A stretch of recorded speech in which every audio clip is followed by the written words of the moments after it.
Hello, everyone. We're back for the end.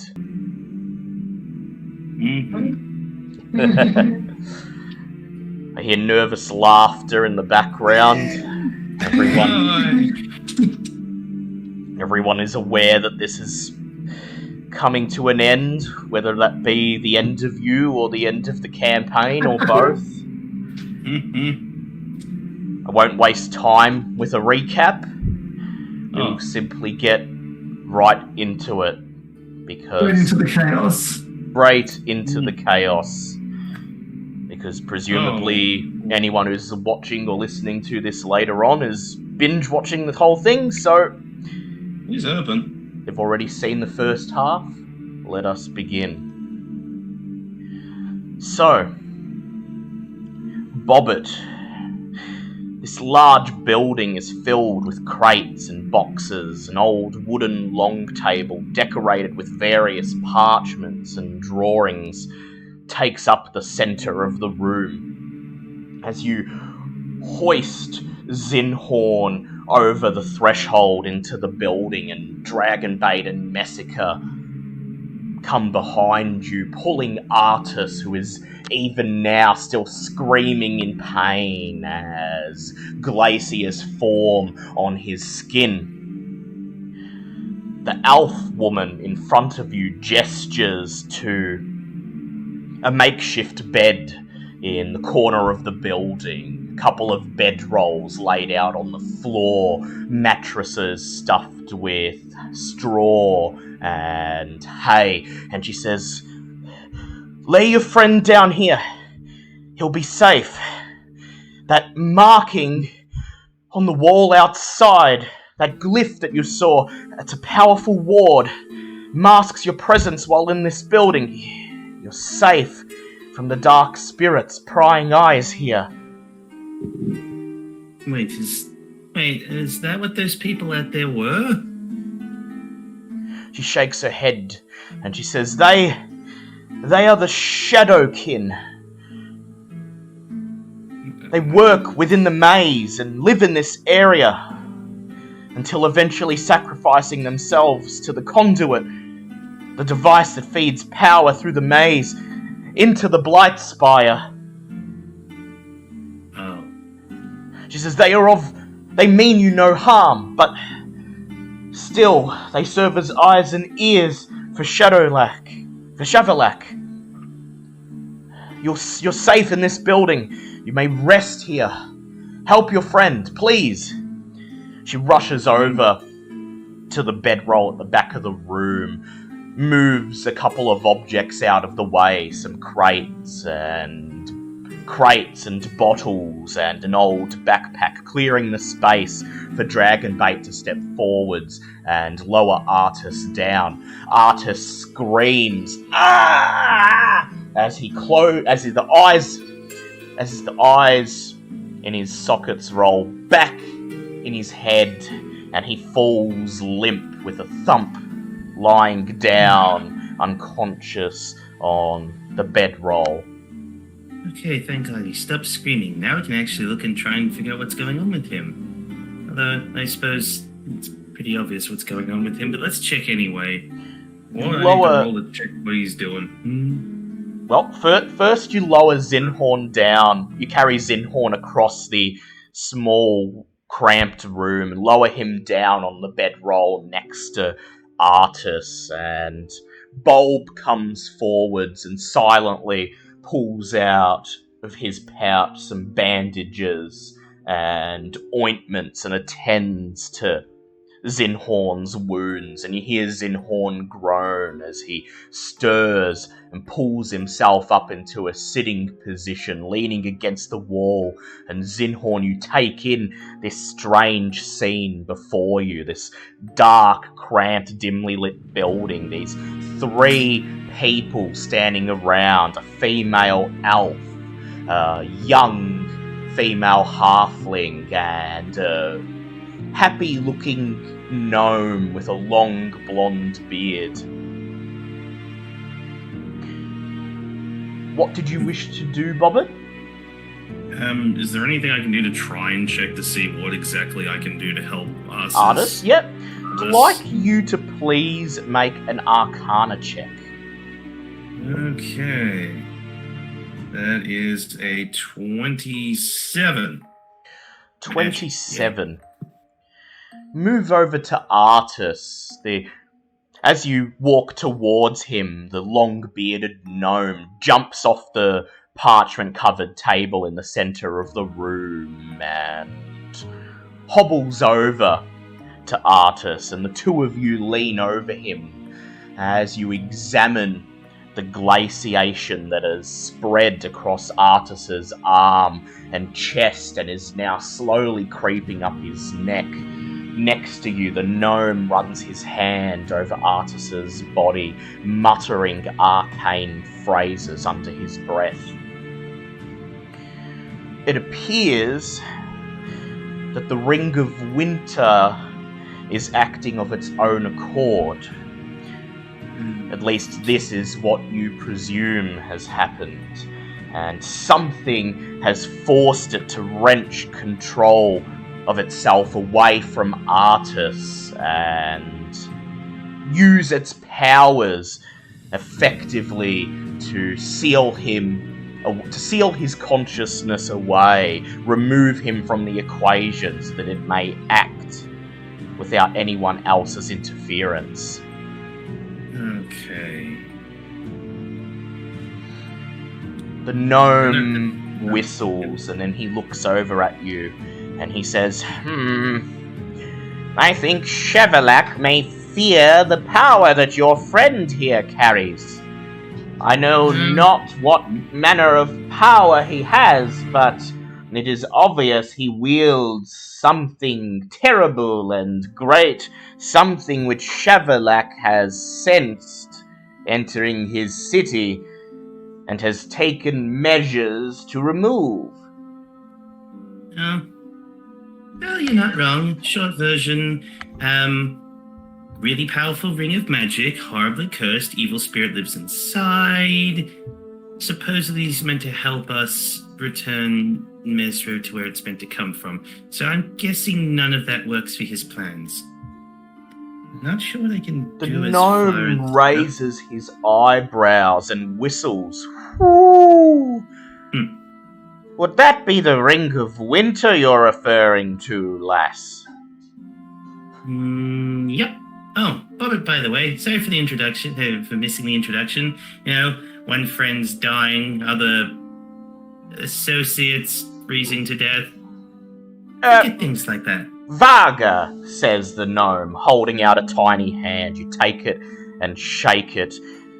Behind you, the female elf steps forwards and she says, I am Lythene. I was the leader of this party of adventurers. The halfling nods, and she simply just says, you can call me Shadow.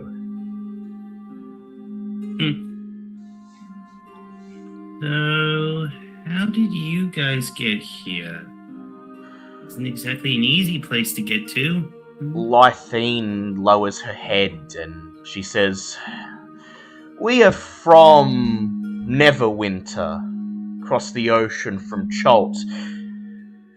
We were young adventurers, new in our careers, and we journeyed to Chult when we heard of the death curse. We intended to find and eliminate it, and have our names go down in legend as heroes. However, we were unable to find the death curse. Someone else got to it first. But after the curse had ended, we continued exploring the jungle's many ruins. After all, if we could not go down in history as heroes, we could do the next best thing. Retire from Chult rich under all the treasure in the ruins of the Tabaxi Empire that we could plunder.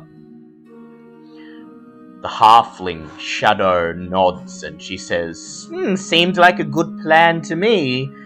Only near the ruins of Mezro, we stumbled upon some sort of portal.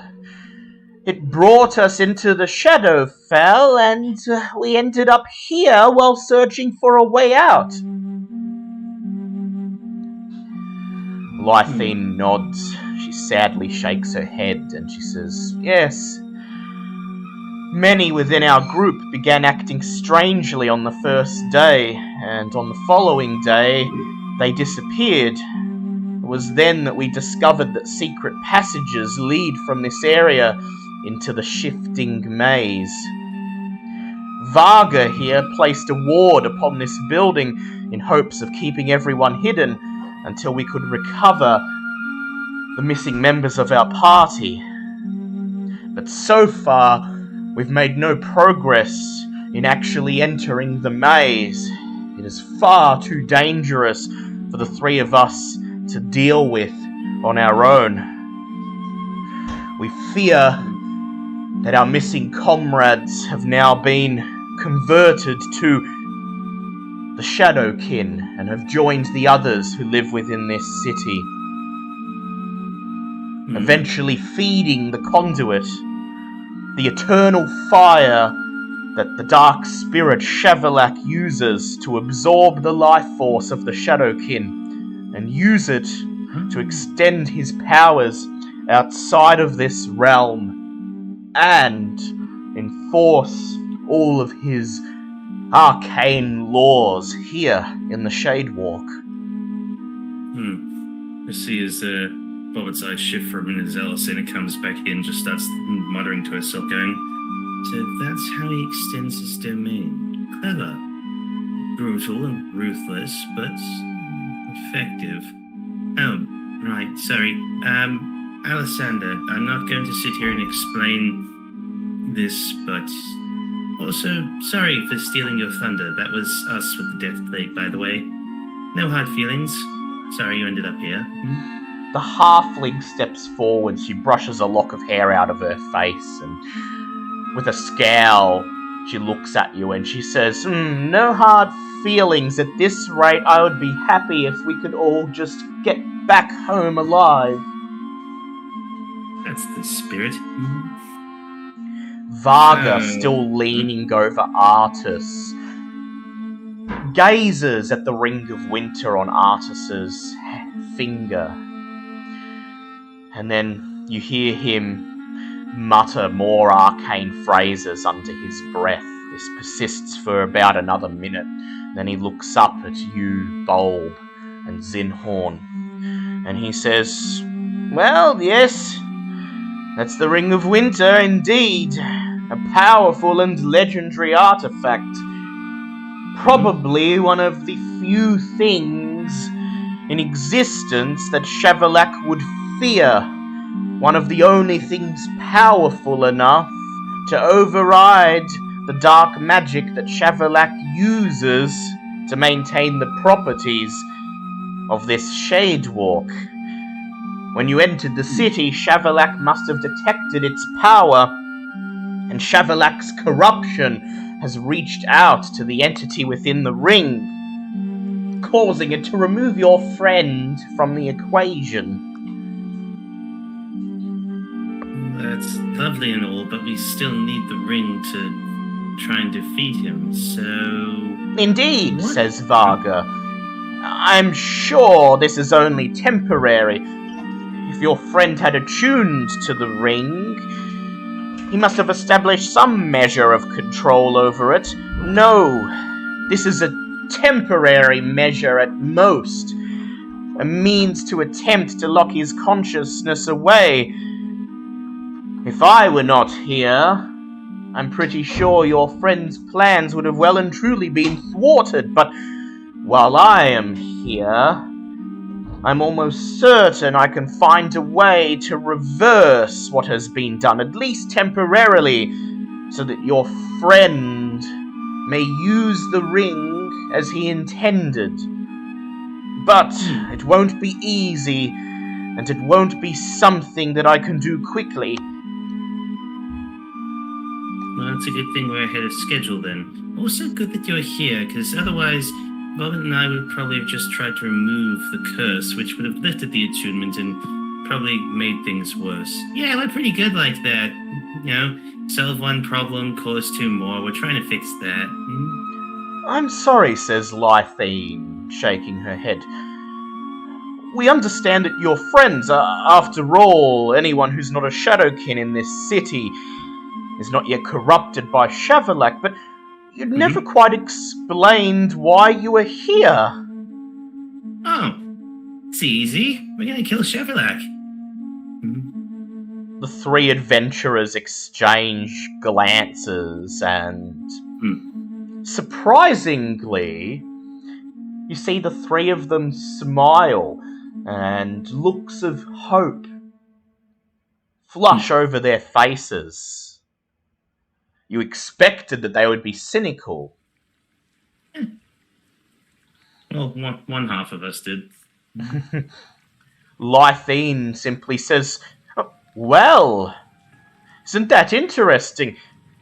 You see, myself, Shadow, and Varga have spent the last 10 days researching the people of this city and the city itself, and to see if there was a way to free the Shadowkin from Shavolak's influence.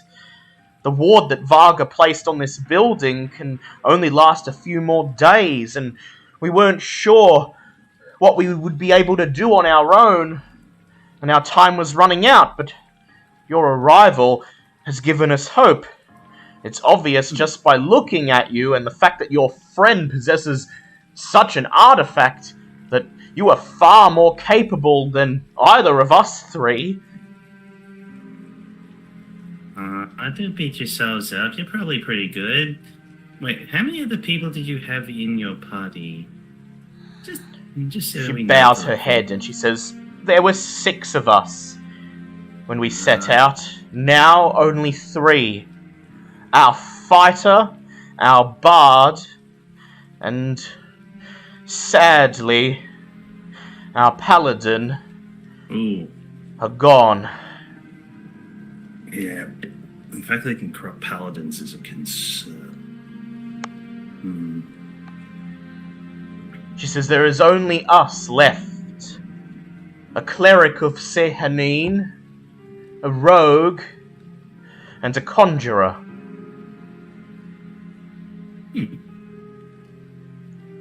She says, but if such is the case, and you are the ones who ended the death curse, then we may finally have a chance to purge the dark spirit from this domain.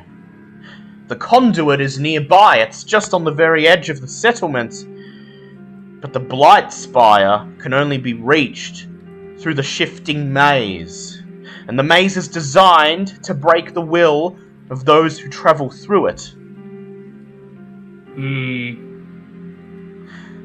Perhaps, if the 3 of us and all of you join forces, we may be able to reach the Blight Spire and still be able to take the fight to Shavolak.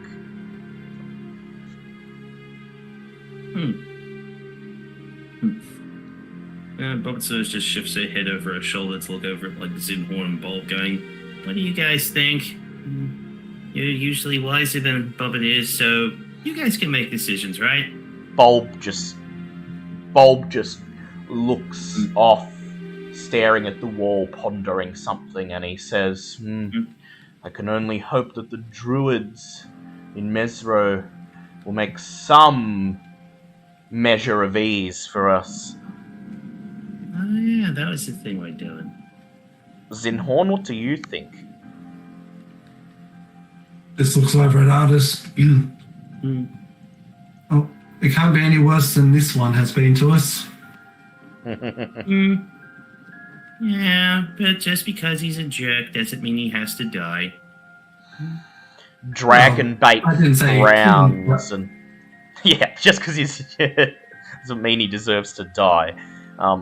Dragonbait frowns, his saurian fingers resting on the hilt of his blade still, and he says, If the paladin among your number was corrupted, I fear for my chances in the maze.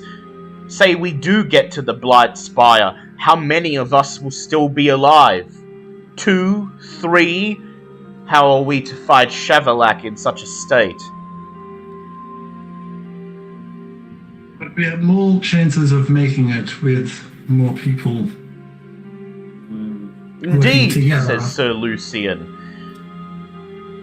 He says, more cannon fodder beside me so that I may charge ahead and do the heroics.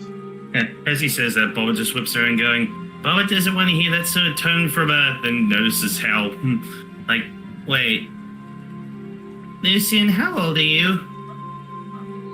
Lucian looks back, he says, I'm 34 years of age. Old enough to know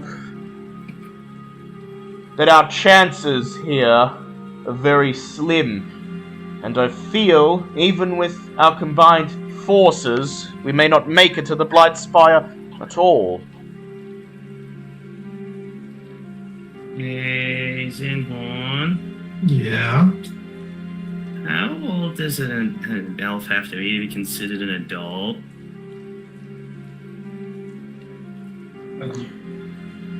Zinhorn, you know this to be about 80 to 90 years of age, is when an elf is considered an adult amongst elves. Yeah, about maybe 80 years old. Yeah. At this, Boba just casually crosses the room, walks over to Seleucid and literally pats him on the head and go, in that case, hush, child, the adults are talking now.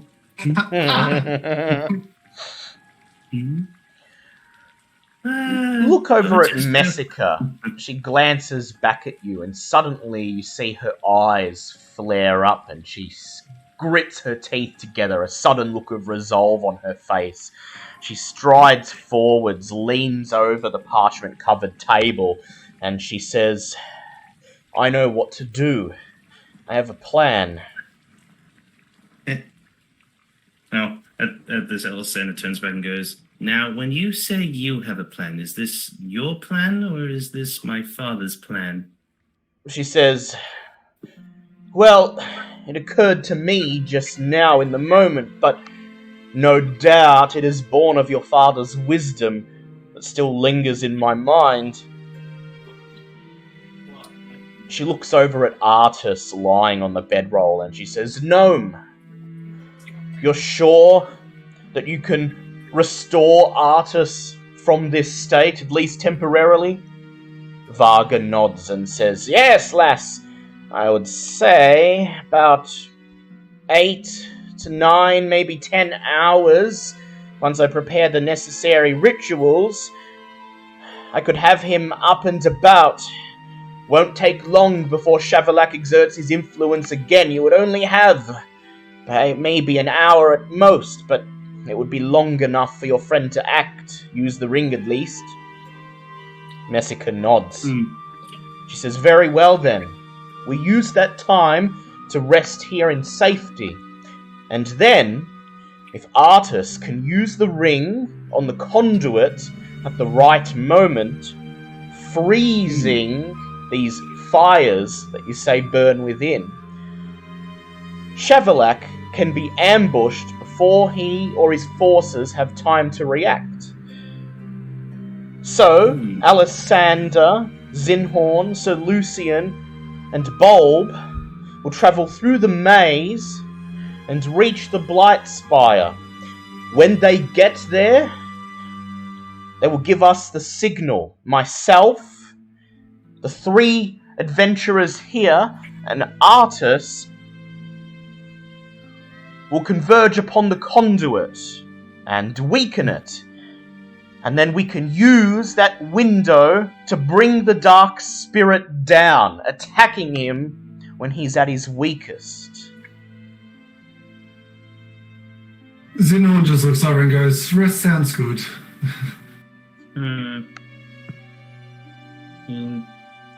We don't really require sleep, so we can always help try to get this ritual thing, or whatever the gnome is working on, up and running that much smoother. Maybe even try to extend how long he can not be a popsicle. As you say this, in the background, Varga is already drawing an arcane circle in chalk around Artus's bedroll and humming as he does so, sprinkling spell components in the circle. Eyes of Newt. Black powder, can't forget that. Hobbit loves black powder. Messica says... Messica looks at you and she says, "So, what do you think? We'll have to split our forces, but I feel that this will probably give us a better chance than all of us blindly charging towards the Blight Spire."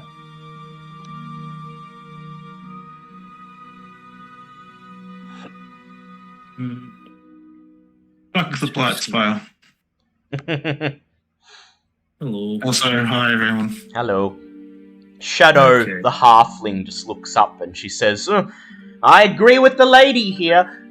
Me and the elf and the gnome will have a far easier time securing the conduit than taking any steps into that maze." Fair enough, very well. Would you be able to provide any sort of descriptions of your comrades, just in the off chance that we come across them while we're in there? Shadow looks up at you and she says, "I doubt you'll be able to save them at this point, but a human, a human woman, she's the bard, a half-elf male, that would be the fighter, and a half-orc, the paladin."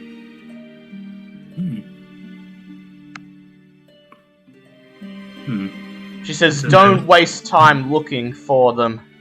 They knew the risks, and they're likely long gone by this point. Let's save our own skins." I thought I was the one dealing with treasure. Very well.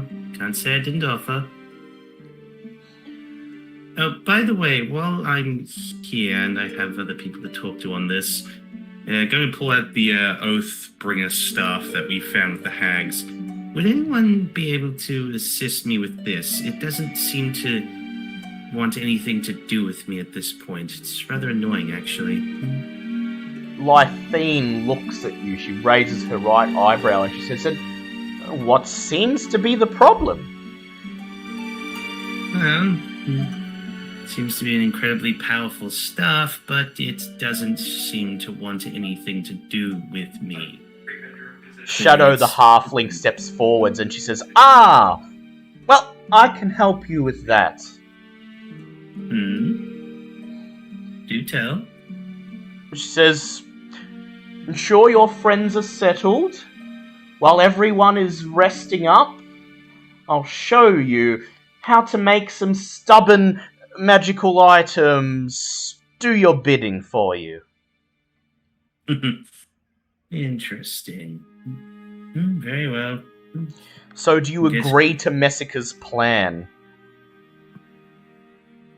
Or would you rather combine the two parties and go into the maze altogether? I will just update. Just for basically these three fighters three adventurers. That's the word I was going for. I don't know why that blanked on that. Basically, the idea is Messica, Artus, once he's recovered, because the adventurer's wizard is currently trying to make it so he can still use his powers. Going to basically wait for us to get to the Blight Spire, and then once we get there, we send them a signal, they secure and then freeze the conduit, which is essentially what's giving Shavolak the bulk of his strength, which would then allow us to go and fight him. Yes, there's less number the other through option. the maze. Yeah, the other option is quite literally everyone goes into the maze and we just these three adventurers join with you guys and Messica and Dragonbait, and you all go through the maze together, hoping that through sheer numbers you'll be able to succeed. And what was that about the conduit securing it? So the conduit, as the adventurers have explained it, is powered by the life force of the Shadowkin, the people who live within the city. They sacrifice themselves to it, and the conduit uses this life energy to allow Shavolak to exert his influence over this city and beyond.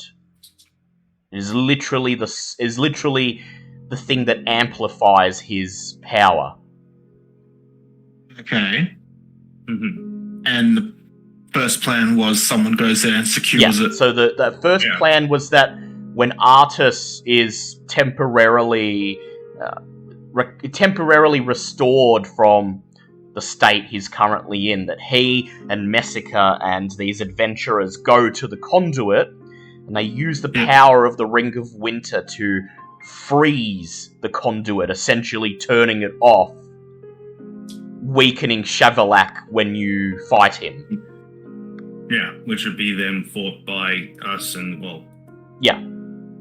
Okay, so either way we need to brave the maze. Yes. Yeah, there's no getting around the maze. You need to get to the Blight Spire regardless. Okay, and have they explained what the Night Spawn is? They have not.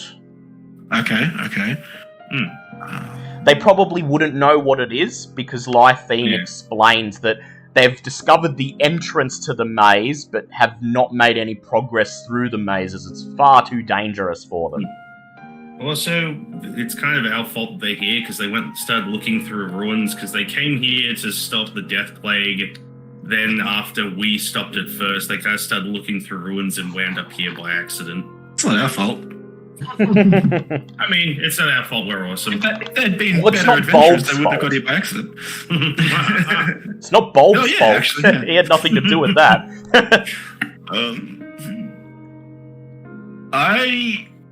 My opinion would be limiting his power may be the best option that we have. Yes.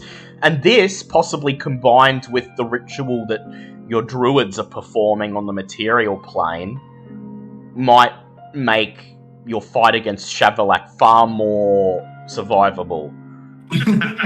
Yeah, I love how you paused, because there wasn't really a better word than that. Yeah, it's probably a good idea. Dual front, crippling him from both sides. An attempt to try and make him weak enough that we can actually survive against him. Well then, Messica says, clapping her hands together, it's settled.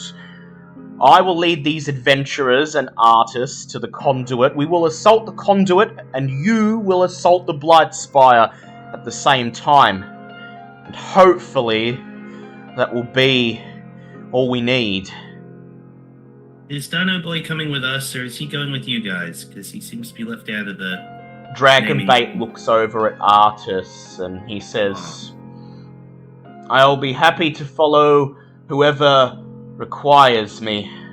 So long as somebody is here to watch over Artus, I'll not leave him alone in this city, ward on the outside of this building or not.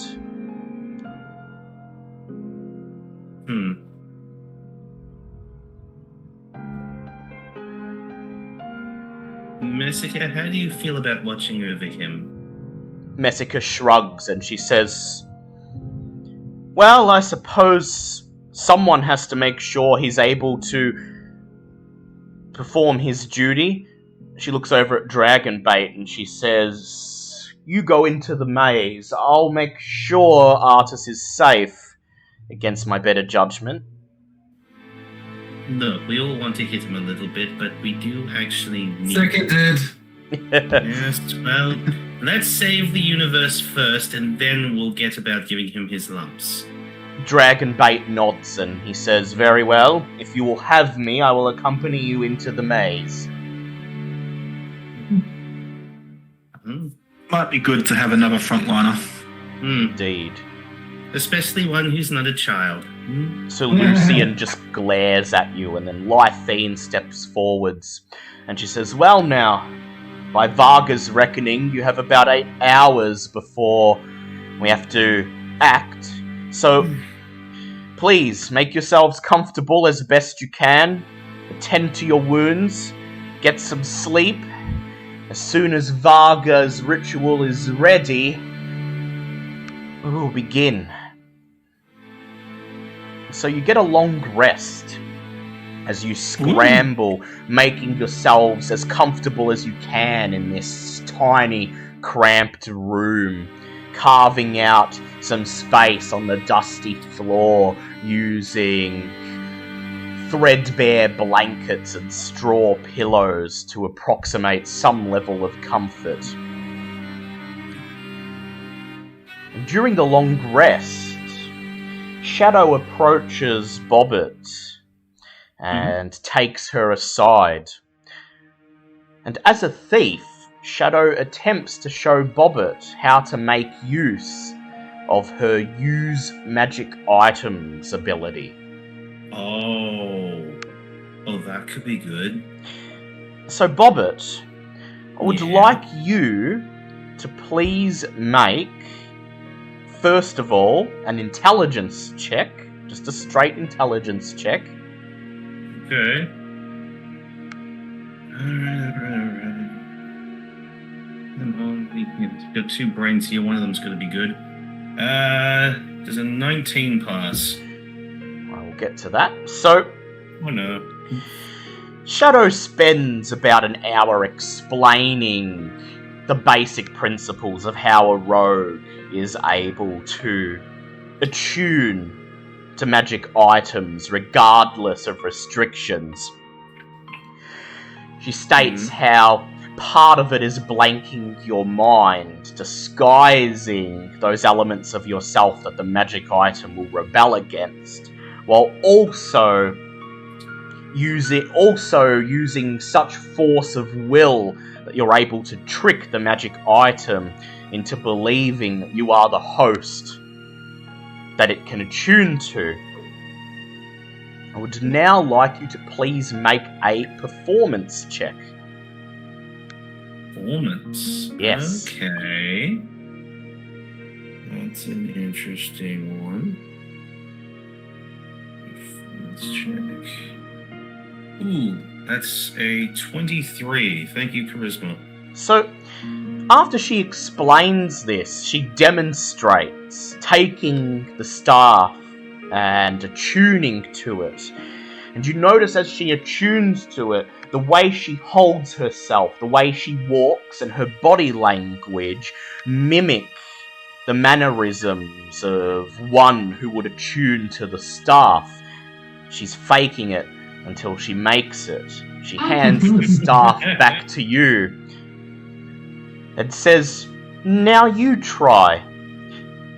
You passed both of those checks.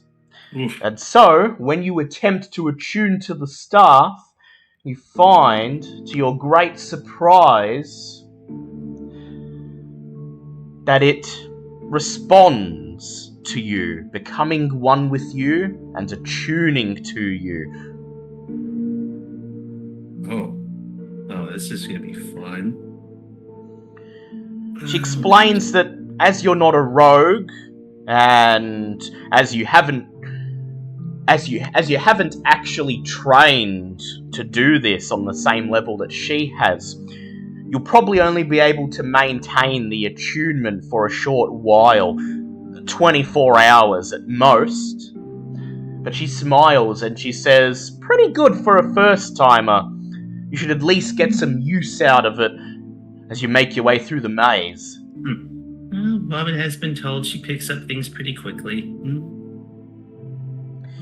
Is there anything anyone else would like to do during the long rest?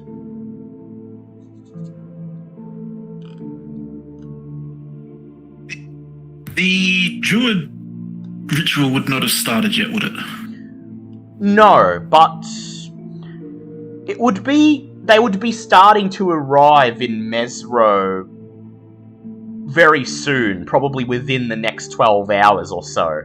So you're ahead of schedule, but provided, depending on how long it takes you to get through the maze, you should reach the Blight Spire roughly around the time when they would begin to conduct their ritual. Okay, I am going to rest the first 6 hours. Yep. And then the last 2 hours I can do something, and that still counts as the... Yes, as long as it's not something strenuous, isn't it? light activity, yes. Would sitting on... What? How's the ground here? Is it dirt? Or Yes, is it all... Yep. Dirt. Yep.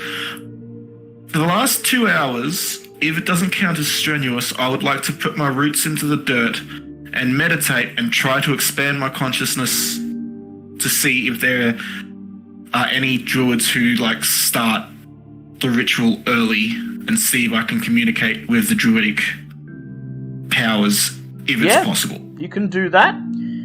So you rest up for the first 6 hours, and then when you awaken, you step out to near the doorway that leads outside into the city, where there is some more space in this cramped room.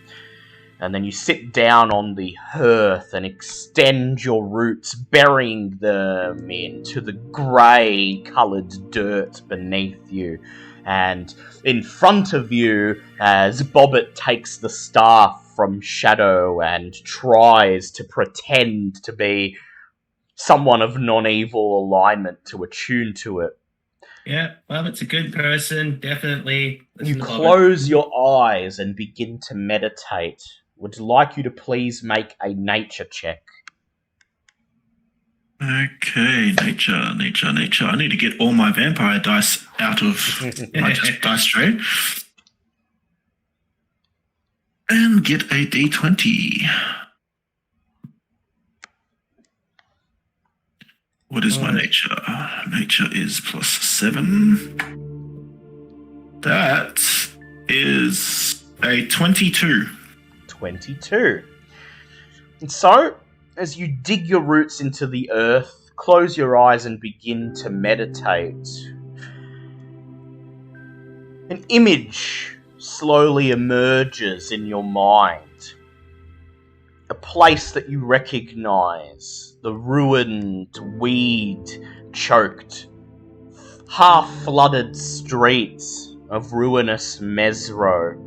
And as the image gets clearer and clearer and comes into focus, you see a group of 6 humanoids wearing green Emerald Enclave cloaks slowly making their way down the street towards, in the distance, the towering Temple of Ubtao.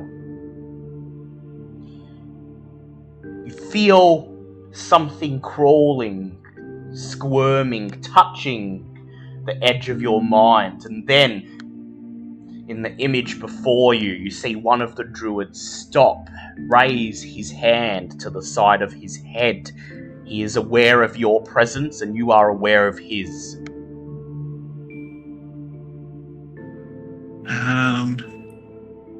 Okay, I'm going to try and say, greetings, this is Bulb in the Shade Walk? Yeah, in the Shade Walk.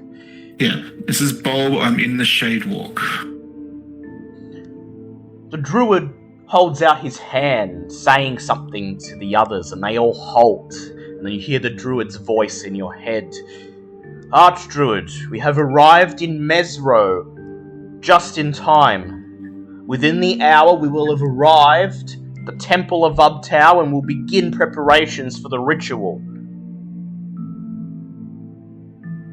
Good. Is it just the 6 of you? He says, the 6 of us to begin. Another 6 await outside of the city. And a 13th will arrive via plant from Waterdeep. Malinor Fellbranch. And then the 13 of us will conduct the ritual. Good. Good. Will be good. We are currently at the beginning of a maze and will need to make our way through the maze. We are hoping to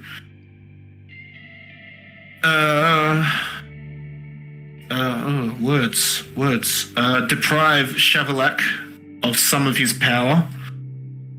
But if on the timeline that you say we should arrive to confront Shavolak just after you have started your ritual. The druid says, "Indeed, and once the ritual has begun, we will continue to reinforce it for as long as we can, continuing to cast plant growth and all of the other spells required to purify this area until we run out of energy."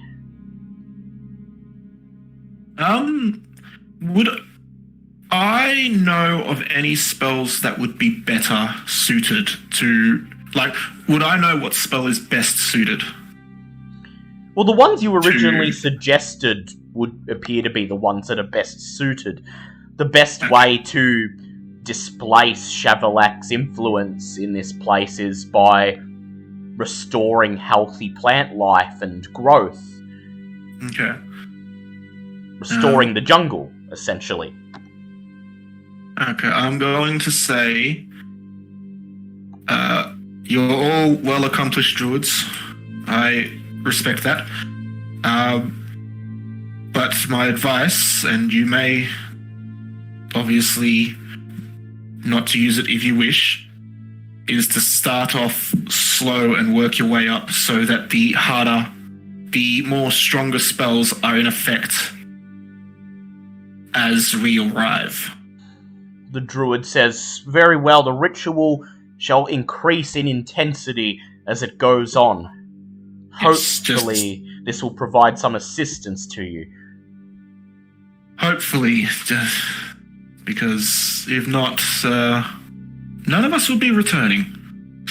"Our thoughts go with you," says the druid. "May Ubtao watch over you." May the sun shine on you and the water and the rains come evenly. You open your eyes, instantly dispelling the image in your mind and feeling the presence of the other druids disappear. You are once again alone in the Shade Walk, but you have imparted your orders. Hopefully they weren't wrong. We shall find out. Zinhorn, Yes. Is there anything you will be doing during the long rest?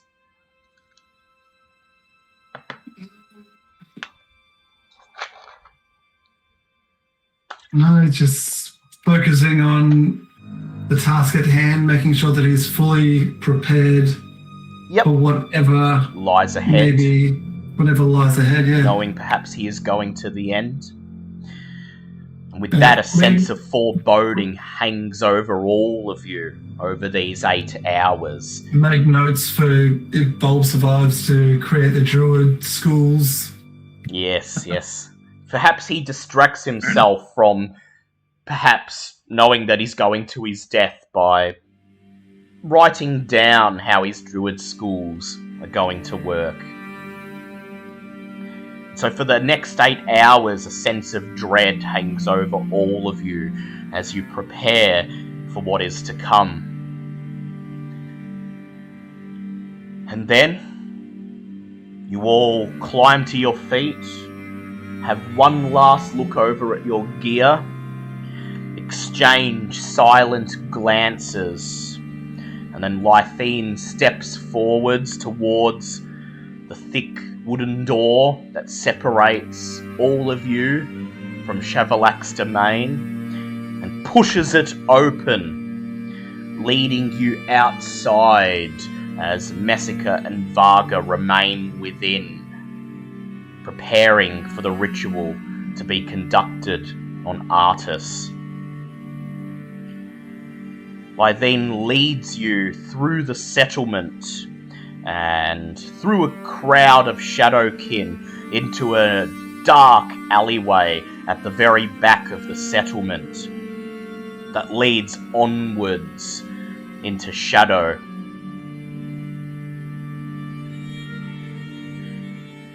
The alleyway continues on for several minutes, leading well and truly away from the settlement itself. And then ahead of you, you hear Lythene open her mouth and inhale as you step out of the mouth of the narrow, shadowy alley. The center of this 50-foot wide circular area is dominated by a 20-foot tall, cylindrical monolith made of a rough-hewn black rock. 5 feet up from the ground, a 3-foot wide hole is carved out of the center, within which burn flames of deep reds and violets, surrounded by small crackles of red lightning. "That is the conduit," says Lythene. "Separate from the settlement, yet close enough that the Shadowkin are inevitably drawn to it." She gestures, and sure enough, you see 3 Shadowkin shuffling across the open area towards the conduit, all of them appearing very sickly and emaciated.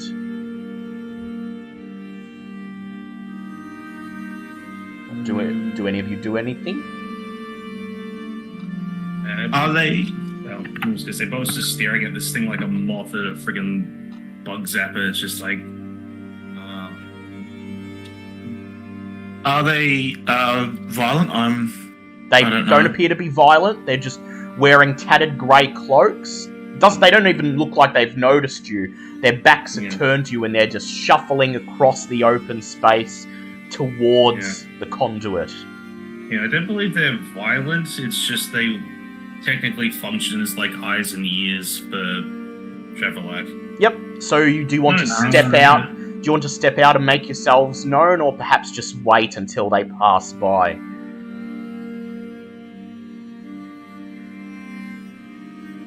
I guess we could wait until they pass by. Lythene I'm not nods, holding up her hand, indicating that you should halt, and then you watch as eventually the 3 Shadowkin gather in front of the cylinder. The flame within erupts and showers over the Shadowkin. They burn, screaming in terrified pain for several seconds, until the last cinders burn away, leaving no trace of the 3 Shadowkin. Oh.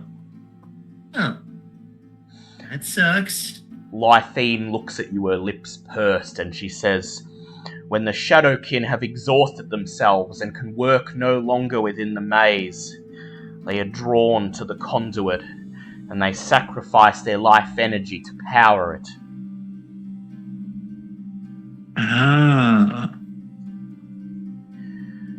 "The entrance to the maze is beyond here," she says. "Follow me."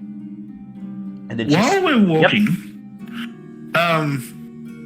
can I just ask, has anyone tried to fly over the walls to the Blight Spire? I'm going to ask her. Yes, I would like to ask her.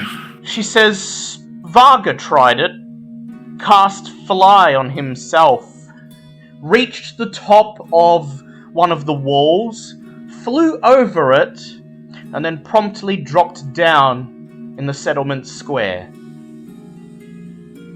Okay, so it teleports. Okay. Although that's spell. magical. She said, I wonder if Wild Shape would work. "Perhaps." She says, "On other occasions, we tried to see if we could climb the walls. Shadow tried to throw some of her grappling hooks, but the ropes were never quite long enough. No matter how many ropes we tied end on end, no matter how we tried to lengthen them, they would always seem to fall just short." So, gonna have to can't climb it. Can't fly. A short rest is still only 10 minutes, isn't it? It is, yes.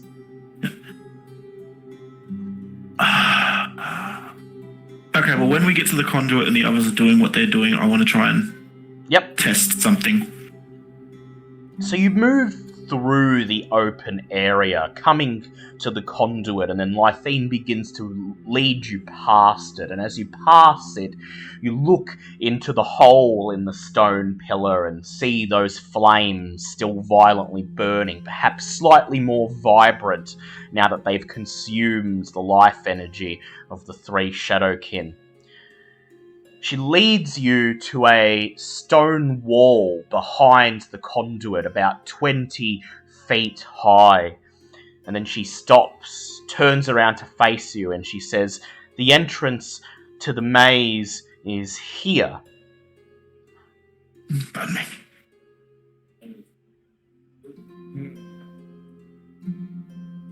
So, are you guys going to be okay holding on to this while we go through the maze?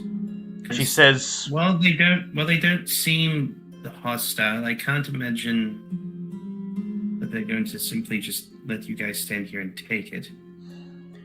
She says, "They never gather here in huge numbers. Only the ones at the end of their lives are drawn here.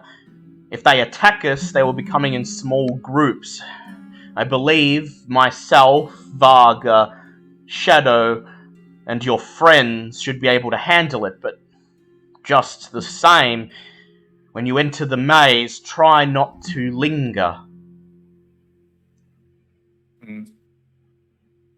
Somehow I don't think that's going to be a problem. She looks at each of you. She says, "I know how to open the entrance. Are you ready?" The entrance? How long did it take to walk here from the settlement? Only about 10 minutes or so. Okay, I'm gonna say I would like to try something. Yep, everyone's all ears. The guy who cast Fly, he came back unharmed. He did, yes. Okay, I'm gonna wild shape into a giant eagle. Yep. And I'm gonna try and fly above the walls, and then get maybe 50 feet above the walls, and then fly towards the center. Very well. You transform into a giant eagle, and Lythene watches as you flap your wings and take flight, flying up above until the conduit is nothing more than a tiny speck below. And then you begin to fly towards the center of the maze. Nothing stops you. You can fly above the maze, and you can see it shift and change shape underneath. But then, as you reach the center of the maze and begin to descend, tendrils of shadow reach up from within the shifting maze, quickly reaching you. And instantaneously you find yourself descending down once again to the open area in front of the conduit. You land in front of the others. And Welcome back. That's... Okay. How high off the ground was I? about 50 feet. 50 feet, and it's every 10 feet that you fall, you take a d6 of damage? Yes. Okay, before I shift back, did I shift back when I No, teleported you haven't back? shifted back yet. Okay, I'm going to fly back, and then as I get 60 feet, I'm going to wild shape back into my normal form. Yep. So you don't tell the others of this because you have a feeling they try to stop you. I just immediately take off again. But you barely even glance at them. You take off again, flying up above the maze, this time higher than before. And then, when you reach about 60 feet, you wild shape back into your furbolg shape and immediately begin plummeting through the air down towards the maze. And sure enough, as you draw closer and closer to the maze, the tendrils of shadow reach up from within the twisting corridors below, grappling you, and you find yourself plummeting down towards the conduit, falling and landing in the concrete open area, taking 23 points of bludgeoning damage as you land with a thud in front of everyone else. Well, that's not going to work. And I'm going to drink one of my greater healing potions. That's 4d4? Yes. Lythene just shakes her head and she says, Shavolak is the master of this domain. Do you really think he would let people just pass over this maze he has constructed precisely to destroy their will? And how dumb would you feel if it worked? She just nods and she says, but it didn't. No, it didn't, but now we know. It's 44 plus 4. Yes, sorry. Yes. Yeah. Thank you. Bob just stood there going, missing flying doesn't work, wild shape doesn't work. Bob's already tried using teleportation in a dangerous realm before, so we're gonna leave that alone for now. Lythene just looks at you and she says, are you ready? Sure. She nods. I'm about as ready as I'm gonna be. She turns around and places her hand on an unmarked brick in the stone wall. And then, after about 10 seconds, a swirling portal flashes into existence on the side of the wall, filled with smoke and shadows. She takes a step back, gestures towards it, and says, good luck. Our hopes and dreams go with you. May the sun shine on you. Sorry. That's okay, Bob's used to pressure. Bob does a slight little bow and goes, may the sun shine on you. And with that, you take trepidatious steps forwards, reach out, plunge your hands into the portal. Tendrils of smoky blackness reach out, grab hold of you, and with a lurch pull you through the wall onto the other side. Hooray! Now we die. You appear in a long, curving corridor that travels around corners to the north and south. The walls here are 20 feet high. There is no ceiling, instead replaced by a thick layer of dark, shadowy mist. So, in order to reach the Blight Spire in this constantly shifting maze, you must make 5 correct choices of which direction to go. Each time you make a choice, you will encounter another randomly selected portion of the maze. Oh boy.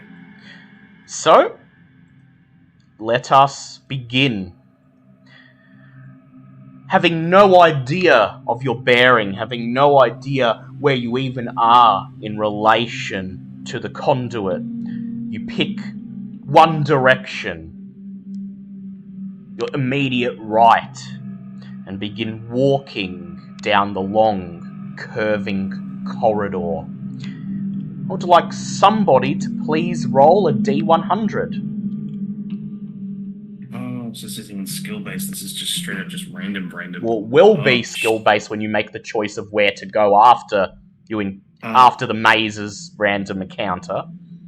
Okay. I'll explain it when we get to it. You know what? Just because it's random this time, I'll take the D100. Alright, go ahead, D100. Okay, what have we got? 21. 21, lovely.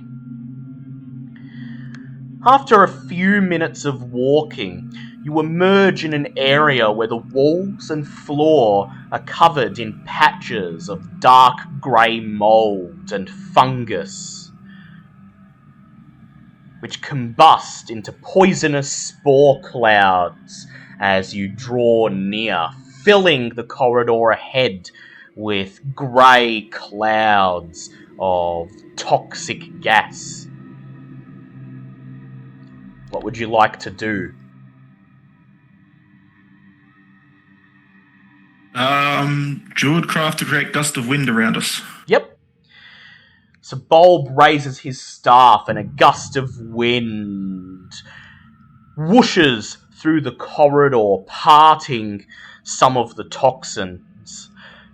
If you'd like to move on, I would ask all of you to please make a con save with advantage, as Bulb has parted some of the toxins and given you some room to move. Does Bobbit have to roll at all for this? Bobbit does. This is Shadowfell fungus. It is entirely different. It ignores poison. Natural 20. Natural 20. You sneaky. Wait, did you both just roll a goddamn nat 20? Unnatural 20 for me. Oh my god. I got a soft 20. I got a natural 20. So 2 natural 20s and a soft One natural 20, 2 soft 20s. And when we're rolling ones at the end of this frickin' maze, we're gonna feel really stupid that we got it now. So Lucian got a 15, which is a failure. What did you get, Bobbit? Soft 20. Soft 20. Everyone passes, save Sir Lucian. Poor child. As you move through the corridor, bits of mold and fungus break off, dropping down into the maze proper, shooting out clouds of poisonous spores. But Bulb's gust of wind keeps clearing the air immediately ahead of you, and you manage to make your way through without inhaling or touching any of the spores, save for Sir Lucian, who prances ahead and says, "Ooh, I'm an elf, I'm good at this, nature!" and promptly steps into a cloud of spores, inhaling a full mouthful and taking 33 points of poison damage.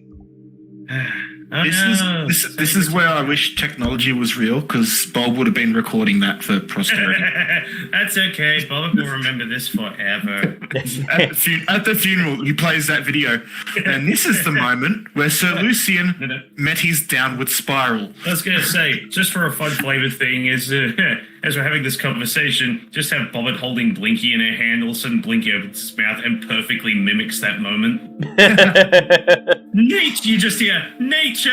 Doof. Once you move... someone protect the child! Once you move past the fungus, you find that the path splits into 2 possible options. It branches off to the right, but also moves straight ahead.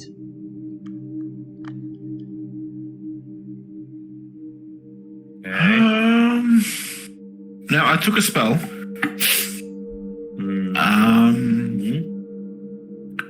It is a 6th level spell.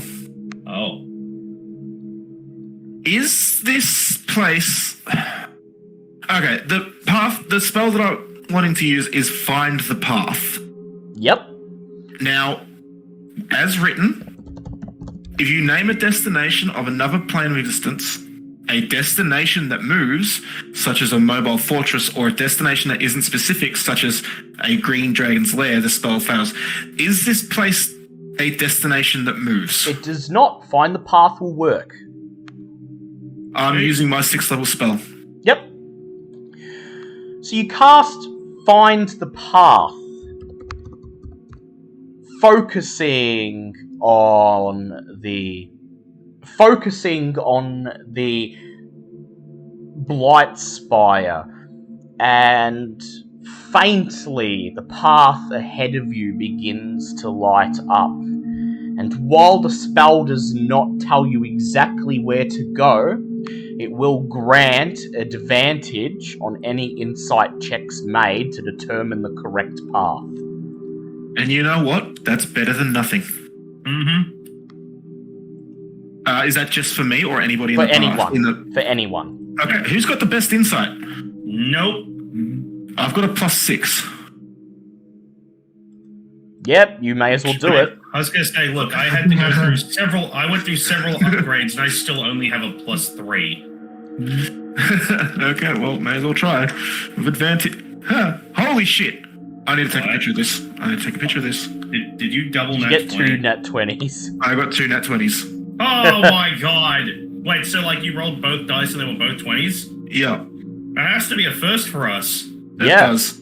Well, My god, the dice gods are planning on killing us all horribly because there's no way this is gonna last, but let's let it ride!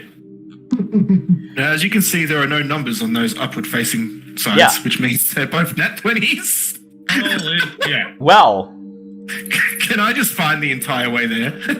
you do determine closing your eyes and focusing on the spell, and you notice that the path leading to the right seems to glow ever so slightly brighter than the one straight ahead. The stones embedded into the floor take on a slightly brighter hue of grey.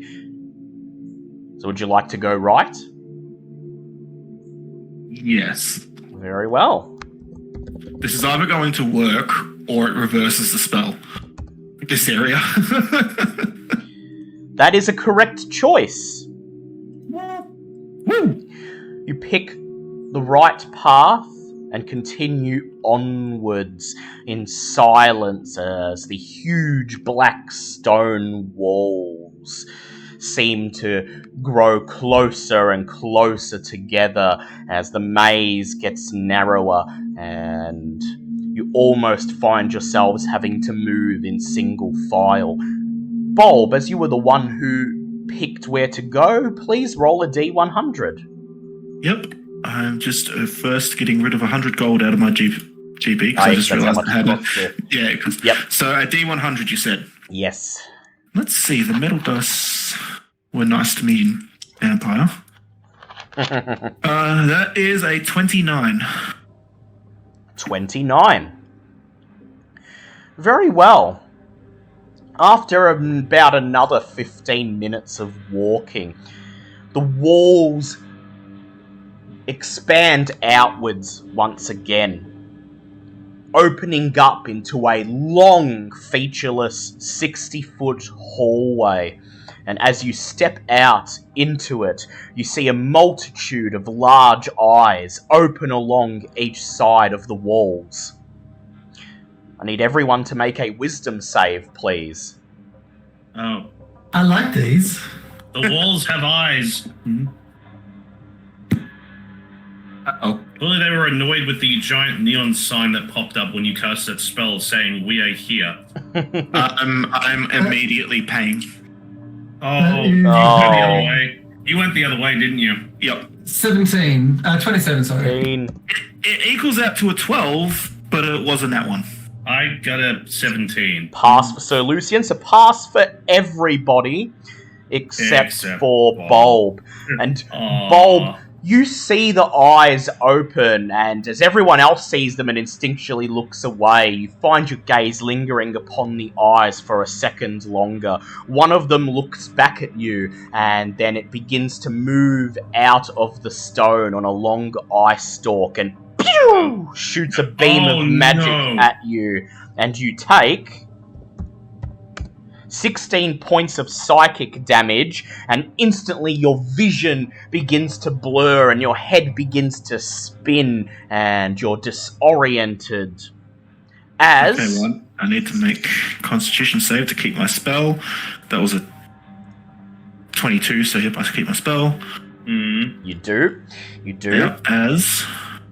And suddenly, the shadows in the very middle of the hallway begin to waver and coalesce, and then something invisible makes itself known. A skeletal beholder, its head nothing more than a huge floating skull, its eyes flaming red orbs circling around it. Please roll for initiative. That looks so fucking metal. It does. Am I technically blind now? No, you're surprised. It's going to get a surprise round on you. Fair enough. 21. 10. 10. 19. What was yours, Zinhorn? 21. I was going to say first. Very well. Okay, so the Death Tyrant gets it gets a surprise round against Bulb. And so it is going to as soon as it materializes, the orbs slowly circling around it stop, focus on Bulb, and begin to fire their rays. Good God. And that will be, let me see. So the first is a Fear Ray. Pew! A black beam strikes Bulb and hits him. Bulb, please make a Wisdom save. DC 17. Damn it, that's a 14. Oh. You are frightened for 1 minute. No, that's fair. Terror paralyzing you as the second ray hits you. Pew! A sleep ray. Please make a DC 17 Wisdom save. Oh, God. All of these dice hate me at the moment. I was going to say, I was doing so well. So you were really excited with how this was going, and then you got murdered by a goddamn freaking laser show. And now they're playing funny buggers on me because that was another nat 20. You succeed. The sleep ray hits you, and you feel your body lurch, but the momentary disturbance is over as the fourth ray, the slowing ray, hits you. Please make a DC 17 Dex save. Oh, this is where I get fucked over. Okay, so Dex, you were good to me. That's a 17. 17. 15 plus 2. Pass. You duck as the slowing ray flies over you. In your fear, you hit the ground on all fours, scrambling to get away from the Death Tyrant. It is now the Death Tyrant's actual turn. Oh, God. Pew! It fires a ray at... who's it got it? It fires a ray at Zinhorn. Zinhorn, I need you to make a DC 17 Dex save, please.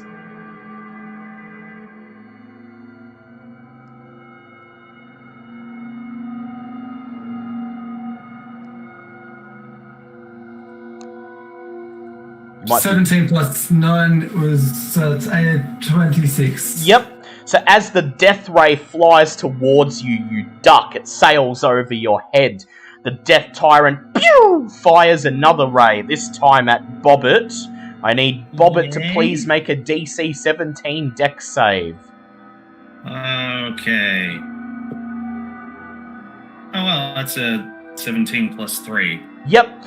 So as the petrification ray shoots towards you, you dive out of the way. It hits the wall behind you. And then, pew, the third ray flies at Sir Lucian, and it is a sleep ray. It hits him, and as he sits there wavering back and forth, he rolls a nat 1 on his wisdom save and immediately falls face forwards to the floor. And then he says, "Wait, I'm an elf!" and springs back up to his feet. Oh my God. I love that he was going to fall asleep anyway. It's like, wait. Oh no, the child found the caffeine. Now we're never going to be able to put him to sleep. Zinhorn, it is your turn. Okay, so... just wanting to do something... my first levels... Just gonna... throw a frostbite, I guess. Yep. Con save. It's going to make a con save. That is a 17. Does not make it, which means it 10 10 points of cold damage and disadvantage on weapon attacks, if it has any. Lovely. So how much damage? 10. 10. Lovely.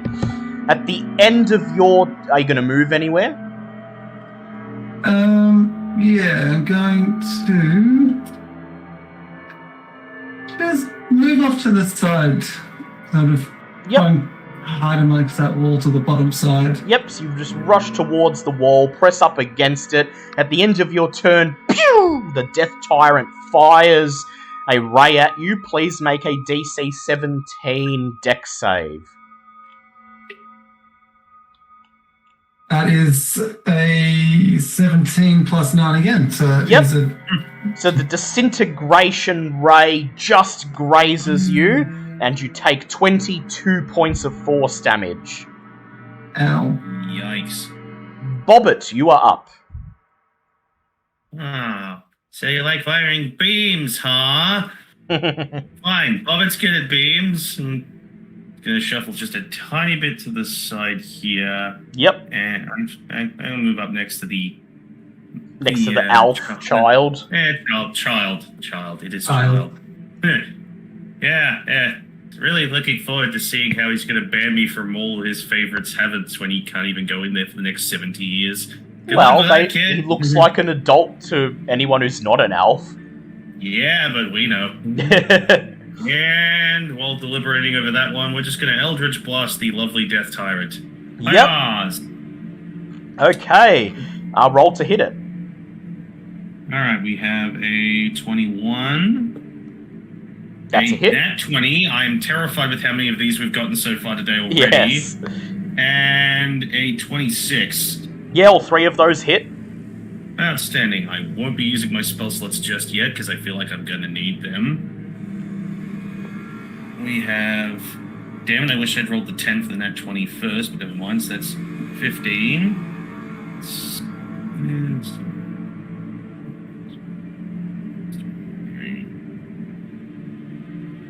There's going to be...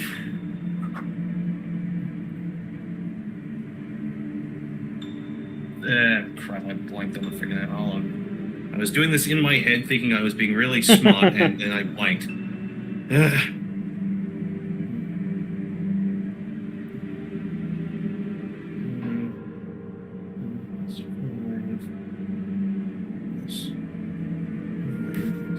Okay, yeah, I'm really glad I decided to add that up properly. That's going to be 48 points of force damage. Ooh, definitely. Nice. Very nice. Yay! At the end of your turn, the Death Tyrant raises one of its wispy eye stalks, and it fails its wisdom save, so pew! It fires its ray at Sir Lucian instead. He is going to make a dex save.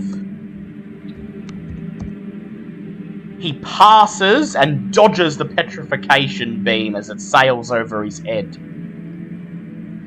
It is Dragonbait's turn, and he moves 5, 10, 15, 20, 25, 30. And he's going to use his dash action to run towards the Death Tyrant. And as he dashes, he raises his Holy Avenger sword and gets one bonus attack against the Death Tyrant. So that is an 11. As he swings, the Death Tyrant raises off the floor and he cuts the air.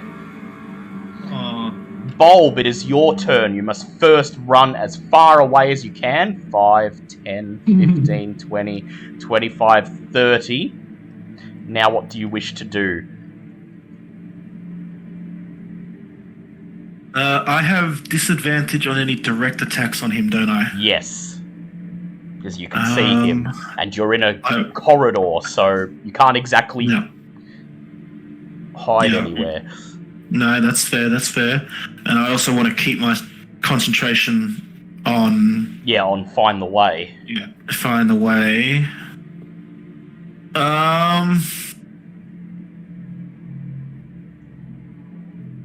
I'm just going to put... what's the range on Produce Flame? It's Control Flames. How did Dragon didn't get all the way to the Death Tower. He used his dash. He dashed. Within 30 feet. No, it's nowhere near 30 feet. I don't even have any buffing spells. Jesus Christ, I did not think this through. I mean, I don't think you're expecting to fight a skeletal freaking dead beholder here. Yes. I would like to make a dispel magic attack at him. Okay, you want to dispel magic? Alright. You cast dispel magic, not expecting it to have any effect, but your magic surges through the corridor ahead of you, and you dispelled a negative energy cone that emanates from the Death Tyrant's central eye. Death Tyrant's central eye emits an invisible, magical 150-foot cone of negative energy. Any creature in that area can't regain hit points, and any humanoid that falls to 0 HP within the cone instantly dies. Oh! You've dispelled it. I will take... Wow, please make a note of that. Jesus! Yeah, Can I just start playing Doom music in the background? That just sounds like some Doom level shit right there. And for bonus action, I'm going to activate my shield. Yep. And then do I make another save at the end of my turn? You do, yes. Okay, so wisdom save, come on. Okay, these dice are really playing funny buggers with me because I don't know what the fuck's happening because that was another nat 20. Yeah, you are no longer frightened. Why do you have the same issues last week with these dice? No, different dice. Really? What the hell are you doing, man? I mean, I'm not complaining, but I'm really scared that we're burning up any natural 20s that we have right now. And I need to play a wild mage because my dice are rolling perfectly to that playstyle. At the end of your turn, pew! The Death Tyrant fires a ray directly at you. Please make a DC 17 dex save. Oh, right. Lovely. I was going to ask why you aimed for Lucian before, and it's like, right, no, he's undead. Right. Oh, I have to hit this thing. Yep, so... Oh, that was a fail. That's a fail. The disintegration ray hits you square in your chest, and you take 30 points of force damage. Yep, okay. Now I'm getting worried. Why did I activate my shield against this damn thing? Yeah, it's a beholder. Because you literally had nothing else to do with your turn, basically. That's true. Yeah. It is Sir Lucian's turn. He raises his sword and shouts, "Charge!" dashing towards the Death Tyrant. And because of his charger feat, gets a bonus attack against it. And he nat 20s. Oh my god, stop it! Oh no! Strike, I have to look at his stats different now. Put down the coffee! Where did you even get that? He slashes at it and deals 28 points of damage. It is now Zinhorn. It is now the Death Tyrant's turn again. Oh. It gnashes its teeth and makes a bite attack against Dragonbait. Would this be classified as his next attack? That is a 20... Yeah, and he's going to do it with disadvantage. Oh, yeah, disadvantage. Wow. But... So he does do visible. Yeah. He has disadvantage. He rolled a 24 and an 18, so he hits Dragonbait. Mm-hmm. And deals 26 points of piercing damage. Ah. It is now Zinhorn's turn. Okay, so things still going strong. Seems so. You see no sign of weakness in the Death Tyrant yet.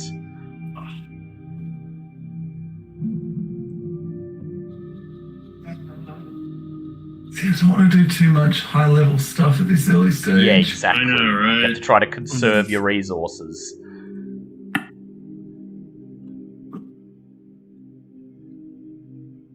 And everything I have is area of effect. Ain't that a bitch? He is. Welcome to my world. know what? It would have had an effect if it didn't go against Dragon Bait or haha. So let's try another Frostbite. Alright. It's going to make a con save. That is a 9. But you once again failed. So How much damage? Once again, takes 10 points of damage and Lovely. disadvantage on next attack. Very and well. I'm going to move a little bit closer, but stay hugging the wall. Yes, good idea. 5, 10, 15, 20, 25, 30. Still hugging the wall. At the end of your turn, pew!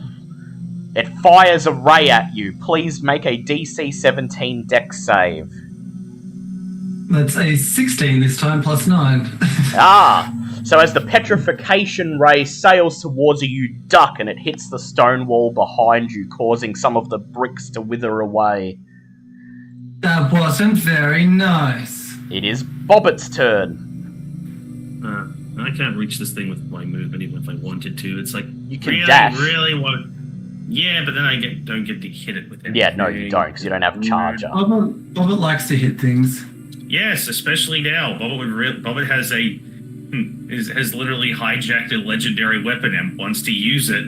Every day I get to say that, but instead I'll just use the full 30 feet of movement to get as close as I can. Yep. Ding. There, back there. Yep. And then Eldritch Blast seems to be annoying it, so we'll just keep throwing blasts at it. Yeah, go ahead, roll to hit it. Okay, we have 22, a 27, and a 12. The 12 does not hit, the other two do. That makes sense. Alright. Excuse me. It's going to be 24 points of force damage this time. Ooh, lovely, 24. How are we looking, Mr. Undead Blinky? You notice shards of his skull have broken away and a huge crack runs down the middle. At the end of your turn, he passes his wisdom save and pew, fires a ray at you. I need you to please make a DC 17 dex save. Okay, that's an 18 plus 3. I'm really scared. Any minute now, this is going to friggin' 180 and we're going to be unable to roll anything over 10. The death ray grazes you and you take 25 points of necrotic damage. Okay. Really glad that... bad. It is 25. It is Dragon Bait's turn. He raises his Holy Avenger and makes 2 attacks.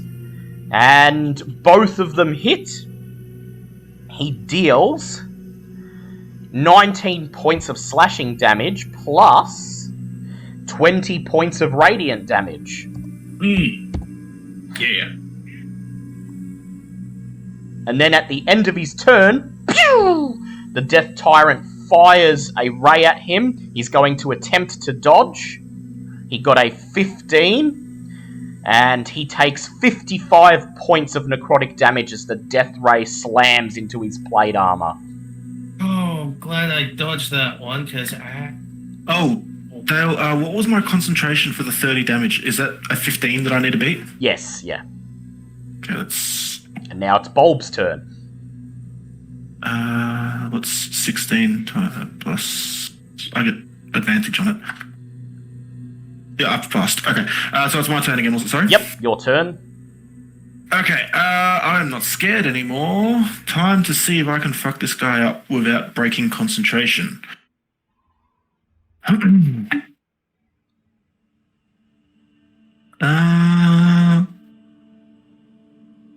on. Is Fairy Fire concentration? I believe it is. Yeah. Yeah, it is. God damn it. Heat, no. Earthbind, no. Greater Assertion.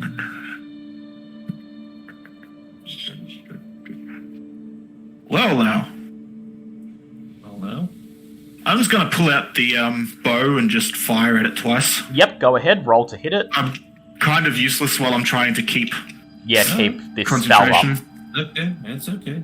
Oh, Jesus fucking Christ, these dice are really messing with me. The first one was a 14 plus 7, so That's a hit.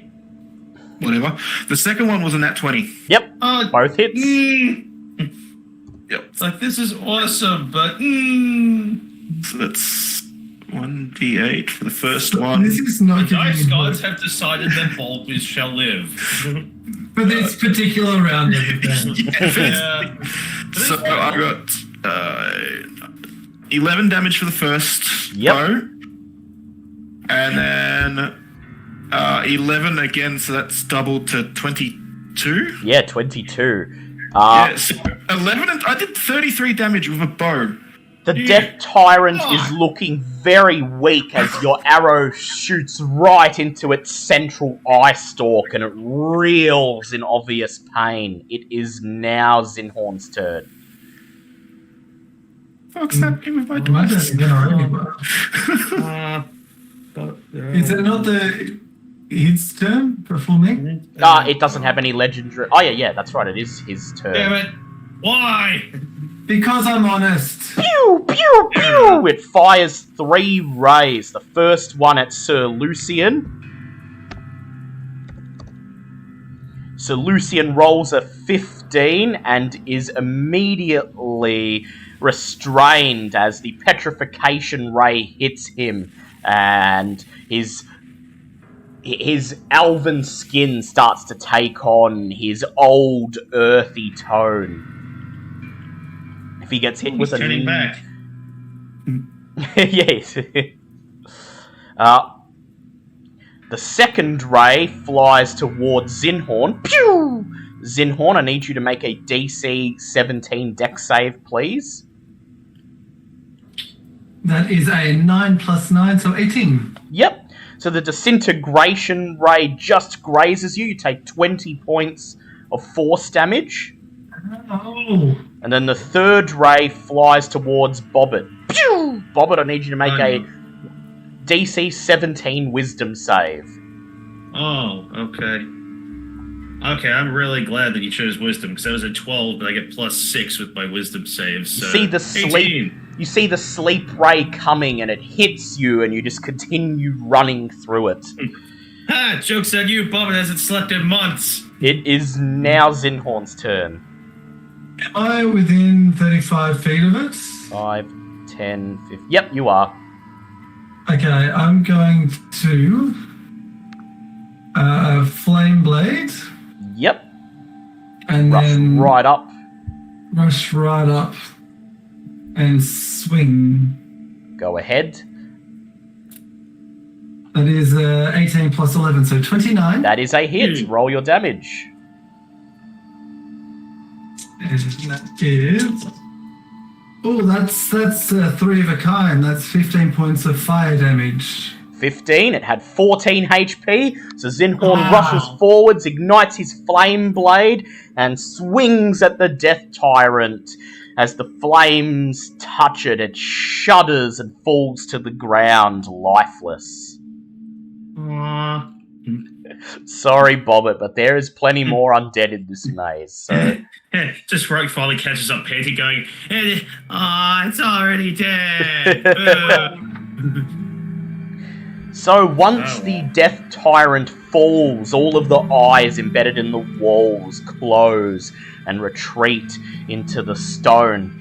And then you notice that the path ahead once again branches off into 2 options, left and right. Which way, Bob? Okay, I'll do the insight check again. Yep. Damn. Nah. Did we lose? That was a 10. You try to focus, but in the haze... That one on the other dice. In the haze from all of the Death Tyrant's magic, you can't actually see the spectral path being laid out before you, so you just have to pick blindly. Oh no. Okay. Left or right? Which way, Bob? Try that again. The what? That was a nat 20 again. Wait, no, I think we've already failed on the. Oh, insight check. did you spend inspiration? No, you said which way again. So I roll Yeah. again. No, we haven't chosen yet, so no. You rolled your insight now. I think you just have to. Yeah, now pick you at just have to random. choose. Yeah. Oh, rolled your okay, insight, sorry. yeah. But feel free to keep that 20 in check. Yeah. I don't think that's going to happen. So picking a way. Okay. Yeah, left or we went right? last time? Well, if you're in a maze, you always go left, so... Yep. You Left. chose left. That is the correct choice. Oh, Oh my god. that nat 20 was actually for my decision. Yes. Move further through the ever-shifting maze. I'd like someone to roll a D100, please. Not me. I believe it's Zinhorn's turn. Yes, it is Zinhorn's turn. That's a 73. 73. Lovely, lovely. You saying lovely does not instill confidence. Okay. You probably won't like this one. You continue walking for another 10 to 15 minutes and emerge into another long hallway. The floor of this 60-foot hall is a rushing stream of water, and the further you get down the hallway, the more it slopes downwards, the deeper the water gets. The hallway eventually comes to a dead end at a 20-foot wide pool of fetid swamp water. An underwater passage lies about 20 feet down below, underwater.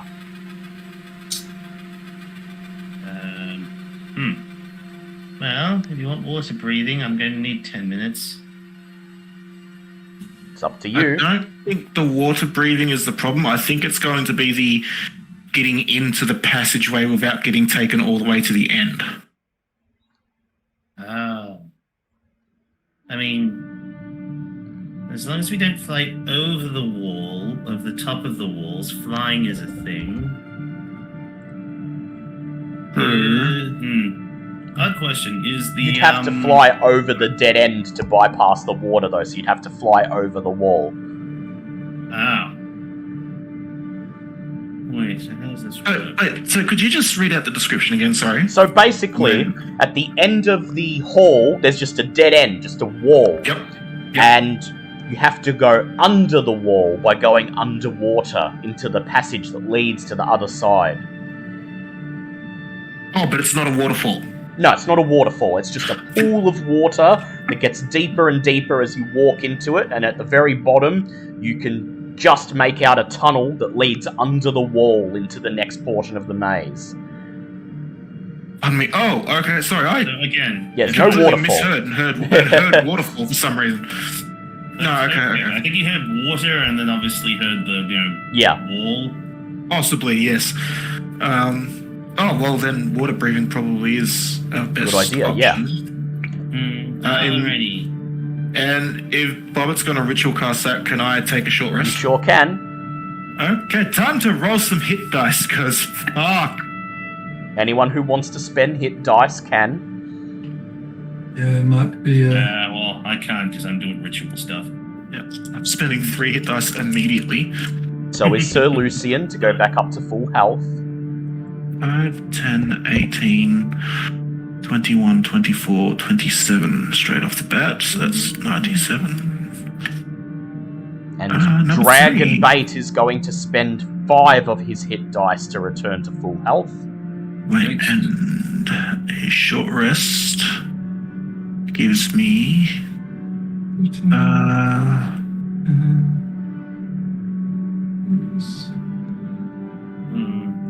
Okay, 1d6 at the end.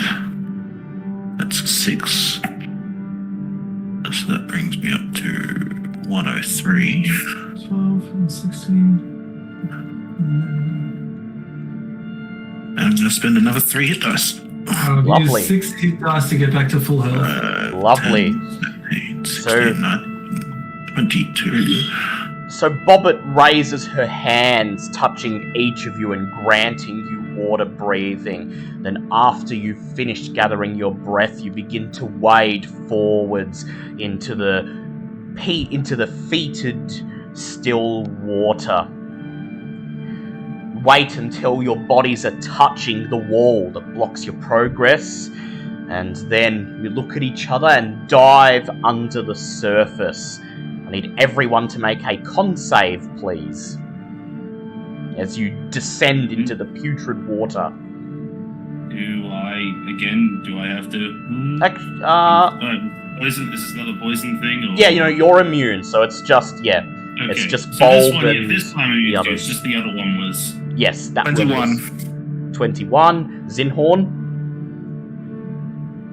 So I zoned out for a second. Con save as you descend into the putrid water. Oh, bless you. Thank you. Oh my goodness, 15. 15. Okay, so Lucian passes. As you descend into the water, Zinhorn, you inhale the water and it slides down your throat, and even though you don't need to breathe, you still find yourself waterlogged and you become poisoned for 1 hour by the putrid water.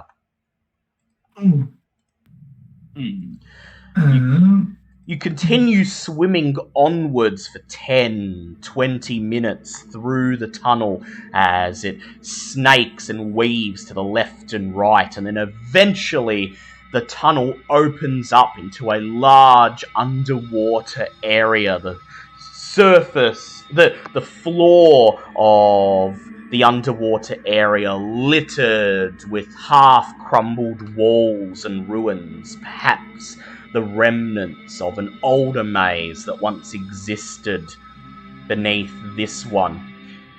Above you, right above you, you can see light at the surface of the water, indicating that you can climb out here and move on. But as you begin to swim upwards towards the surface, you catch flickers of movement in amongst the reeds and ruins around you, and then suddenly, out of the shadows bursts... Oh no. its huge serpentine form gliding out of the shadows, pushing rocks and bricks away, and Aboleth, its huge toothy maw, open wide, ready for attack. Please roll initiative. Guess we're getting a fight at Aboleth after all. Hey, 11 again. Is it initiative like a ability check or? Yeah, it is an ability check, so yes, you get disadvantage on it, sorry. No, that's fine. So I check, I looked at my... Well... What'd you get? So one of my dice was a 16. The other dice was a 17. Oh, so you're still Lars, you're going first again.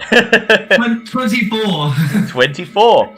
Very well. Zinhorn, you are going first, and this is an underwater fight, so any attack rolls are made with disadvantage, and ranged weapons can only be fired up to their short range. Okay, let me look up what the short range of a longbow is. So we just see the Aboleth? Yep, you see the Aboleth, and you also see two slimy humanoids begin to crawl out of the undergrowth, holding spears made of bone.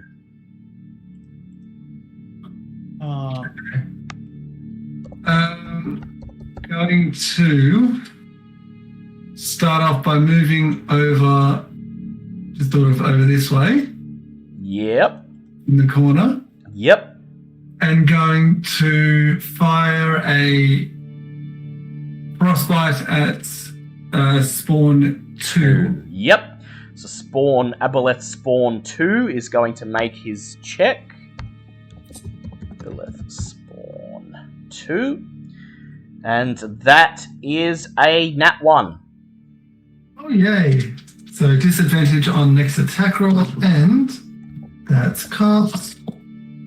That is 15 points of cold damage. 15 points of cold damage. Lovely. And disadvantage on his next attack. And going to activate my shield. Yep. Okay, it is Sir Lucian's turn next. He's going to swim 5, 10, 15, 25, 30 feet towards the huge aboleth, and then draw his sword, and he gets 4 attacks because he moved at least 10 feet. And that is going to be 3 hits, 1 miss. Good lord. He deals 34 points of damage to the aboleth, and it lashes around, buffeting him with water. It is now the aboleth's turn, and it decides to make 3 tentacle attacks at Sir Lucian. You got this, little buddy. So the first 2 miss, but the third nat 20s. Oh, you probably got this, little buddy. So Lucian takes 32 points of damage. Yeah. And he must make a con save. Which he fails, and he contracts aboleth disease.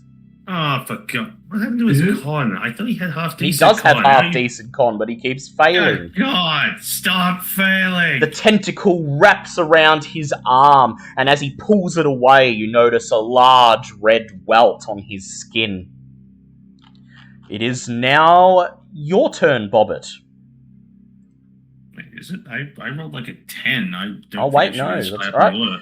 Especially towards the end. Yeah, no, it's Bulb's turn then. Damn it, I was hoping I had a little bit more time to find a level 15 or 14 beast. Oh, sorry. No, it's okay. Beast, level 13, Spinosaurus. No, I don't think that's going to do well underwater. It doesn't have a swim speed. You can use it, but Oh, it does, actually. The Spinosaurus is gargantuan and has a swim speed of 40. oh Oh, well. thank God. That's terrifying. Would you like to transform into a Spinosaurus? Oh my God.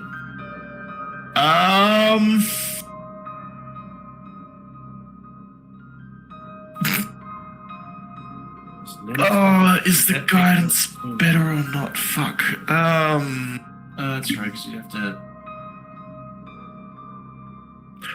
Hold on a second. I just need to look up another spell. I'm really sorry. All right, Because Bobbit. I just- So Maybe I should we'll just skip. We'll come back to your turn. It is the aboleth spawn. So at the end of Bulb's turn, the aboleth is going to use a legendary action to make a tail attack against Sir Lucian. Oh, dear. It hits him and deals 13 points of bludgeoning damage, slamming its thick tail into his body. And then the 2 aboleth spawns swim forwards. Aboleth spawn 2 swims towards Zinhorn and attacks with its spear. Zinhorn, that is a 14 to hit. That misses. It then lashes out with 2 tentacles that erupt from the back of its body.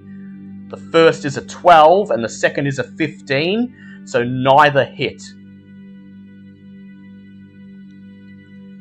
I have my plan now. Okay.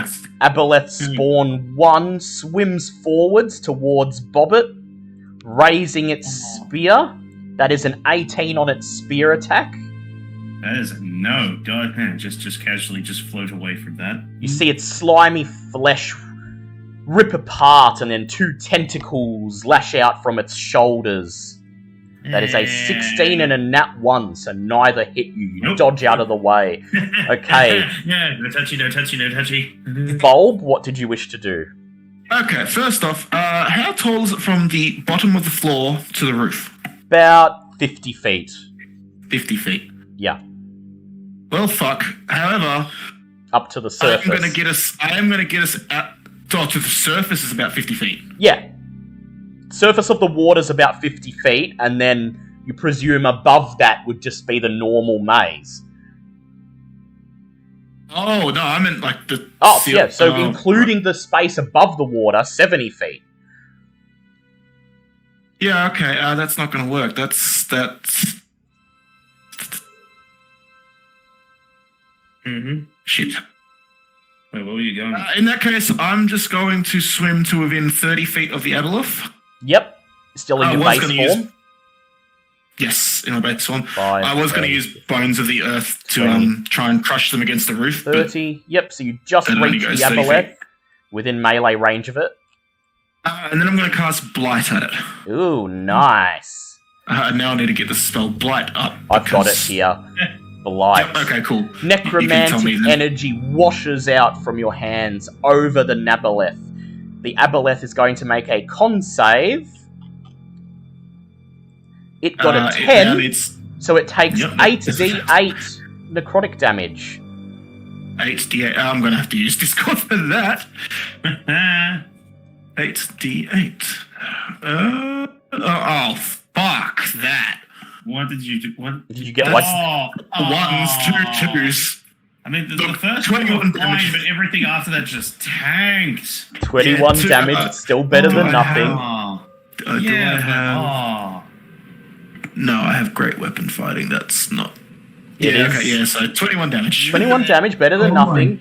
Better than nothing. It is now Bobbit's turn. Okay, well. Now, aboleths are not considered undead, so I'm not going to be using anything. They are aberrations, though, so they still work for your staff. Do they? Yep, because the Mace of Disruption works on undead and aberrations.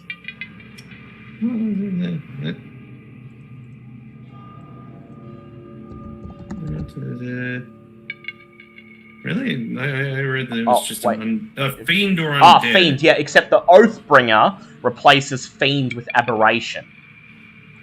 It's aberration or undead. Oh, in that case, well then, guess what? I use bonus action to bring out the Grim Scyther on the side of this legendary staff, and then I will happily take a swing at this poor thing. Yeah, go ahead, roll to hit it. This is fun. So I technically, my old stuff that I was using gave me just a +3 to hit. This one gives me a +2, but it's both to attack rolls and damage. So I drop a 1 for 2 hit, but then I get 2 extra points of damage to it. So that is a 22 to hit. That's a hit. Roll the damage. Wonderful. So first things first, we want D10. That is 5 plus. 5 plus 9, so there's 14 necrotic damage. But since it's a aberration, you consider that it's also going to take an extra 2d6 radiant damage as well. Ooh, so yeah. So how much damage altogether? We are going to have 6 points of radiant damage on top of the 14 necrotic. 14 necrotic, okay. Yeah, pretty good. I like this. We're going to get a nice mix of just good and evil in this. The aboleth spawn shrieks as you blast it back with your staff. Unfortunately, I have no idea how much health it has, so I can't really talk about its ability yet, so we'll get to that later. And then at the end of your turn, the aboleth makes a tail attack against Bulb, who is right next to it. Didn't activate my damn shield. That is 21 to hit. That wouldn't have mattered anyway. So Bulb, you are hit for 15 points of bludgeoning damage. Okay. It is Dragonbait's turn, and he's going to raise his Holy Avenger and attack the aboleth spawn in front of him with disadvantage. So he whiffs on the first hit and whiffs on the second. His huge sword clearly very unwieldy in the water. At the start of the next round, the aboleth activates its lair action. Oh. Water in the aboleth's lair magically becomes a conduit for the creature's rage. The aboleth can target any number of creatures it can see in such water within 90 feet of it. So all of you need to make a wisdom save, please. Well, that's slightly disgusting. Gustin. 21. Oh, fuck off. 14. 14. Disgusting. So Lucian. Disgusting. Okay. So the aboleth's psychic rage surges through the water, and Bulb and Sir Lucian each take 10 points of psychic damage. Oh, I gotta make 2 Constitution saves after I take 10 points. Okay, so one was 50. Okay, so I need to beat 10 twice. Saves classified as disadvantage for poisoned, or Saves are also disadvantaged, yes. there's attack rolls and ability checks. I just wanted to. Oh, no, then no, a save is not. A save is fine. In that case, it's a 22. Yes, so you're fine, Zinhorn, and it is now your turn.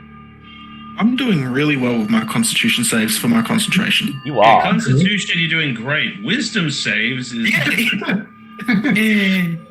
meant to be good at. Thing's still right in front of you to give it a close range frostbite. Yep. It rolls a 9 on its con save. Yeah, disadvantage again on this next attack roll, and that is a. Ooh, that's almost perfect. That's 6 and 6 is 12 and 5 is 17. Ooh, Points of cold lovely. You hear it shriek, ah! As the frostbite hits it. It is Sir Lucian's turn. He just raises his sword and swings at the aboleth. That is a nat 20 plus 2 hits. So he deals 41 points of damage to the aboleth. And it opens its mouth, shrieking in obvious rage. It's now the aboleth's turn, and it is going to attempt to enslave Sir Lucian.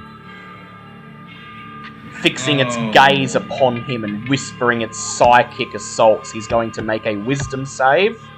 He rolls a 6. So Lucian is now charmed by the aboleth. Can I just drop whatever concentration I had on the reincarnation right now? Like, just drop it. Too late, unfortunately. Does Canna spell work against this He's thing? got it being an elf, he should get advantage against. Yeah, but charms. there's no. Oh yeah, he does. He gets another roll. That's right, because he's an elf. And he passes. Yay! His new I don't elvish really want to fight heritage Sir Lucian. stopping him from being controlled by the aboleth. Goes to succumbs to it and stops and goes, wait a minute, I'm an elf. It is now Bulb's turn. Oh yeah, Bulb hadn't thought this far ahead. You're literally like, yeah, I'm right in front of this thing. Shit, now what? Oh, Missy, I'm going to wild shape into my thorn shape. Yep.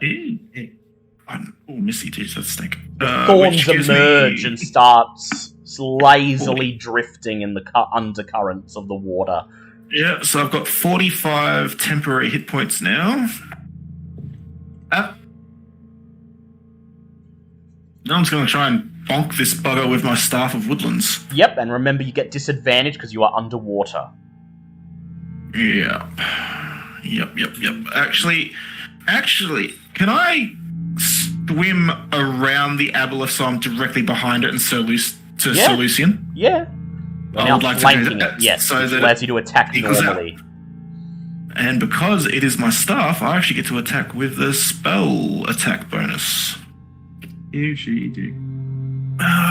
Okay. Which is a soft 20. That is a hit.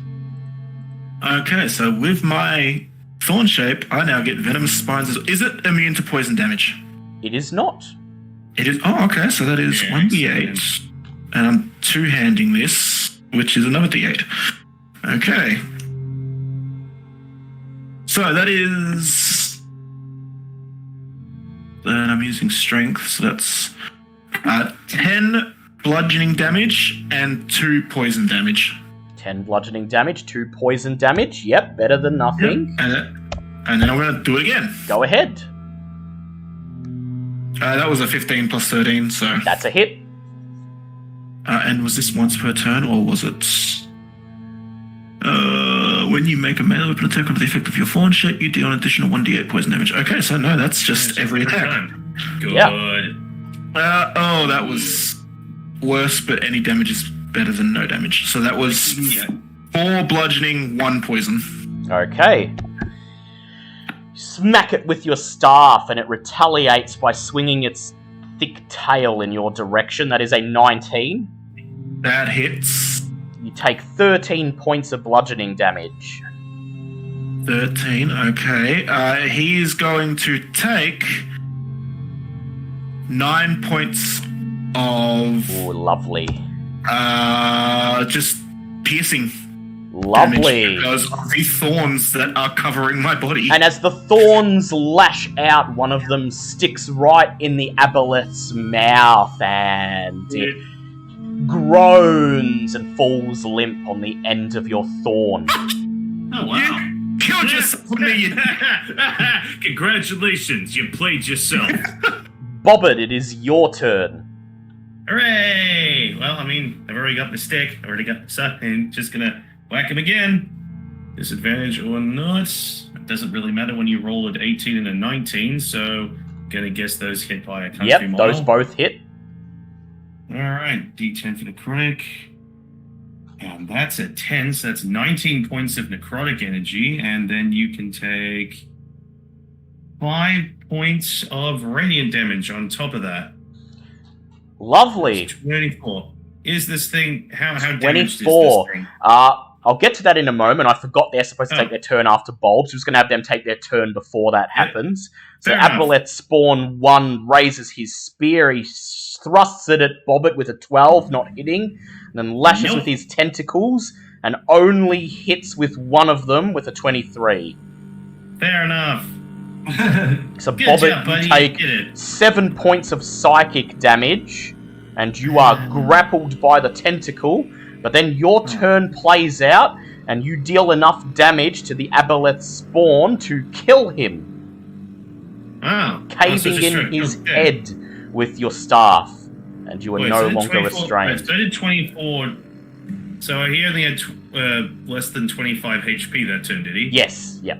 Oh, then my ability should have activated last turn. What does it do? Because, well, with the Mace of Disruption, if the target has, since it's working on aberrations, if they get to 25 hit points or fewer after taking damage, they instantly die, don't they? Save on it. Yeah, it has to succeed on a DC 15 That's Wisdom right, yeah. save. I will roll that. Instantly. I will roll that save right now.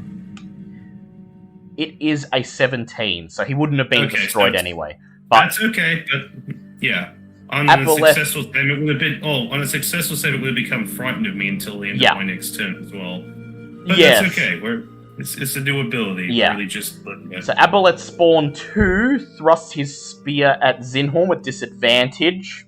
Lucky, because he got a 23 and a 16. And then lashes out with both of his tentacles, not hitting with either. And it is now Dragonbait's turn. He swims over to Aboleth Spawn number 2. Raises his Holy Avenger. Whiffs on the first, but nat 20s with the second. No, makes up for recovery. And deals 24 points of damage to the Aboleth Spawn, slicing off its slimy head. Now that the waters are relatively safe once again, you fix your sights upon the light above and swim up to the surface, emerging from the putrid water and stepping out into yet another corridor of the maze. From here, the path splits off into 2 more options, left and straight. I still miraculously have my guidance up. Yes, go ahead, make your insight check. God. Would you like to use the nat 20 you got before? If you will let me. I will let you. Okay, cool. Horribly like You focus your willpower upon your spell and notice subtly glowing ahead the path leading straight. Okay, straight it is then. Okay. Straight is... Let me see. And straight is the correct choice, so that is 3 so far. Hooray. Who'd like to roll the next D100? Who's Solution. Yeah, so I'll do it then. So let me see, I'll roll in the chat. D100. That is 100. Okay. Oh god. Okay, if this kills us, that's perfect for solution. Yeah, because he would. It is. Damn it, It child. is, but shit. Well, this is a Wow, special. This This is a special encounter on the table that you can only get by rolling 100. So Oh, good. So this is either God. absolutely phenomenal or fucking God, Chevrolak's getting. I was gonna say, yeah, it's either gonna be great or Chevrolak's gotten fed up of waiting for us. So you Okay. continue moving straight ahead, and as you step out into yet another wide corridor, you see, only just visible in the shadows at the very edge of your vision, 2 slender humanoids, and they appear to be walking in your direction from the opposite end of the corridor. Oh god. Oh. Wait. Can we even roll anything to try and figure out what these things are? If you want to try to get a better look at them, you can roll a perception. Yeah, I'm going to try and roll a perception. 17 plus 6, so 23. So, Bulb, you take a step forwards, raise your hands, place them flat above your eyes, and squint.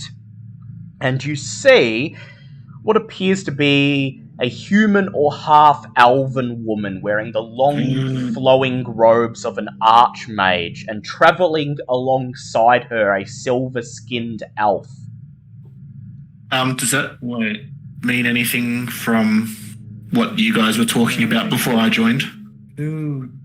Shit. No, these descriptions do not these, match. Yeah, I was gonna say no.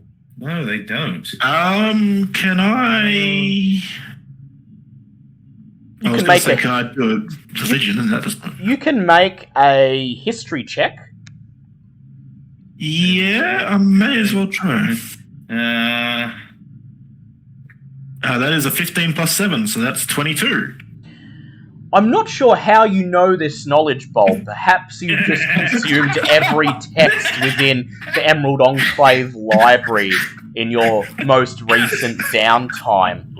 But as these Love 2 that. people walk towards you, you notice that the Archmage appears to be wearing robes that bear slight similarities to those worn by the people of Mazdika, a continent far to the west beyond even Chult.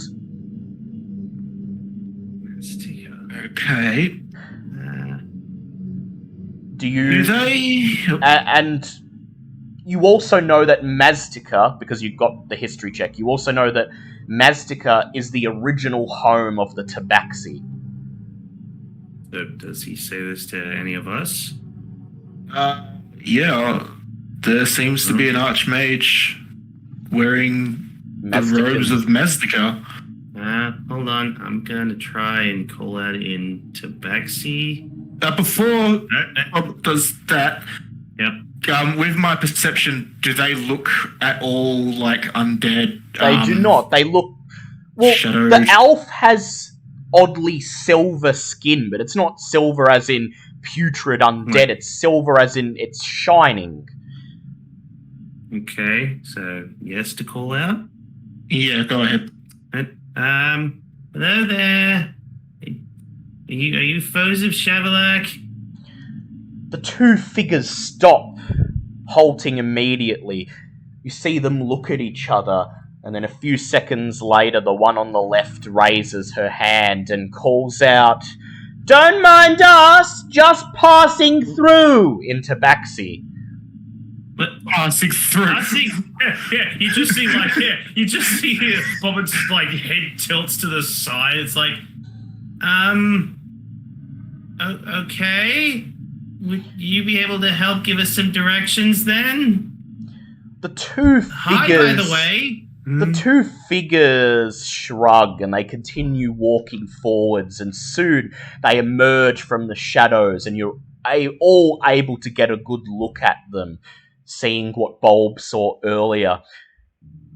You walk to meet them halfway down the corridor, and then you stand face to face with them, and the half-elven archmage raises her hand in greeting, and in Tabaxi she says, "We mean you no harm. I am Kerry Trina. I'm a scholar on a research mission. This is my assistant, Astrine." This is a weird place for a research place. How did you get here? What are you researching?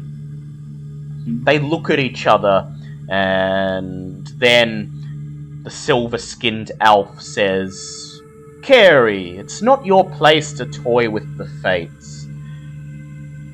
Keratrina looks back at you and she says, "I'm sorry. I can't tell you about that, but if you're here to fight Shavolak, I can give you some information." Bob will turn to the it's going, Bobbit doesn't think these guys are from here at all, but they do say they have information for us. Any help is good help at this point. Well, Bobbit's not one to question people meddling with fates, but any information would be fun. Wait, can I roll anything to know if these people are, if there's anything I could roll for that? Well, you could make your own history check. I could definitely give it a swing. Okay, and there's another nat 20. Please, God. Very Why well. can't you give me these in combat? With the nat 20, I'll give you some extra information. Looking both of these people up and down, you determine they are indeed wearing Mazdakan robes as Bulb described, but they are in a style that would not be worn commonly in Mazdaka today. The style is of a kind that you would only see in ancient Mazdakan art. They're at least 2,000 years out of fashion. They've been traveling a while. I was gonna say, yeah. See Alice Sanderson chimes in going, not to pry, but it's interesting to see, such antique clothing in such pristine condition. Either you're very good with or very, very bad at keeping up with fashion sense, or you're not from here at all, are you? Keratrina shrugs and she says, "Of course, goes without saying. I'm not from here. You're not from here." She smiles and says, "This is the realm of Shavolak, is it not?" You know what I mean. Well, let me just say you're a little behind the times. She just smiles knowingly and says, "I know." She says, "Know this. Shavolak draws his power from the primordial essence of a dead deity. So long as he is in proximity to this dead deity, he will be able to harness its power. If somehow you could draw him away, you would find him significantly easier to destroy." As she finishes saying this, her assistant Astrine looks at you all, and then she smiles and says, "We can say no more. You've been chosen to prove your people worthy. Who are we to interfere with that?" And with that, the two figures look at each other, Astrine looks back at Keratrina, and then suddenly the air is displaced, and where the silver-skinned elf stood is an adult silver dragon, its body taking up the entire girth of the corridor. Keratrina hoists herself onto the back of the dragon's neck. The dragon looks at you one last time and winks, and then it spreads its wings and takes flight, its body piercing through the veil of black shadowy mist above. As it leaves, Bob just calls out going, "Bye, thanks for your help. Perhaps Bob will see you again sometime." And just looks at the group and going, "So, who..." We'll pass on the information, but obviously just sits there and goes, "Do you want to know how they got here, or just Boba just keep that to herself? Because it's weird." Oh, by the way, Shavolak isn't... I was going to say, by the way, Shavolak's drawing power from a dead god. We should... That's probably an issue, isn't it? Like, a big issue. Can I do a check to see if you can destroy a dead god, or if so, how? You can't destroy a religion god check or can be made, yes. I can do that. Alright, well, I'm going to make one as well, and I'm going to ask, is there a way to destroy the husk of a dead god? Yep. Well, clearly I tired myself out on the other roll, because that was a nat 1. I got an 11. I was going to say, Alessander thinks on the question, you almost hear a voice going, "You probably should know this information." So, Bulb, you know that gods, despite being deities, are apparently mortal. They live and they die just like anyone else. And when they die, their corpses are set to drift in the astral plane. The astral plane serves as their tomb. Their corpses drift here eternally until either someone else mantles the god, taking their power, or the god is reborn. You are unaware of any way to destroy a dead god other than either mantling it, taking its power, or simply transporting it to a different location. How do you mantle? Like, with that roll, do I know technically how to mantle? You know that it's possible, and that mortals have been known to ascend to godhood by mantling a dead god, but you do not know how this process works. I gotta look up that character's name later, because that's a fascinating person. So I'm going to say out loud to Bobbit and Zinhorn, because Zinhorn's here as well, and the maybe Dragonbait might know this. So another way to defeat Shavolak may be to get rid of the husk of the dead god.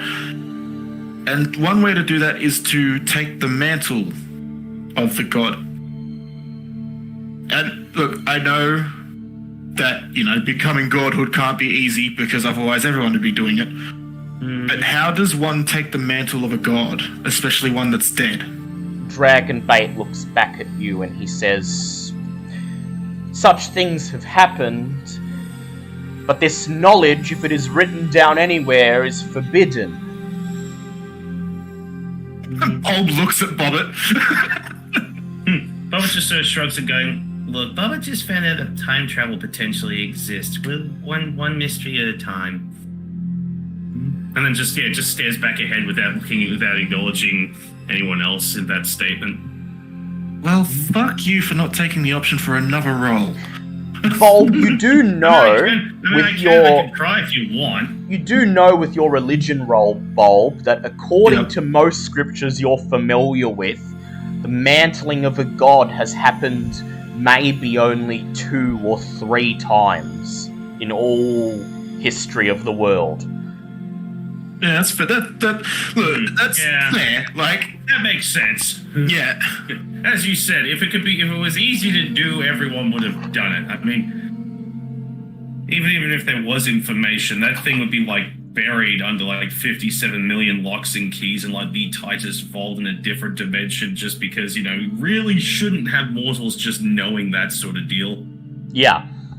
Though sending it away could, either send the god itself or send Shavolak away from that realm. Interesting. There is good news, and that news is that this encounter ends in only one obvious path forward, straight ahead, counting as an automatic fourth correct choice. I love that we were all freaking out, Solution potentially murdering us all. Instead, he gave us the absolute best encounter we could have gotten for so many different reasons. And so, pondering the implications of this strange sage's words, you continue on deeper into the maze. Who would like to roll the next D100? I think that's my turn, isn't it? Yes. Oh boy. 89. 89. Lovely. That's another special encounter. 86 to 90 can only be done once. That is the Night Spawn. This is either going to be really good Night or it's Spawn, going to be really fucking Bulb bad. was asking about it before. I am really happy that we're going to encounter these guys, but at the same time, oh god. The passage you are on opens into an 80-foot square area. 4 rows of cages are lined up in a set of 10 for each row. A 40-foot square building is located behind the field of cages. Hardy prisoners are brought here to be converted into Shadowkin. Bad it is. I'd like each of you to make a perception check, please. Oh boy, making a perception check with all of... Oh, 11. That's a 22. That's a 21. My Bulb? God. 11. That is a group pass. And so as you gaze upon this 80-foot square area, you quickly notice the passage that leads onwards further into the maze. And if you wanted, you could bypass this area entirely and move on. But there you see, in amongst the field of cages, that 3 of them contain people who have not yet succumbed to the will of Shavolak. Oh my god, did we find them? Freeing them will not be easy, No. as a group of armoured Shadowkin patrol through the rows of the cages, ensuring that no escape attempts are made. Okay, I'll be right back. Oh, crap. Great, we have a moral decision and one of the wise men freaking ducks out. That must be the wise man with the Yeah, that guy was always kind of a stiff on the party. So, what would you like to do?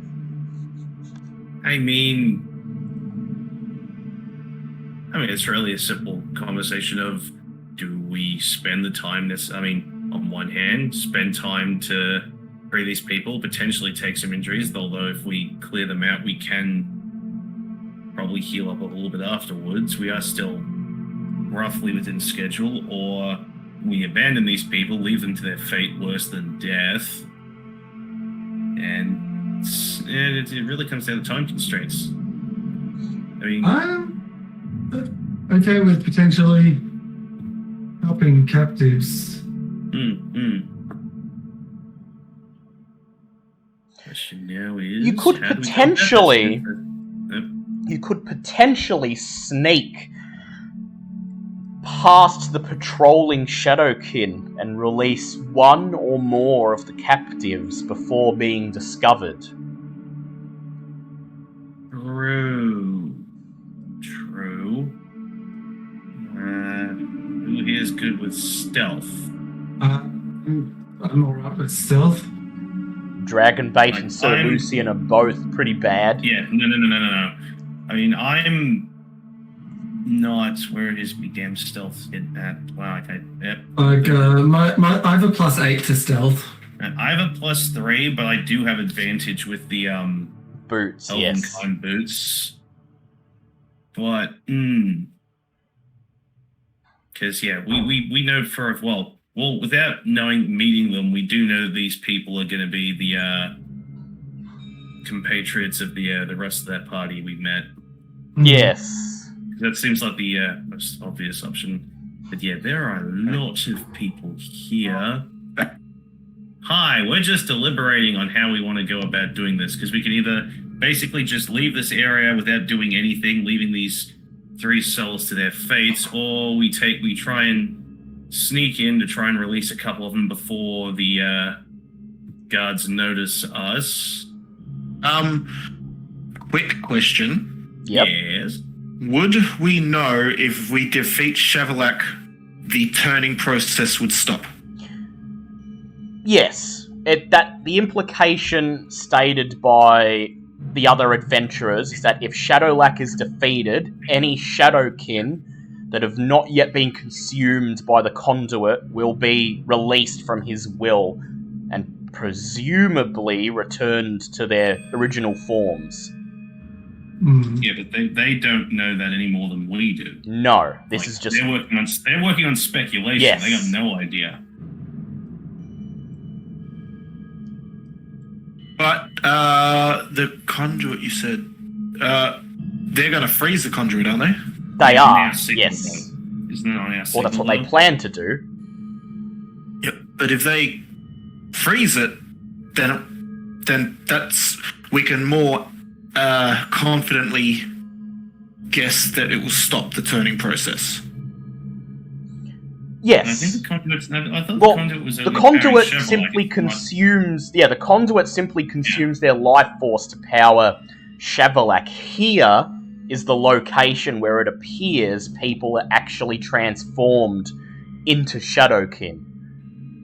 Perhaps they are taken into the large building at the edge of the courtyard and taken inside there and transformed. And then released back into the city.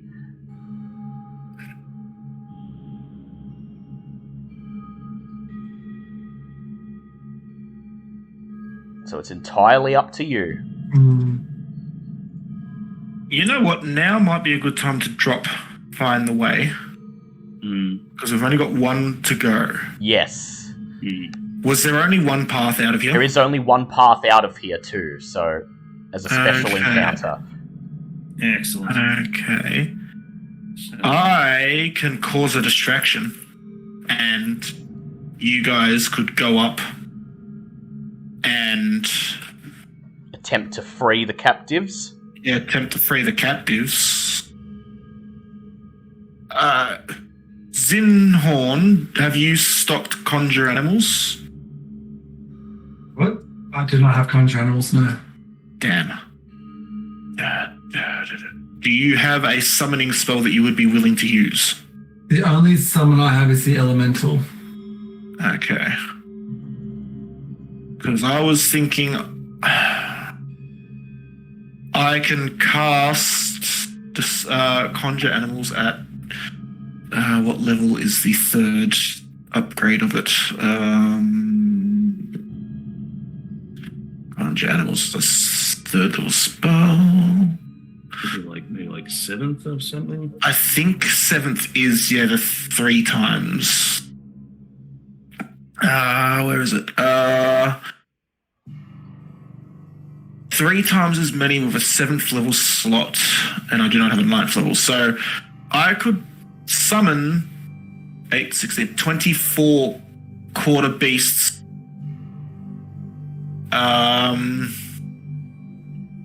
to the northeast. Can I get within 60 feet of the northeast corner? You'd have to sneak, but you can. Yeah, yep. But I could be able to. Okay. So then I could summon 24 animals to attack from over there. And that way you guys could run up to the captives if the veterans surrounding Captive 3 ran towards it, because they would be vastly outnumbered. They would probably think it's probably best to all go. And then I can keep an eye on you guys. When you've got all 3 done, we can beat it. On for it? Yeah. Okay. Worth a shot. If nothing Alright. else, even if it fails and it... Yeah, because we can still get the majority of them out. Yeah, because I'm willing to do that. Okay. He's hoping to just... before we enact the plan, Yep. from where we are, can I see if there's any, like, the cages they're kept in? Are they just, like, regular ass They seem to be cages? just regular iron cages. Okay, so I do have thieves' tools lined up for that, then. If they're just regular. Alright, Bulb, please make a stealth check. Okay, so may I use a wild shape to turn into something that is very stealthy? Yes, you may. Hey. I now need to figure out what is the most stealthy, because I have... would I know what is the most stealthy out of things that I can turn into?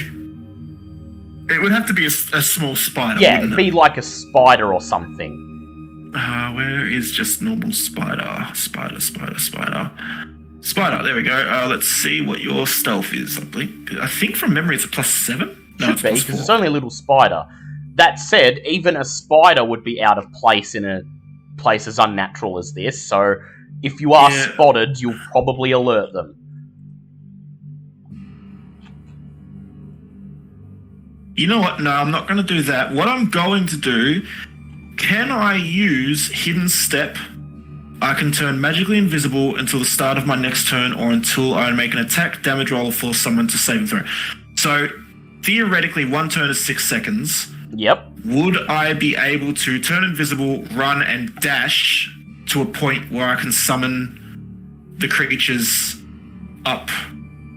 Not that one. Up here. Without being seen. Yes. You'd still have to make a stealth check, though. Yeah, that makes sense. You want to just borrow my boots? The boots you lent me? Do they need attunement? No. Because it could be bad Yes. Please. If they don't require attunement, I would like to borrow them for you, and I'll give them to you before we enter the... when we come out of the next corridor. No, unless you have something you can wall shape and it's not out of place. I guess I'd still need to make a stealth check of my own to get over to the cages. Yes. But if they're distracted, you'll have an Still easier be time. Okay, Obviously. so it'd still be, yeah. So it'd either be like advantage or I'd have an easier Yes, yeah. access rate. If I had the... Does your staff give you pass without trace? Oh, fucking does too. Jesus Christ. Jeez. That might friggin' help. Do that. I was gonna say I could have sworn. I know Lucian doesn't have it anymore. It's like I could have sworn your ass still had that spell. Yeah, no, Lucian fucking can does. no longer do that. Okay, so if I turn invisible, would that technically give me advantage on stealth? Yes. Which would cancel out the disadvantage from my armor? Yes. Okay, I'm going to bang my staff on the ground to cast Pass Without Trace. That's gonna be so useful. Thank you for that. Why, Bubba's here? Yay. And then I'm going to Hidden Step to turn invisible. Sprint. Or dash to where I'm within 60 feet of this point here. but out to the side, so like I'm going around, Yeah. preferably. And then I'm going to cast Conjure Animals at 7th level, so I'm writing that slot off now. And I'm just going to summon a ton of 1/8. I just realized I need to figure out what 1/8 is. 1.125, isn't it? It is, yes. You can do mountain goats, You know what? weasels. 0.25, not 1.5.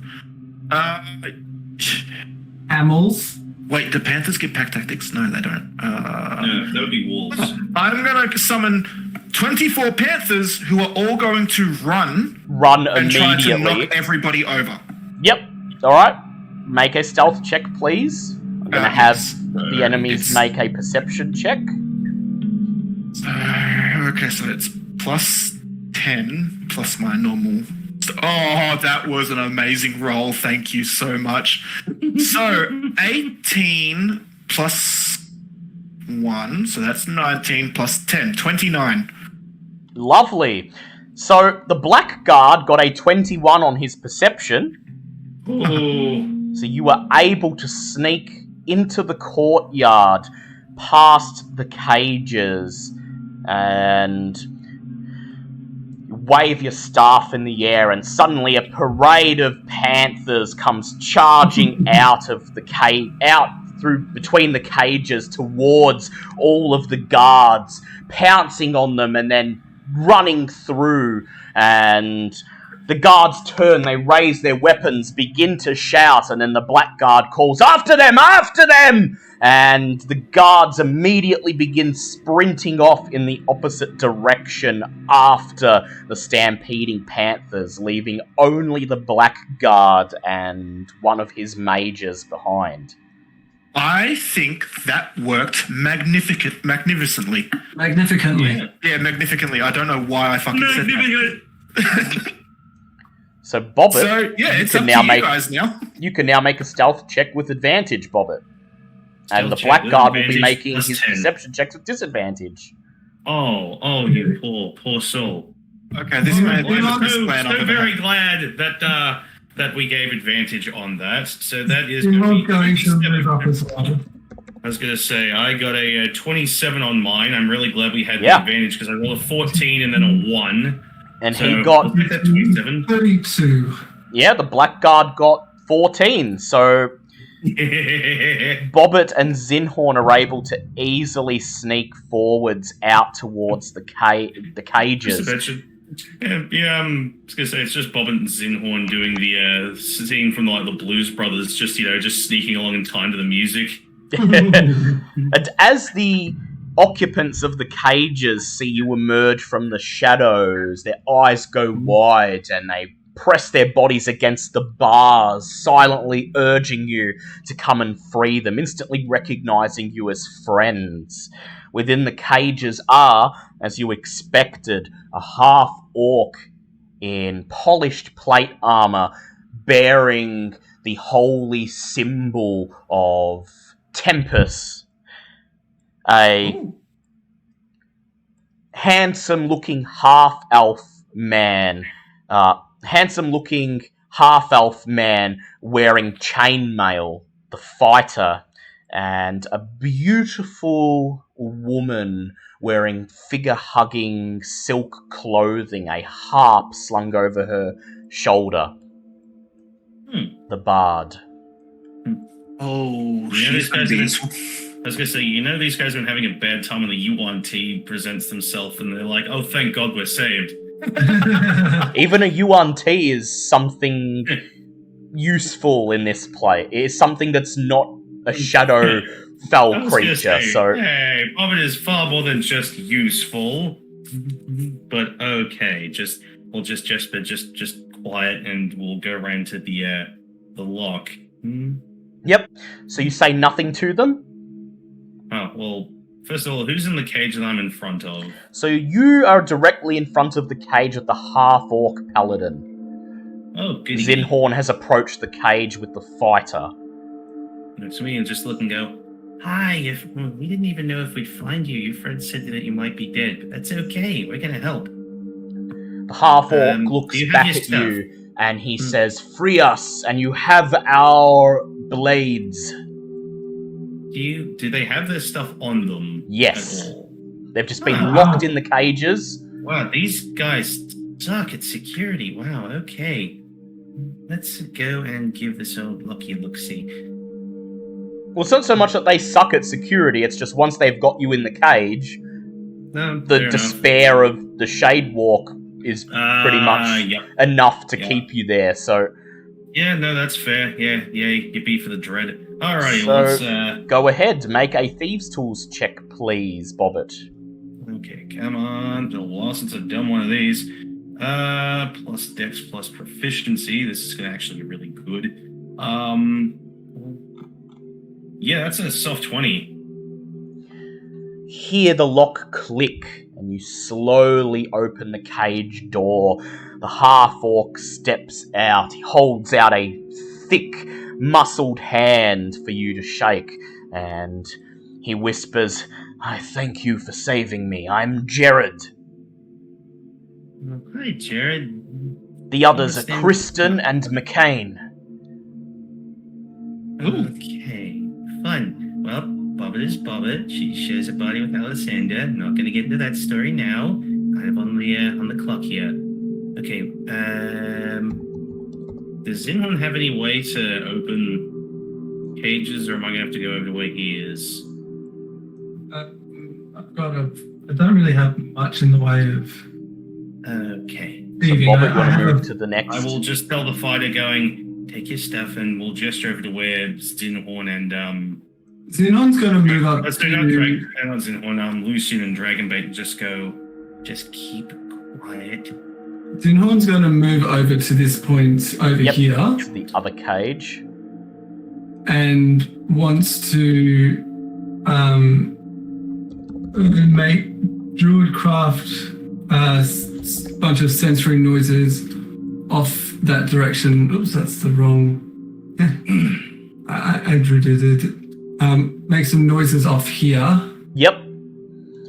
So you wave your hand and create the sound of rustling leaves and branches. The Blackguard and the Mage turn, facing their back away from you as they try to determine the source of the noise, giving Bobbit a few more seconds to do her work. Bobbit, please make a Thieves' Tools check.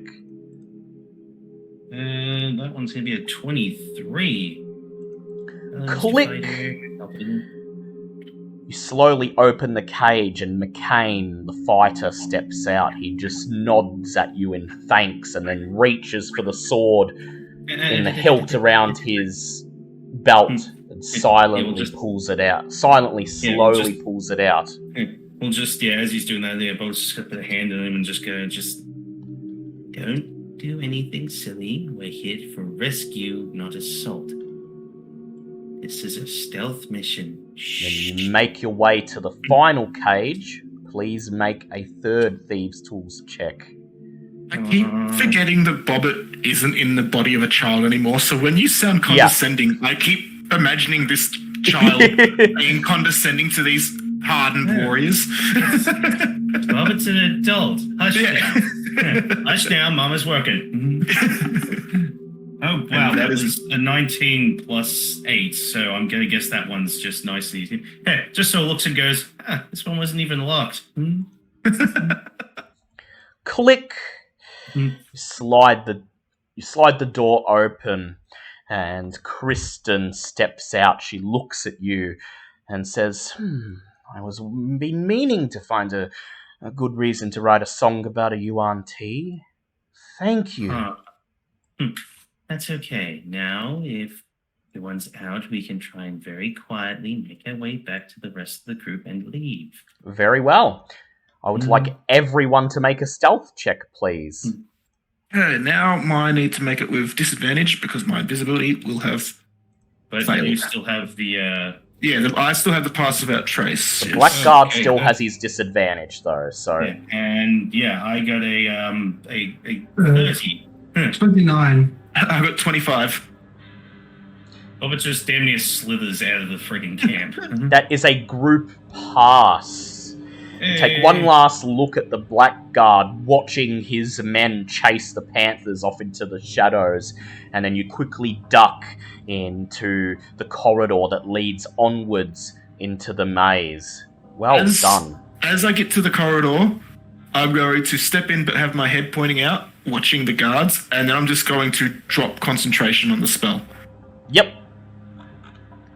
Run. Time for leavings. And then, seeing their initial confusion, duck back into the corridor.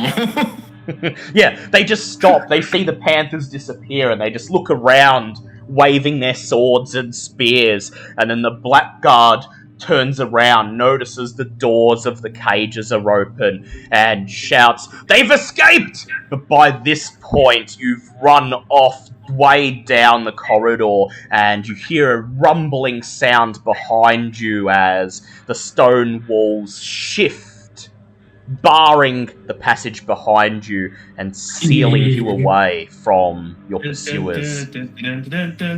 Stealth mission. That may have been my best idea yet. That was great. Look at us going full friggin' Metal Gear Solid on these assholes. Once the wall slides into place, You are a snake. your new friends stop. Jared, the paladin, turns around and he says, "I thank you for saving us. We've languished in those cages for... we do not even know how long. By any chance, have you found the rest of our companions?" Oh yeah, they helped us out an awful bunch before we got into this maze. They're standing by waiting for us to get to the spire in the middle. Good, so Lyrene, Shadow, and Varga are fine. Then that means Lyrene has put her plan into action, and we are assaulting Shavolak? That's the plan.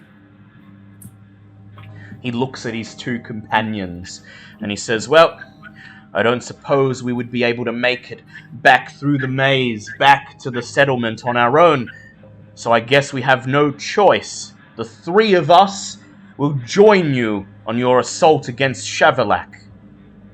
Yay! Yeah. Also, if anyone thinks that Boba was being slightly over-condescending to the fighter, just remember, the only other fighter she actively knows is Lucian, so... just to give you a base level of, just watching this guy come out of the cage, pull that sword, it's like, no screwing this up, we're working here, no. Okay. So, we're awesome. Boba just proved that she's also destruction and stealth. Now, what do we do? Look ahead, and there in the distance, just beyond the curvature of the horizon, you can see the great Blight Spire. All you need to do is walk towards it. Oh. Something tells me that it's not going to be that easy. No, it never usually is. Do we have a minute to look to our newer companions go, so what can you guys do? Jared says, "I'm a paladin of Tempest. Kristen here is an eloquence bard." Oh, God. What, you gonna talk Shavolak into jumping off a cliff? I was gonna say, how are you still in a cage? Could you just silver talked your way out of that fucking box? McCain steps forwards, raps his fist on his chest plate, and says, "And I am a champion fighter." Cool. Yeah. Well, introductions to the rest of the group. These are our two druids. They're Balbin, Zinhorn. They're great. But there's Dragonbait. He's also a paladin, though I forget. Dragonbait, who do you worship? The god of justice, nods Dragonbait. That's it. Fun. And the small child prancing around is Solution. He wasn't a child yesterday, but, death makes fools of us all, it seems. Jared just nods and he says, "Tempest works well with justice. We will fight alongside you. Call you our friends. At least until Shavolak is dealt with." I mean, we're about to go and fight an evil aspect of a god. Friendship doesn't really seem to make much of a difference if we all die. Also, Miss Bard Lady, do you know healing spells at all? I was going to ask, is it long enough for us to have a short rest? No, you can have a short rest. Yeah, I'm going to have a short rest so that I have my wild shapes back. That would be nice. I would like to... Alrighty. At this, Kristen nods and pulls out, unslings the harp from around her shoulders and begins to play a somber, slow tune, playing her Song of Rest. What do? I don't actually remember what this So does. while the Song of Rest is active...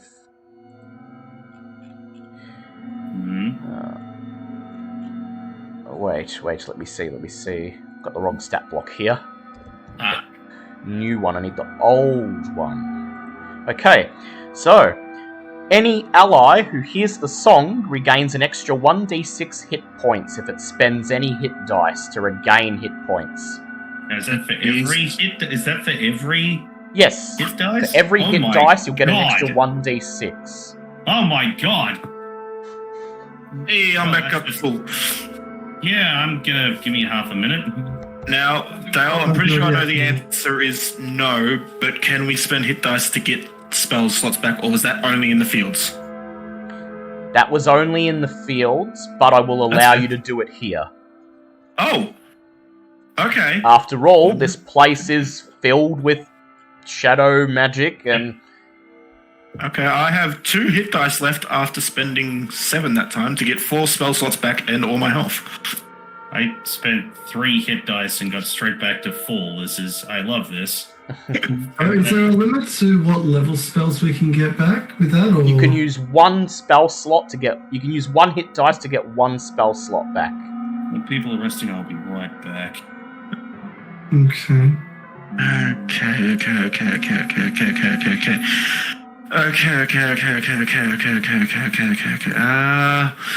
What? I really wish that this week had been good to me to actually do some research before we got to this fucking session. Yep. I am maxed out on spells by using 1. Fair enough. I was using my spells on the hope that we were allowed to do this. Yeah, well, Yeah, I was going to give you... I was going to say once you enter the Blight Spire, you can spend hit dice, so I may as well just let you do it now. Fair enough. I'm just gonna have to go with giant.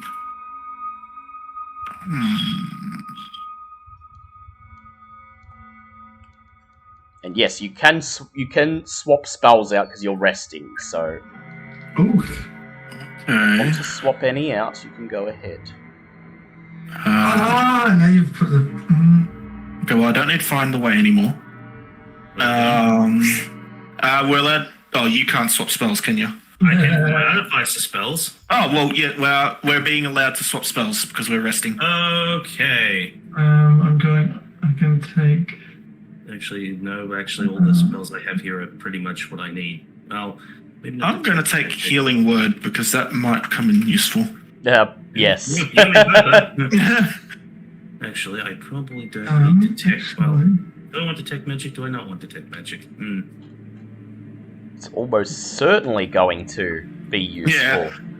Although, I have a plan, and it's either going to get me killed immediately, or going to set this guy up for a 1-2 punch. Well, maybe not a 1-2 punch, but at least the start of a fantastic combo. But Well, Yes. if you want to tell me the plan, or would you like rather save it for...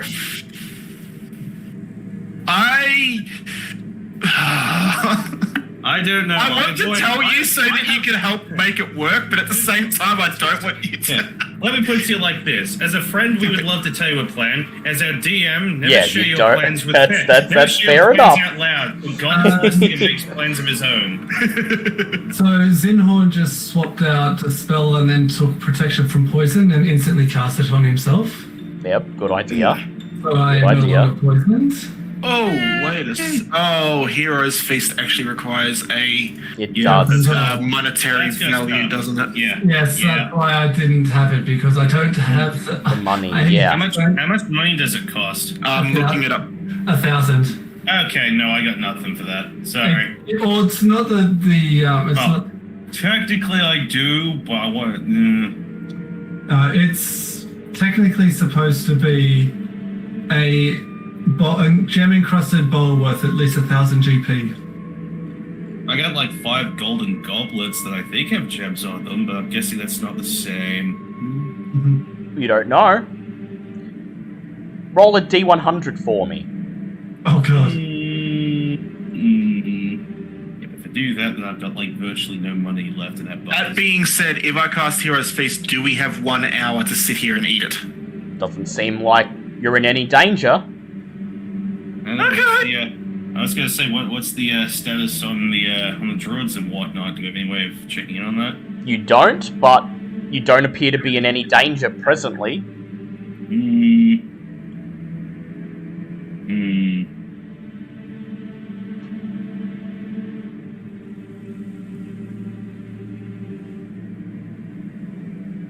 I don't know. I think.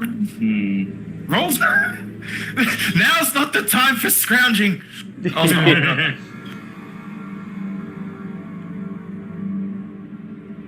What would you like to do? No, I don't think I know. You don't want to? You guys don't want to spend an hour? That's fair enough. I don't know. I just doesn't feel like we have the time for that. I don't know. You literally don't know. That's the thing. You don't appear to be Yeah. in any danger. That said, But currently, it appears. yeah. So, what was the signal for?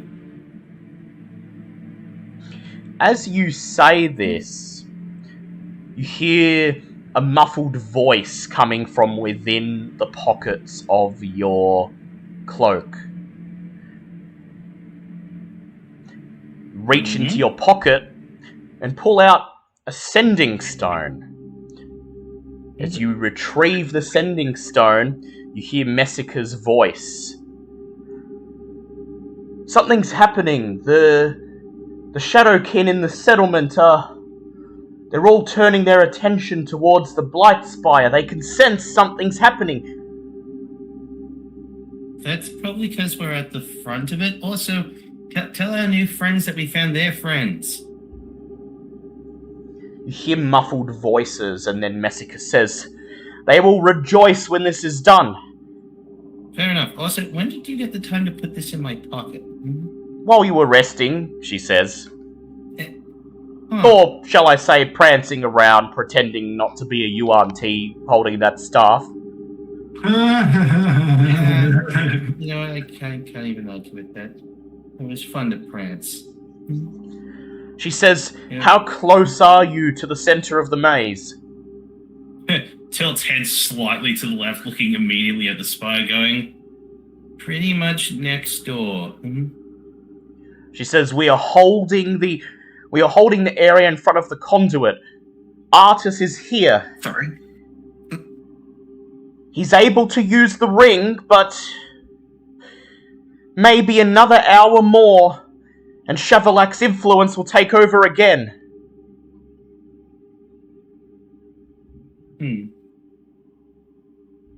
What did I miss? Sorry.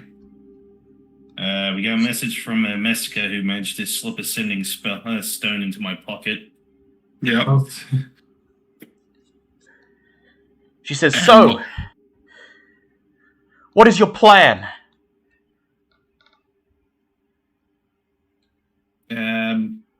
The bulb plan.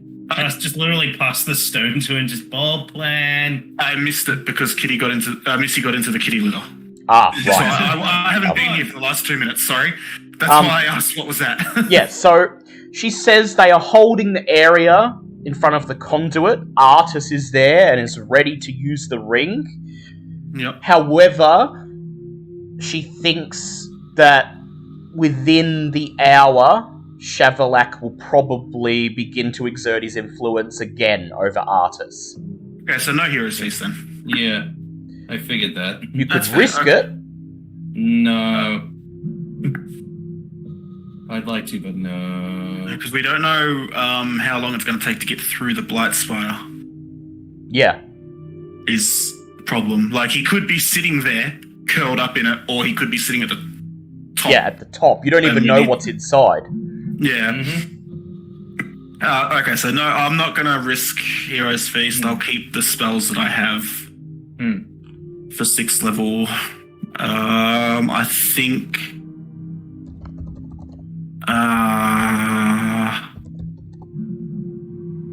I will, however, take out Reincarnate and put in Charm Monster. Do yes. we have any revival spells now? I have Reincarnate. Oh, not sorry. No, not Reincarnate. I've got Revivify? no. Well, I don't have any like reviving. I've got Regenerate. Sorry, that's what I'm. The problem is we don't have the money for it anyway. That is also well, yeah, no. Charm Monster. Okay, everybody not die. Problem solved. Would Bulb know if Charm Monster would work on a dragon? Because we've fought dragons before. Would I know what? Yeah, it would. It has a potential to work. Oh yeah, sorry. If they failed to save. Yeah, would it- yeah. Yeah. Okay, so yeah, I'm taking Charm Monster then, which is a 4th level. Got a lot of spells that we hope that he runs out of legendary resistances. For. I has plan. Okay. I'm just here to just have a good time with friends. Yes. I'm sure that's the truth. I am as ready as I can be.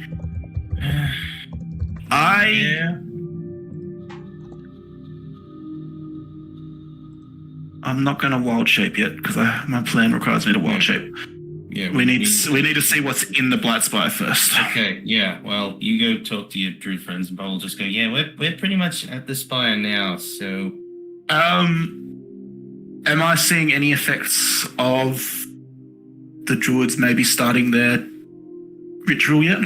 You don't see any obvious effects, but you do know that by now they would have started the ritual. The ritual is in effect, even though you cannot see anything that may have resulted from it. The black mists that serve as the ceiling of this maze block out your view of anything beyond them, and you cannot see any change within the maze itself. That is fair. I'm going to... Yeah, I'm ready as I'm going to be. Alright. Messica says, Are you about to begin the assault? I'll have Artus start to use his magic on your word. guys, we good to go. Yep. Well, So Lucian and Dragonbait just nod silently in resolve. do you want to hold the stone to your mouth and just take a peek inside the Blight Spire? Sure. So, Bobbit, building... do you want to, Bobbit? Yes, kind of. So, I cast Pass Without Trace. I Yep. think it's still active. It's still active. it is still active, yeah. I renew it. You renew Because it, it's yes. free for me. Tapping your Yeah, staff yeah. on the ground. Bobbit approaches the Blight Spire, and Bobbit, you see a building made of jagged black stone which towers above the rest of the Shadewalk. Its upper spires reaching into the cold grey sky that is just visible through the cracks in the shadowy mists. 3 large chunks of dark rock float near the top, each one linked to the upper spire by a thick iron chain. Despite this, you see nothing along the side of the spire that indicates that anyone lives within. There are no windows, no doors, no balconies. The structure widens at the bottom, where a grand entryway lies open in its center. An ominous dark red glow emanates from within, rhythmically pulsing like a beating heart. Well, that looks spooky as hell. We'll just casually wander back to the others and go, so, there's only one way in. No way to tell what's going on. Weird stones connected to the top of the spire that are just kind of floating there. And, well, I hope you all enjoy ominous glows, because this thing has glowies for, well, it's kind of like watching a beating heart, but like on the outside. Weird. Okay, well, maybe we get artists to start and we move hard and we move fast. Messica says, very well, act quickly. I suspect we won't have much time. And then you hear her call out the order, now! And the sending stone goes silent. Best of luck, Freezy Pop. Alright, people, time for running. Your companions grab their weapons and charge ahead, and you rush through the entrance of the Blight Spire into the beating heart of that pulsating red light beyond the doorway. A bitter frost lingers in this chamber, bearing no visible source. As your eyes adjust to the pitch-black darkness, you realize that you are in an empty, circular room composed of nothing but polished black stone. A multitude of sigils and glyphs are carved along the walls, all pulsing with an eerie reddish glow. In the very center of the room, shadows and black inky tendrils of darkness whirl together, forming a spiraling portal to some place beyond. I would like to say with the Oathbinder, it does actually shed light, so we do have some lighting to work with. Just, okay. Well, we know it's making the glow now. Who wants to jump into the mysterious portal to some other hellscape first? Any takers? Any takers? Well, I've used this phrase before, but women and children first? Just immediately walks over to Lucian going, well, you heard the man. Lucian just shrugs and sighs, hangs his head and says, very well, to our deaths. He takes a step forwards, placing we can take him out with us. Wait, hold on, sorry. What does this curse do to him again? Makes him believe that, apathy. Nothing that we can do is gonna win. But how does that affect him mechanically, if I can ask that? Makes him have disadvantage on wisdom, all saves. That's why he's been fucking up so badly. All saves. Is he the only one that has this? Yes, he's the only one that has that specific curse. Before he goes in, We can't cure it though. I didn't. No, restoration doesn't it? No, we checked that. It can't be cured until you leave the Shadowfell. Oh, so what do I have again? Fuck, I forgot about so yours gives you disadvantage on all mental saves and ability checks. Okay. Mine was all saves, but my dice have been scaring me today. I completely fucking forgot about that shit. Oh, too late so now. Lucian steps forwards, and as soon as his foot steps through the border of the swirling darkness, he just disappears, popping out of existence silently and without warning. I'm going to wild shape into a giant eagle and follow him. Yep. Yeah, Bobbitt's gonna go, you know what, just to be safe. New people, try not to freak out with this, and we'll just immediately go, wear tiger form, because hope this is the last time I have to use the damn thing. Alrighty. We exchange glances, and then there's one unit step forwards towards the portal. Oh, poor Lucy. We kind of just punted him through the portal first, then went, okay, so as a group. Technically Zinhorn. He's the one that said women and children first, so I grabbed Lucian. I didn't realize that he was just going to walk in on his own. As soon as you touch the darkness, you are instantly transported. There is no sensation save for a split-second feeling that your body is lurching forwards, being shrunken down and pulled through a tiny tear in reality itself.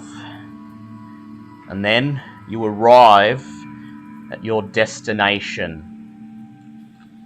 About to get the map. Here we go. You stand in the middle of you stand upon solid ground in what seems like an endless, featureless void of roiling black and grey energy. Around you, you can see shards of rock, pieces of solid land, what appear to be giant bones and other pieces of miscellaneous debris floating within the void. And then you realise where you are. The portal has brought you to the astral plane. You take a step back and look down upon the thing you stand and realise that the solid ground you stand upon is none other than the floating, lifeless corpse of Ubtao. Oh my god. Floating dead endlessly in the astral plane. Reactions. And by the way, your Shadowfell curses are now gone. Well, guess what? The dread doesn't go away. Alessandra is devastated to find her god dead. Yes, indeed. Just putting your new allies down. Oh.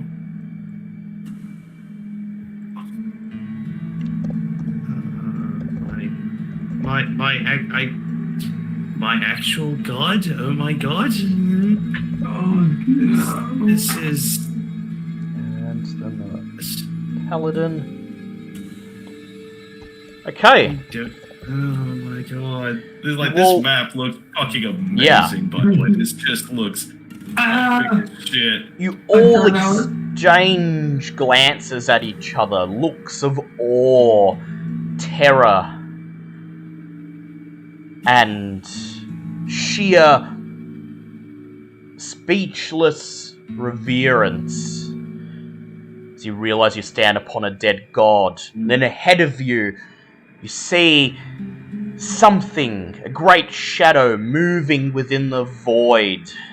A terrible roar pierces the silent emptiness, and then you see Shavolak in the form of the ancient void dragon, beating its wings, flying towards you, determined to destroy the interlopers.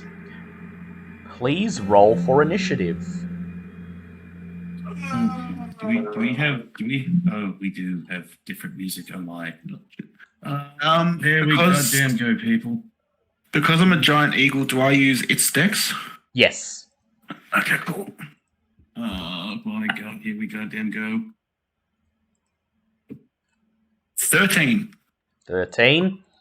Unnatural 20. Of course. 19. Robert? 19.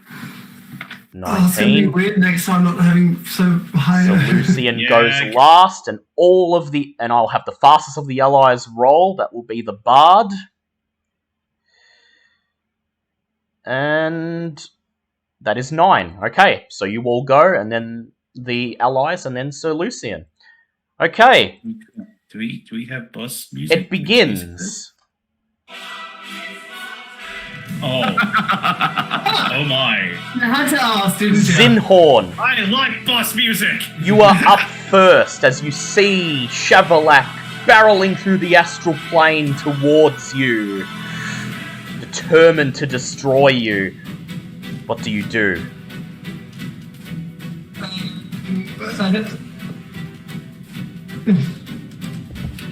You know what? Let's just do something that will cause something.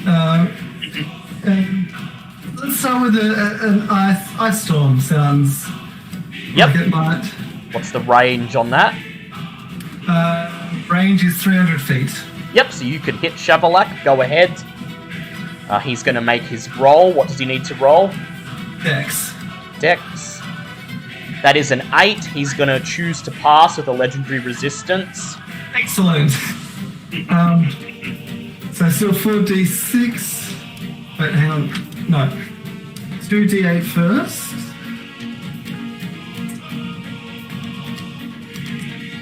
Which is 10 points of bludgeoning. Actually, no, he's not going to choose to pass, sorry. So he's going to fail, so roll the full damage. 10 points of bludgeoning. 10 points of bludgeoning. And that is, the cold damage is 4, 8, 11, 13 colds. Raise your hand, summoning the ice storm into the void, buffeting him. He takes the 10 points of bludgeoning damage, but is immune to cold damage and continues flying straight through the ice storm towards you. But does that mean he doesn't have difficult terrain? He still has the difficult terrain, he just doesn't take damage. Good. Then Zinhorn is going to run 35 feet up the torso. Yep, 35 feet up the torso. Very well. Getting away from the group. Yep. It is now and initiative. Bonus action. Yep. Bonus action. Start my shield. Yep. Your shield flies up, begins circling around you. It is now initiative count 20. It is time for Shavolak's lair action. Oh no. The dragon rips the fabric of space, forcing 2 creatures it can see within 120 feet of it to suddenly exist in the same place. It selects Zinhorn and Bobbit, wedging them together. Ow! I need I didn't want you over here. Zinhorn and Bobbit each take 19 points of force damage, and you both need to make strength saves to avoid being knocked prone. You said 19, right? Yep. Okay, that's... I think that's... Strength save is a 15. 15. Stuff 20. Yep. Sorry. So you do not fall prone, regain your footing, just in time for Bobbit to take her turn. Next time you come, please don't run into me. I didn't choose this, you know. Also, I was hoping to be a little bit close to everyone else, but yeah, just in case we start doing things, Boat's gonna go and start going, well, time to break out all the potions that Boat's been hoarding up till this point. Just kind of hoping to be on my own for this one. Zinhorn, if anything weird happens, don't judge, she says as she pulls out the potion of invulnerability we got from the Dendar temple. Yep. Oh, yeah. You uncork it, force the liquid down your throat. I want you to roll a d6 for me, please. Okay. That is a 3. That is a 3. And as you feel the potion coursing through your body and the invulnerability takes hold, your flesh begins to roil and twist, and before everyone's eyes, your lower body contorts, your legs fusing together, changing into the long, scaled appendage of a serpentine tail. You've become a Type 3 Yuan-Ti Malison. I will put your attacks in the Discord that you have unlocked. Oh, good. You are a Type 3 Malison. You've unlocked say. the Constrict ability. Oh, good. You now gain resistance to all types of damage. That's also helpful, but yeah, Boat just looks down and goes, I'd like to point out I'm still in like were-tiger form as well, so this probably looks completely messed up. And just side-eyes Zinhorn and just goes, "You mention one word of resemblance to you-know-who, and I'm feeding you to Uptow." So what else do you do on your turn, Bobbit? Well, a lot of stuff. The only thing I really have I can hit him with from this range would be Eldritch Blast. So let's go ahead and start firing those off with Reckless Abandon. Yep. So Alright, go ahead. those. Roll to hit it. Okay, we have a 29, a 28, and a 25. Okay, so 2 of them hit. However, as the 28, the one that you rolled 28 on, flies towards the Void Dragon, it uses its reaction to create a small rift in space around it, increasing its AC by 7 to 29. Oh my god! Please tell me that's a temporary thing. Just for this, just for this attack. You see your Eldritch Blast be sucked into the black hole, and then a black hole opens next to you, and the blast flies straight back towards you. Please roll damage for all 3, and the first one hits you.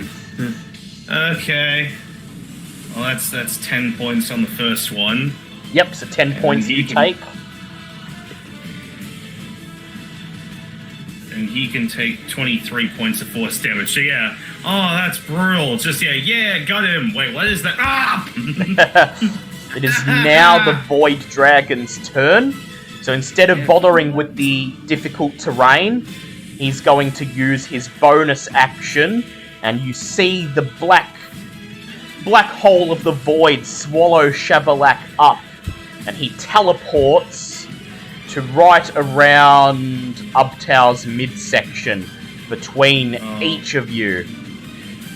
And then he looks towards Bobbit and Zinhorn, inhales, and unleashes his solar flare breath. I am so glad I drank that invulnerability I potion need first. Bobbit and Zinhorn to please make DC 24 dex saves. Okay. DC 24. Oh, Yes. God. Considering I physically can't roll higher than a 23, Bobbit is instead going to use her reaction to cast Absorb Elements. Yep. Which is why I'm really glad I decided Yep, to Zinhorn, you can do that too. I rolled a 17 plus 9. Oh, you made it. I'm not even rolling because there's no actual reason for me to try because I can't do it. The starfire surges out towards you, and you each take 22 points of fire damage. Also use absorb elements. Absorb elements, on so top of that. 11 points of fire damage, plus 22 points of radiant damage. That's right, it doesn't work Yeah, for radiant. so 33 damage altogether.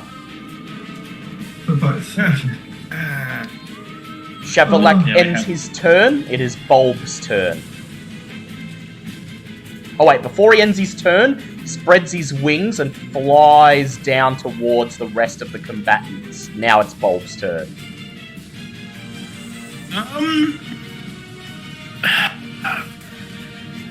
Would I be able to fly, land on his back, use my action to wild shape back into my form, use Meta Magic Adept to quicken spell a spell into a bonus action and attack him? Yes, I will get you to do an acrobatics check, please. And it will be contested by his wisdom, by his perception, as he sees you coming. So you got lucky, and he nat 1'd, meaning you have to beat 10. I have to beat a 10, and so is this me flying? Yes, this is you Okay, flying so I use the towards giant him, and he sees you eagle's coming, and you're acrobatics. trying to dodge his claws as he tries to stop you. So I got +3, come on, it's better than my +1, come on. Hey, that's an 11 +3, I got 14. You swoop up, dodging Shavolak's claws, hover above his back, and then transform back into a furbolg and drop down on top of him. I'm then quickened spell, use my 2 points that I have. I am going to cast Contagion. Yep. And I am going to hit him with Mind Fire. Yep, so go ahead, make a melee spell attack. Please fucking work, please fucking work, please fucking work, please fucking work, please fucking work. Which... name, buddy? That's a 19 plus 13. 19 plus 13, that is a hit. You He touch is him. conflicted with mind. Yeah, Mind Fire.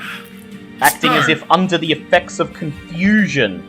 Yep, so on a hit, I afflict the creature with a disease of my choice. At the end of each of the target's turns, it must make a constitution saving throw. After failing 3 of these saving throws, the disease effects last for the duration. Yep, So he has to make 3 saving throws after each, one after each. Well, he has to make up to 3. yeah.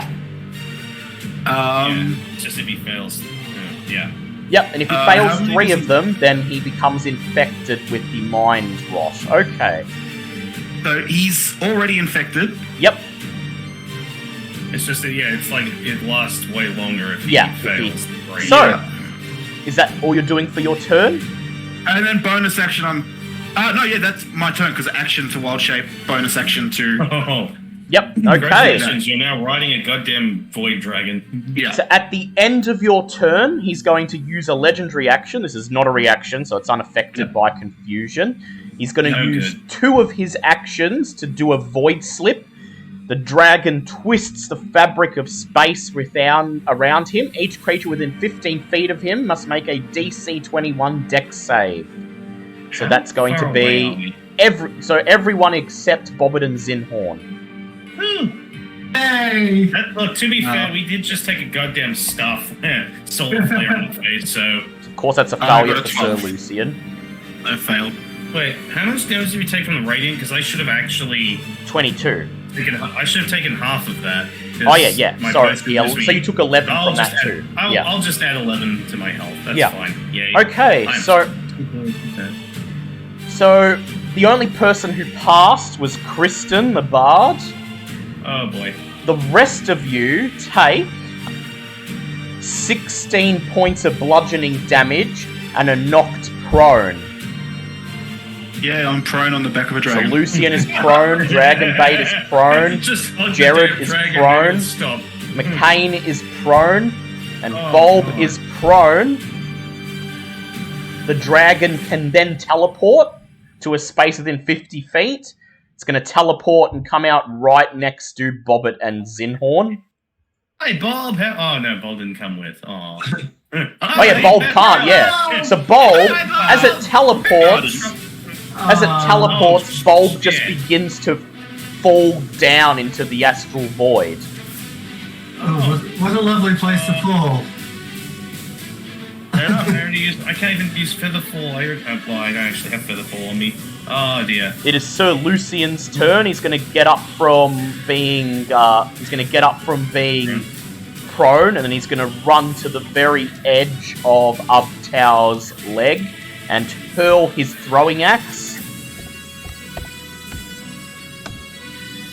And that is 1 hit, so that is 10 points of damage.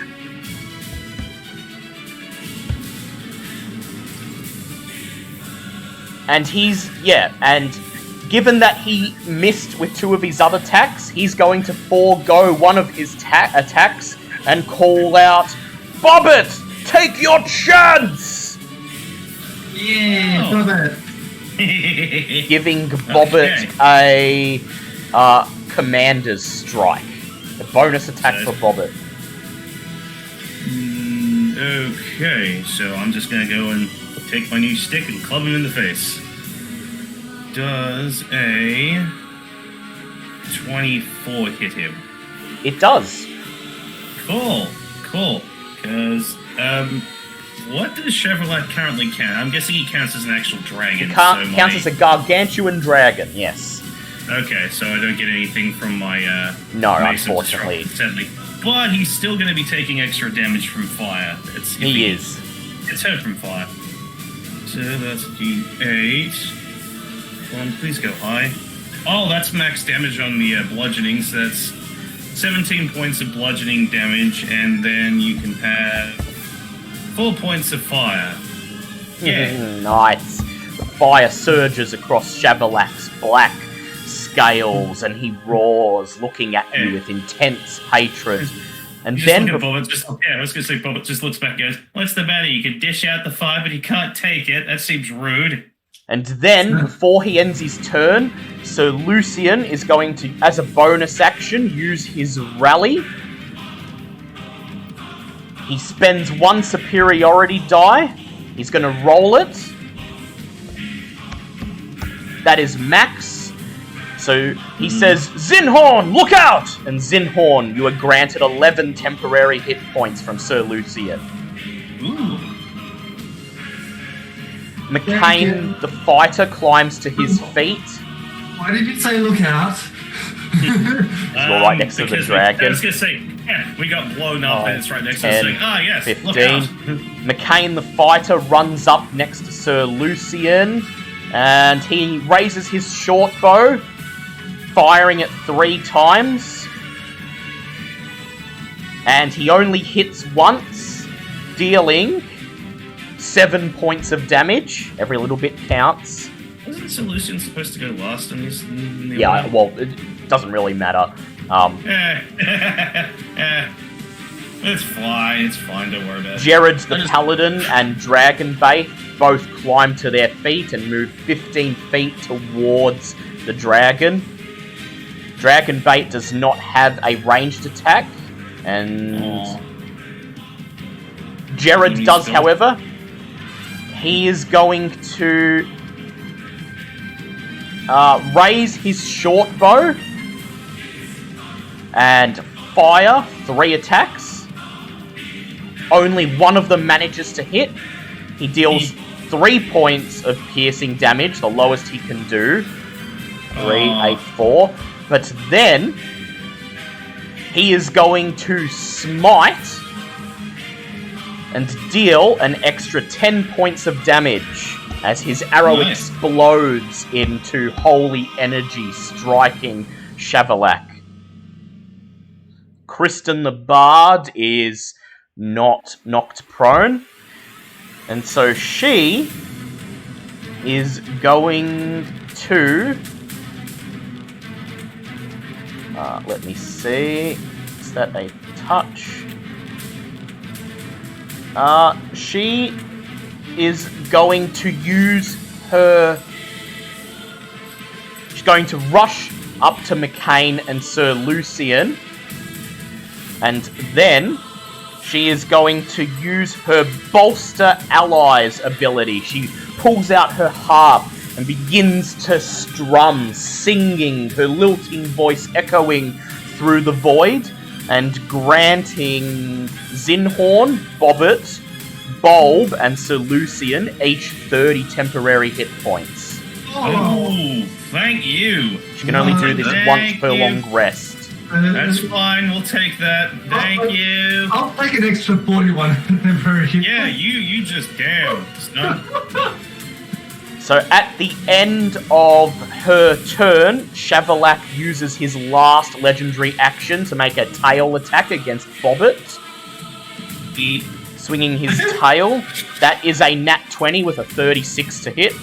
No! I'm glad I have resistance to whatever this is. So Bulb, you would take 40 bludgeoning damage, but you take 20. Bobbit, not Bulb. Because Bulb's Oh yeah, Bobbit. Yeah, Bobbit. problem. Yeah. How much do they take? 20 with your resistance. Cool, I still have my temporary hit points. Haha! Zinhorn, it is your turn. Okay, so Zinhorn is going to invoke his second use of Shigambi's gift to start off with. And then is going to cast Summon Elemental to create a Fire Elemental. A Fire Elemental, yep. Is then... Where is he going to appear? Over sort of this side here. Yep. So the void twists and warps, and a fire elemental appears appears beside Shavolak. Next thing, Zinhorn's going to use his bonus action to go elemental himself. Fire elemental. That's fair enough. And then looking at the other fire, at Blaze, the fire elemental, it's going to combine. Yep, they know the deal. Rush towards Blaze, surging your body into his. Please make an Arcana check. Arcana, that is at 19. 19. The two of you merge together, forming a huge fire elemental. And then is going to, as huge fire elemental, going to blast wave. Yep. So each creature within 15 feet must succeed on a 17 dex save. Yep. So Shavolak's gonna roll that. Bobbit, you're just out of range. You're lucky. That's why I went on the other side of the dragon. Yep. I was That gonna is say, yeah, you just hear like a rattlesnake hiss as this thing goes past, going, "Hey!" that is a 14. Fail. He's going to choose to not. He's gonna choose to not pass. So he's not going to use his legendary resistance. Right. Okay. Oh, So that God means damn it. that is 8d6. Yep. That is 6 and 6 is 12. And 5 and 5 makes 10, so that's 22. That is cocked. That's another 20, 32, and 34, and 35 points of fire damage. 35 points of fire damage. Not bad at all. It's also ignited. Yep, he is ignited. means Flames surge down him. Until the creature takes an action to douse the fire, it takes 2d10 at the start of each of its turns. Yep. Now, So- because I get another action, Yep. does that mean I can attempt to recharge the blast wave on this one, or does it have to wait until next cycle of Next action? turn. Next turn. Yeah. But if he Well, recharges that- it next turn, he can get it. He can immediately use it. So Yeah, cool. I just wanted to make sure what you're ruling for the same one. Yeah.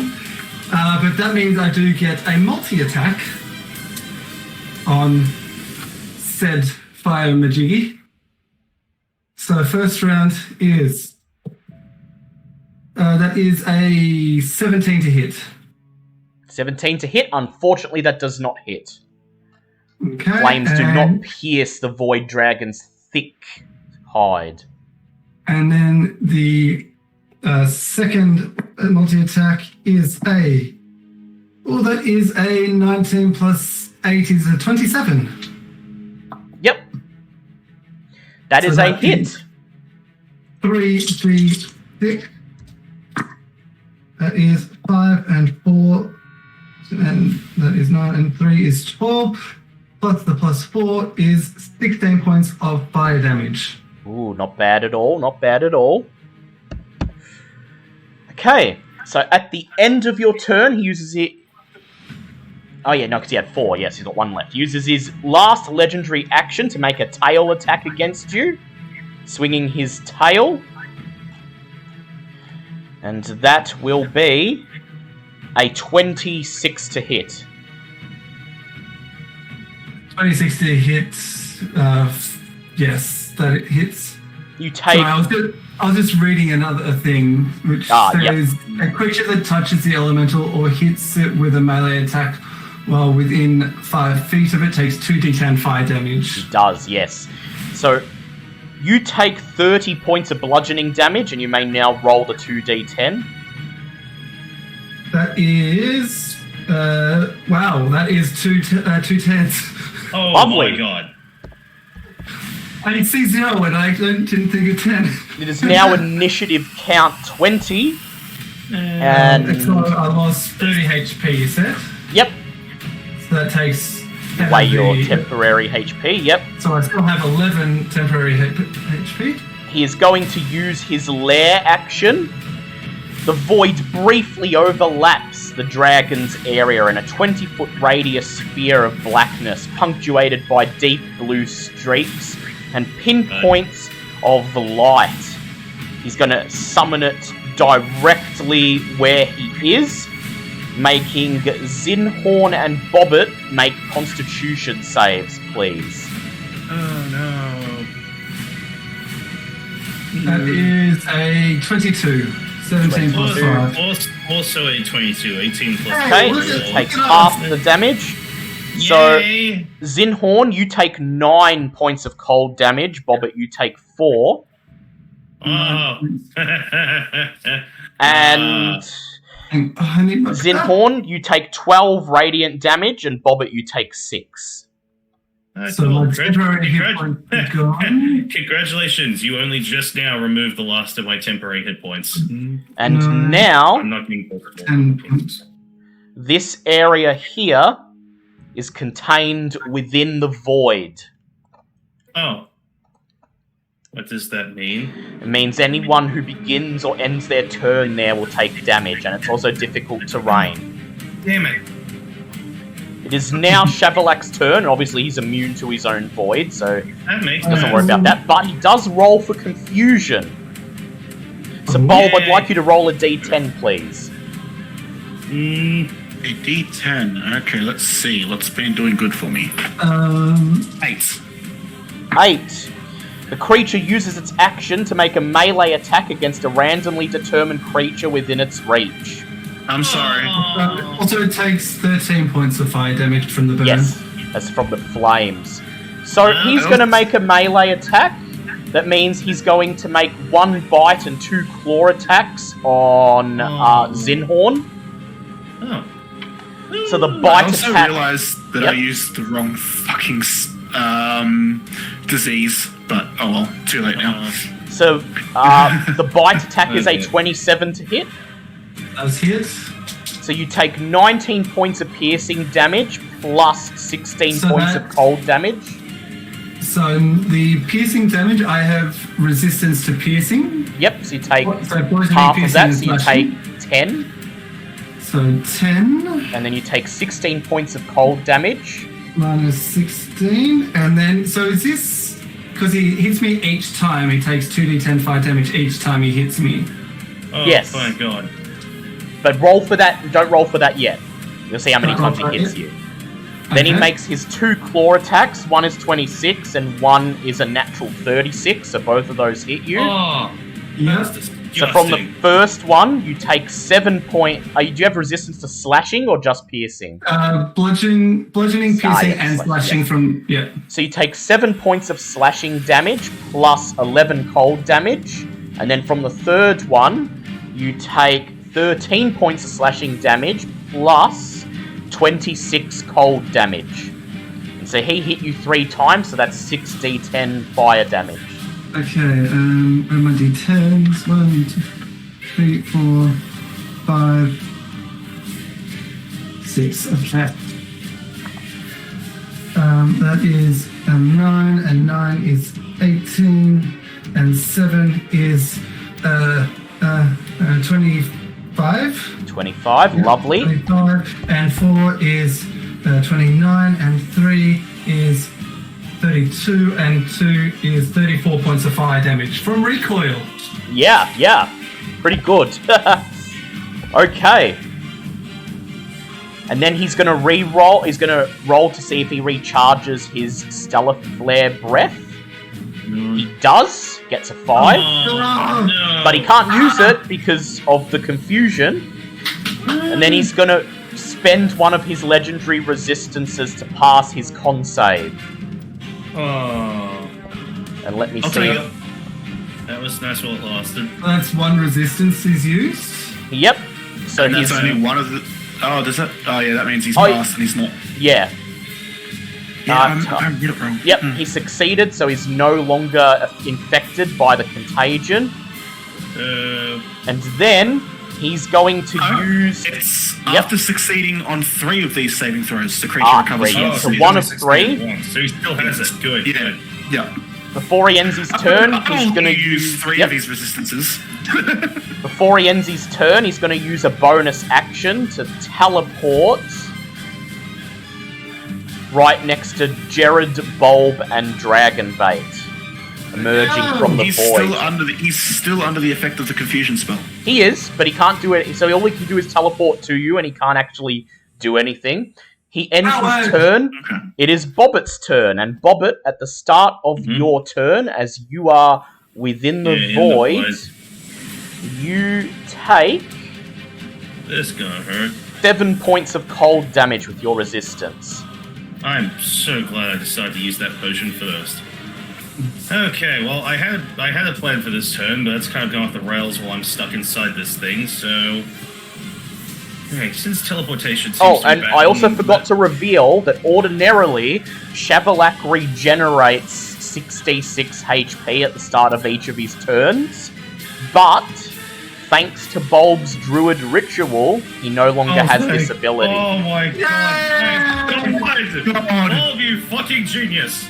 So far, that's probably the best thing that it could have stopped. Yeah, So far. okay. So yeah, no, as a... He also doesn't have access to his other breath weapon due to Artis freezing the conduit. Thank God. Okay, well, I'm gonna ask what that does, because that just sounds awesome. Now, quick question. If I use a bonus action to use a spell, can I then use a regular action to drink a potion? Yes. Cool, well, in that case, Bobbit is going to look at the whole teleportation thing and just go, you know what? Not impressed, Bobbit can do that as well. And just Misty step over to where the rest of the group is. Yep. So you step forwards out of the void and emerge with everyone else on Uptow's upper leg. Okay. So I'll have one more potion I want to work with. So I might as well drink that while we're here. Bobbit's going to pull out the Fire Giant Strength Potion and down that. Ah, nice. It's about goddamn time. So the already scary looking, half were-tiger, half snake thing just bulks up considerably. The muscles just bulge out. I really want to see an artist draw. I would love to see right that now. as an attempt right now as a fucking You are freaking half were-tiger. were-tiger just on roids. Just like, okay. Unfortunately, that's all I can do on my turn, but oh boy, hold on to your hats, kids. At the end of your turn, Shavolak's going to use 2 of his legendary actions to Void Slip, twisting the fabric of space. I need Bobbit and Bulb to make a DC 21 Dex save, please. Oh, well, hi, Bob.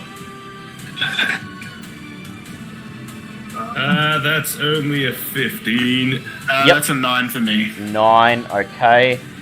So Bulb and Bobbit, you each take 24 points of bludgeoning damage. Bobbit, you take 12, and you are knocked prone. Bulb, you're already falling, so it doesn't matter. But Bobbit, you are knocked prone.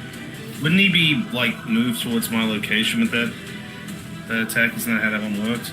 No, just knocks you prone, and then he... Oh. Dragonbait is knocked prone, however, Jared is not. And then Shavolak teleports to the very top of Uptow's leg. You could just say ass. Trying not to ruin the... back. It is now the companion's turn. Dragonbait climbs to his feet, runs towards Shavolak, but can't quite make it. But Jared can. He rushes forwards, raises his glaive, and makes 3 attacks. Unfortunately, he's not able to hit with any of them. Okay. McCain the fighter rushes forwards. He raises his longsword, makes 3 attacks. 2 of them hit, 1 does not. So he deals 30 points of damage, not bad. He is then going to use his second wind and make 3 more attacks. And unfortunately only 1 of them hits. He deals 12 points of damage. Any damage is good damage. Mm-hmm. Oh my goodness. Just waiting for my turn. Mm-hmm. Kristen the Bard attempts to cast Hold Monster on Shavolak. Oh, hopefully your DC's high. Her DC is 18. Makes He's going to sense. make Makes a sense. wisdom save. He nat 1, and he's going to choose to pass. Oh, That's 2. that's got one more. Is 3 the max though? At the end of her turn, Shavolak decides to use a legendary action to make a tail attack upon Jared. That is a nat 20. He hits Jared for 58 points of bludgeoning damage. Oh dear. It is Sir Lucian's turn. He rushes forwards to Shavolak, draws his sword, and attacks 4 times since he did move at least 10 feet. Unfortunately, he only hits once. Wow. Buddy. Deals 16 points of damage. And then he's going to spend a superiority dice to add a precision attack, adding an extra 3 points of damage. And then at the end of his turn, Shavolak is going to make another tail attack, this time at Sir Lucian. Unfortunately for Sir Lucian, it's another nat 20. God. See, this is what I knew at some point our luck was going to turn around. Now he's Sir getting all nat Lucian 20s. takes 52 points of bludgeoning damage, bringing him down to 121 hit points. I picked the wrong time to have a drink. Shit. It is now Bulb's turn. Bulb, you are Oh, it's a falling. How far down am I? You are about 10 feet down, because you fall 10 feet a turn. Okay. You're an eagle. You are an No, I eagle, was- though. Oh, yeah, you No, know I was you're a back to my knees. furball. Turn down. I would like to use Misty Step to get as close to Shavolak as I can. Yep, Has he so- landed? He has No, he has to be landed. there. Well, he's just Melee flying attack. above. He's not landed. Yeah, yeah.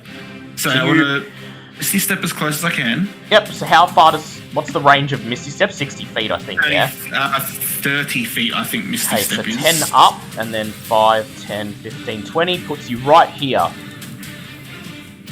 And then I'll use my actual movement to get into Run melee right up range to of him. Yep, Now my question is, can you be infected by 2 diseases at once? you sure can. I'm going to contagion him again. Very well, very well. Because Misty Step is a bonus action and Contagion is a full action. It is. I'm going to roll to hit him, Yep. and I've never been so nervous to make a roll in my life. Ah, That is a 15 plus 13. That is a hit. And I Wait, this time, actually, 15 plus 13, that's 28. yeah. But he can't make reactions. So no, that's a hit. No. Oh, thank fuck. Don't scare me. Yeah. This time, and this is the one that I was supposed to do first, he's going to start bleeding uncontrollably.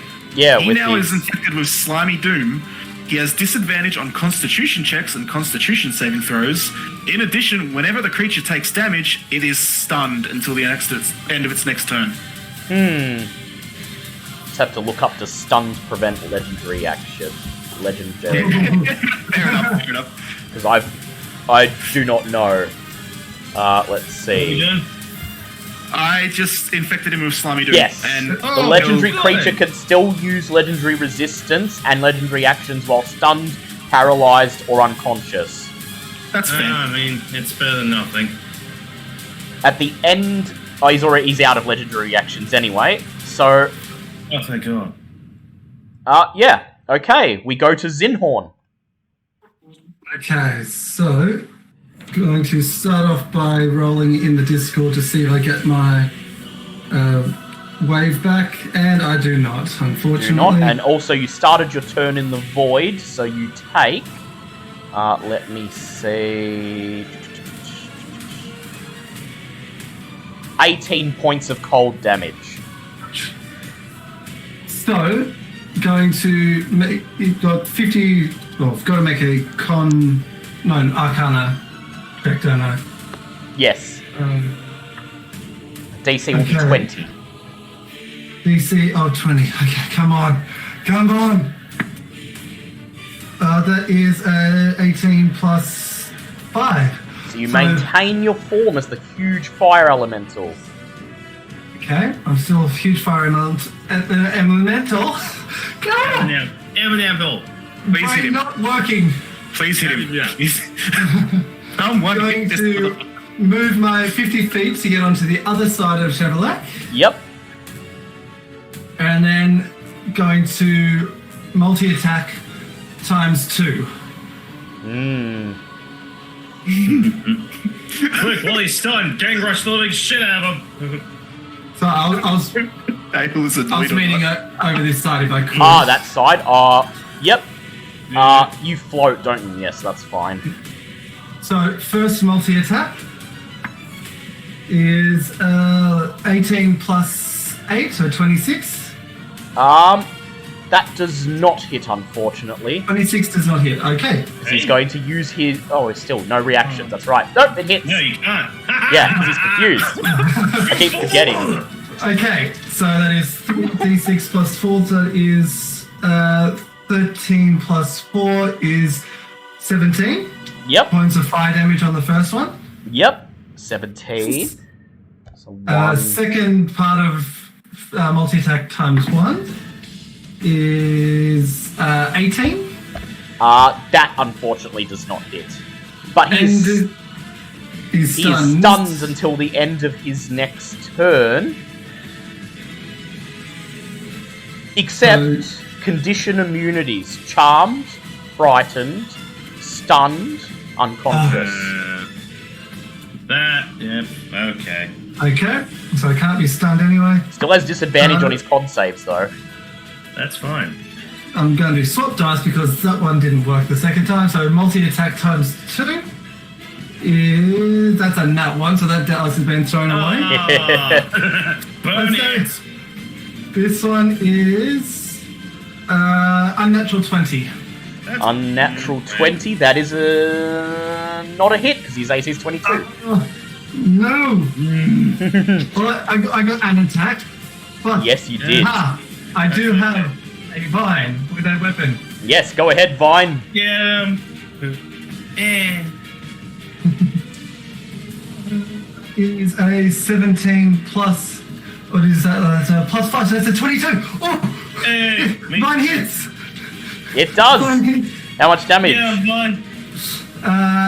Did I end up getting both vines back, or I just got the one? Just one, because Bobbit was using the other. No, I gave that back. Okay, ages he had ago. 2. Yeah, but only one of them had a weapon, so... Yeah. I can use both vines on the Yeah. one weapon? Well, it's still just one bonus action, so you still would only Yeah, get but- one attack. Yeah, but it means I can use a D10 instead of a D8. Ah, yes, you can, yes, because they're both Yes, holding you the can. weapon, yes. Get 'em, boys! That's my D10s. Ah! I guess I'll use that. That is a whopping 4 points of damage. Hey, anything's better than nothing. 4 points of damage, lovely. I am so nervous, I can't make sense of I it. know. 4 is better than nothing. 4 is better than Wait. nothing. Take So what you can. it is now There's initiative nothing back. count 20. Shavolak initiates a lair action. He rips the fabric of space, causing Bobbit and Sir Lucian to exist in the same spot. Oh, ew, no touching. Bobbitt's Bobbit? not going to prison. Bobbit, you take 19 points of force damage, and Sir Lucian takes 38.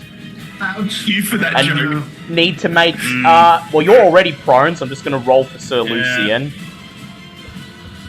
Starting to get beat down And here. he fails. Sir Lucian is knocked prone. He also takes 39 points of damage, bringing him down to... Oof, okay. 82. Alright. Oh, cool. Well, he's still doing better than me. Good for him. It is Shavolak's turn, and at the start of his turn, I'd like Bulb to roll a d10, please. Come on, roll a bit better this time. Come on. 10.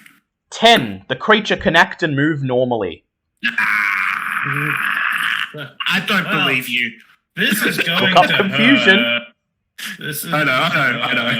So I Shavolak do believe you. I'm just uses being a dick. Shavolak uses his bonus action He to. takes 15 Oh yeah, points takes of fire damage first.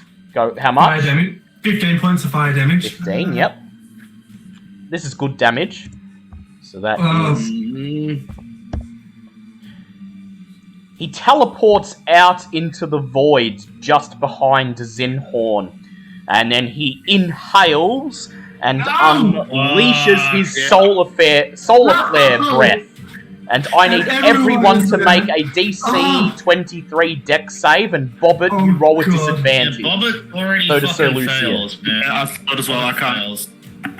Also, I just realized I know where this song comes from, and I love this. Thank you. Will you allow a nat 20 to succeed? Yes, I will. If you can't well, roll yeah, to beat I it, guess I I'll will roll. roll. I will allow a nat Okay. 20 to beat it. I got disadvantage, so I physically can't. So You can roll if to the- 20s. It's happened already if- tonight. If the bard lives, please get him to start healings. I got it Nope. at 28. 28. No. Okay, Zinhorn survived. Thank God I already have a resistance. Okay. So, Bobbit and Zinhorn. Bobbit, you've got your resistance. This is why. So, Yay. Bobbit and Zinhorn, you take 21 points of fire damage. I take none because I'm fire elemental. Yeah, you're immune. The bloody luck. Ow. Everyone else takes 42. Oh. And then- Need to do real quick. What is 116 take away 42? That's 54. Yeah. 116 Yeah. take away 42. Yeah. That's You 60. should have got a. I was Then, gonna say. Bobbit and 74. Zinhorn, you each take 21 points of radiant damage, and everyone else takes 42. So that is Anyone's 84 still damage for fucking everyone who failed. So Lucian had exactly 82 hit points left, so Sir Lucian no. goes down, No. and he has disadvantage on death saves. Oh god. Not anymore. Wait, 'cause that's Oh yeah, no, he's that's right, not yes, really- normal, yeah. No. Yeah, I'm on. he's good. Oh well. That's a pass for his first. Jared the Paladin goes down screaming. God damn it, he's gone. So he's fully dead. Yeah, fully NPCs dead. are dead. Yeah, no, that's fair. That's fair. However, the others are still up. And I'm still up on 32. And then at the end of his turn, Shavolak is going to attempt a wisdom save to break out of the confusion. That is an 18. Does that pass? No. Okay, he is still confused. He's going to attempt a con save with disadvantage. That is 21. He rolled a 23 and a 21. So that is... Yeah, they're Two both pass. pass. So that's Yep. 2 passes on the intelligence one and 1 pass on the constitution. Yep. Were they with disadvantage? Yes. He gets Both of plus, those- he gets plus for 9 both on of his the con, diseases? so... Yeah, For both that of the makes- diseases? That makes sense. Yeah. He's a dragon. Yeah, okay. Yeah. Okay, no, that's I just wanted to make sure, that's all. He's So not going to that's- use his last legendary resistance. He's going to keep that. So he's just going to let the Yeah, dice that's fair. lay where they are. No, that's fair.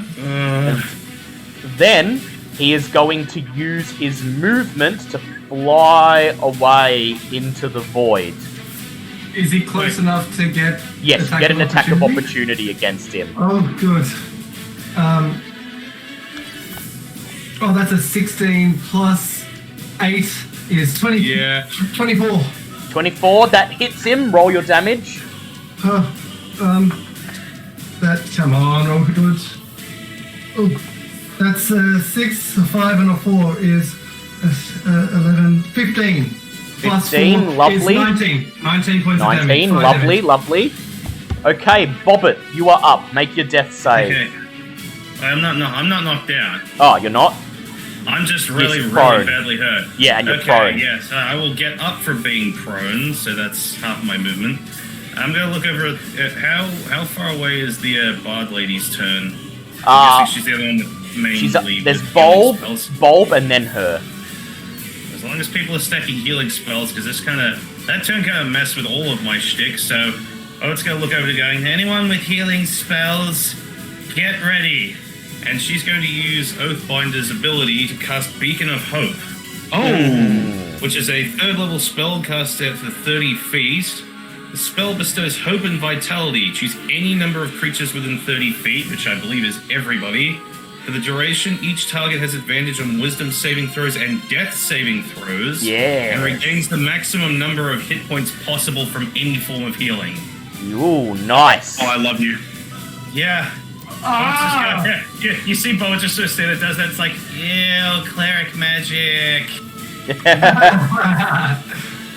At the end of your turn, Yeah, everyone, for the love of God, start throwing goddamn healings. That was at the end so of just your, if I have any, if I had anything to do with anything with my bonus actions. I have to drop out of my form in order to use my healing spells. Well, you don't. That's have okay. You stay fire.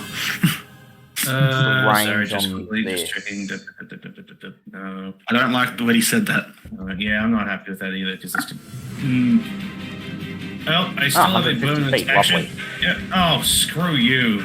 How far away is he? Before we go, how far away is he from us? he is 5, 10, 15, 20, 25, 30, 35, 40, 55, 60, 65, within 120 feet.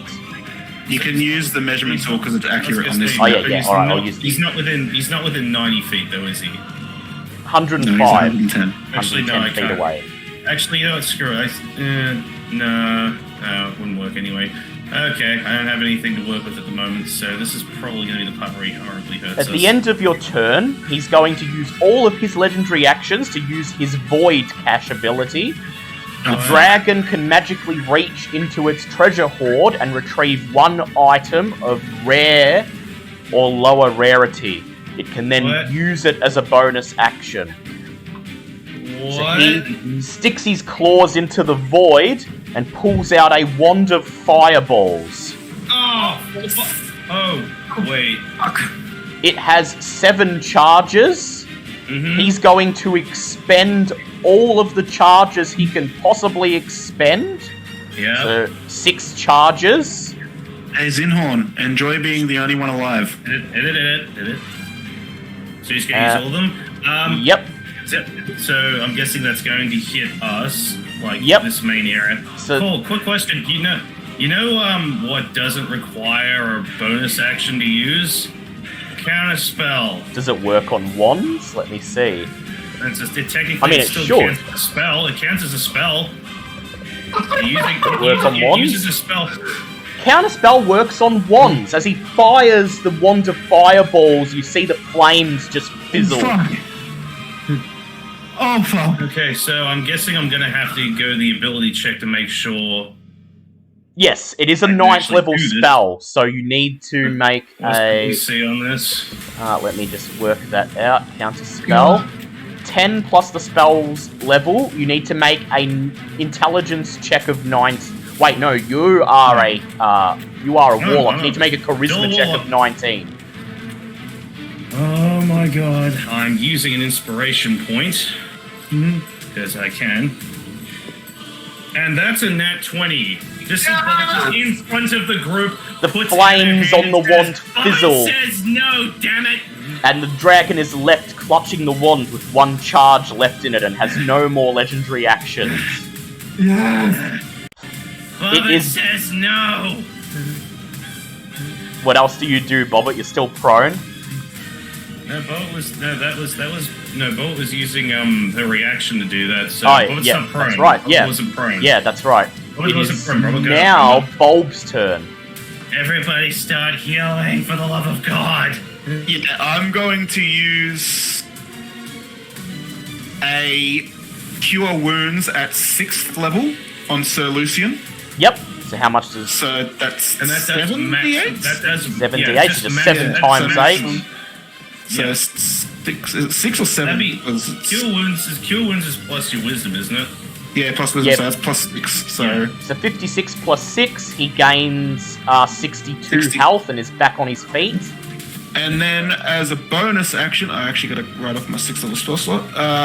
And then at 7th level, I'm going to how is everyone looking? Bobbit's really hurt, isn't she? Bad. Yeah. Zinhorn, if he fucking loses health, is going to turn back into Zinhorn. I'm really hurt, but if I go down, my stuff still affects him. I'm going to cast Healing Word at 7th level on Bobbit. Yay! So that's 7d4s plus 6. 20.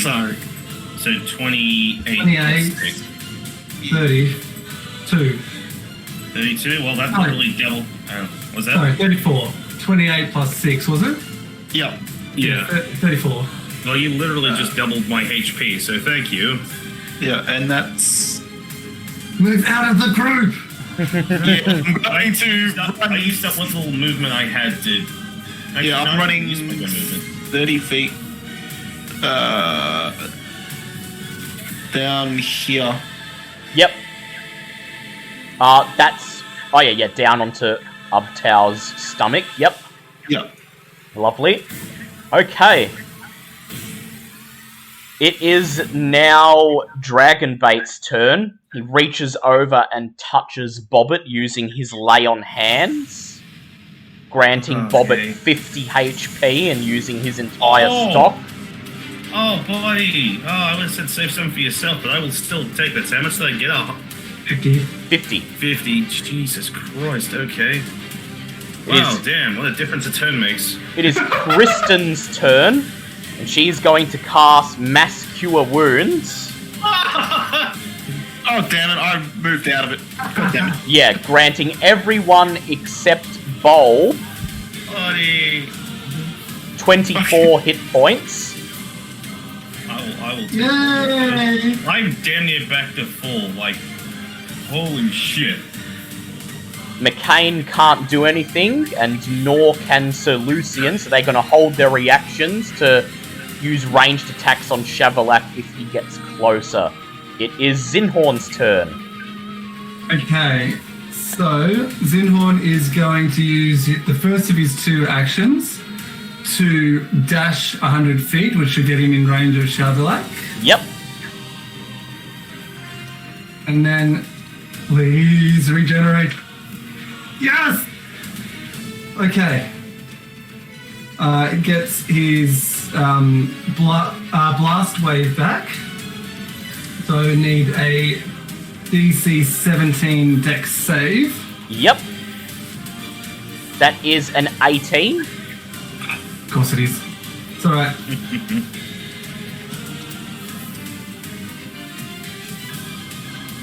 That is...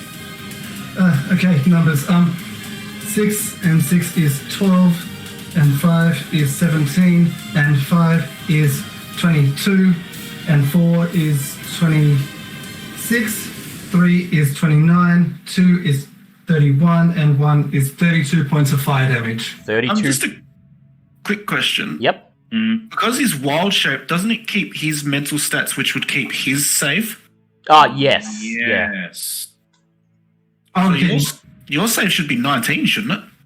Yeah, I was just going off what the sheet said here. Yeah, no, it's just a set save that's not affected by the creature's stats, so... Okay. And it's normally 16, but because of all the extra work I've done with my elementals, No, it's good. Yeah. You're good. Sorry, carry on. Sorry. Yep. Ball. So you hit him. 32, so he saved, so it was 16 points of fire damage. You see his glowing, angry eyes momentarily flicker as you hit him with your flames, and his wings twitch almost as if he's struggling to maintain himself. Oh. And then I'm going to launch an attack with my vine, Yep. and that is a 16 plus, what's my plus? Plus 5 is 21, so no. Didn't hit him. Yep. Alright.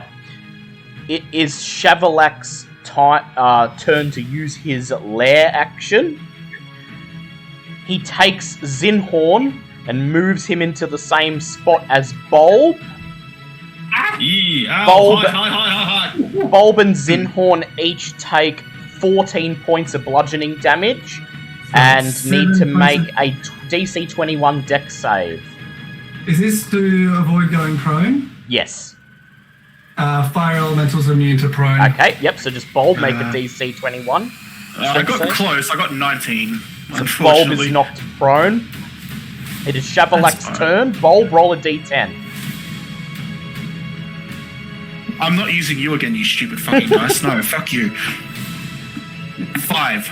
5. The creature doesn't move or take actions this turn. Ooh, Are you nice. fucking... And that is 11 points of fire damage from the burn. 11 points of fire damage. Want to know how much HP he had left? Oh, please still have some left. Please still have some left. He had 21, so he goes down to 10. No! Oh, it's my turn. It's my fucking turn. If he didn't You make can't the do same! anything. If he You didn't can't make even do the same! anything. He's Make going con to saves, spend so his he's- last legendary... Wait, he's going to roll the con saves at disadvantage. So Yeah, that's a so 24. that Matt passes. Can't do any actions or anything this turn. Yeah, though. but that's 24 for the confusion, and that's 20 for the other disease. Yeah, he passed both, so he's no longer confused, Yeah, but he's still bleeding everywhere. yeah. And also, I'm pretty sure with confusion, I'm pretty sure contagion... let me see. Just checking. Oh yeah, at the end of his turn. So yeah, he doesn't get a turn. No, his whole Yeah. turn was literally just trying to not be sick anymore. It's Bobbitt's He's done. turn. Oh, yeah. No! Yeah. Straight back to me, not beating the shit. Bobbit is going to use a bonus action to fast step 60 feet towards where Shavolak is. Yep. Like, literally just looks at the group, nods, and then just disappears. Steps forwards. Standing on the precipice of this dead god, is going to go into a pack, pull out a scroll, and just sit there and go, "You took my home, you took my family, you ruined my entire life and existence, and you even took my god from me. So you know what?" Pulls out the scroll, burns the scroll, basically just burns with green energy in her hand, holds out the finger and goes, "Anything you'd like to say, Bobbit, before we finish this?" "This is for keeping, you stupid jerk! Power word kill!" Boom! Green ray fires from Bobbitt's finger, hits Shavolak square between his eyes. Shavolak looks back at Bobbit, a look of utter shock on its face. How could it be bested by mere mortals? Then it opens its mouth and roars as... collapsing star. When the void dragon is killed, it explodes in a swath of celestial destruction, affecting each creature and object within 1 mile of the dragon. Oh god! I need everyone to make a dex save first. Well, DC 21 dex save. Oh, I can pass that if I get a 19. That's, what was the 24. DC? What was 21. the DC? 21. Oh my god, 22. I got a 15 plus 9, so that's 24. I got You got any inspiration left? Smoke him if you got him. 13. Okay, Oh. so Bulb, you take 73 points of bludgeoning damage. Oh no. Bobbit and Zinhorn, you take 46 each. Bludgeoning, so that's half, so 46, 23. Kristen the 40. Bard is instantly disintegrated, screaming as her That's- body's deatomized. Next, I need everyone to please make a DC 21 con save. I'm already down. You're already down. This is gonna kill you. Oh no! Bulb doesn't survive this. This isn't fair! Hold on. So 72 damage, was that what you said? Yep, 73. I guess 73. So I'm currently at negative 55. Oh no, Oh, yeah, no. you are instantly killed. Like, you don't even get to make a death save. No, it's only if it goes all the way past his like the negative version Wait. of his max health, isn't it? No, it's more than half his max health. What's your max health? 126, but wasn't it? Yeah, so 73 damage is instantly gonna kill, instantly gonna disintegrate. I had 18 health. 18. Take Oh away god, I just 70 killed everybody. 73 or 74? 73. 73. 73. Oh, so you, yeah. Negative 55, so I'm still okay. Yep, you're still okay. This damage knocks me under 126. Yeah. Oh, Okay, God, so I killed need everyone to everybody. make a DC 21 con save, please. I automatically need to fail. know, before this goes to shit, was this going to happen either way? This happens when the Void Dragon is killed. Okay, cool. As long as that was... Can I'm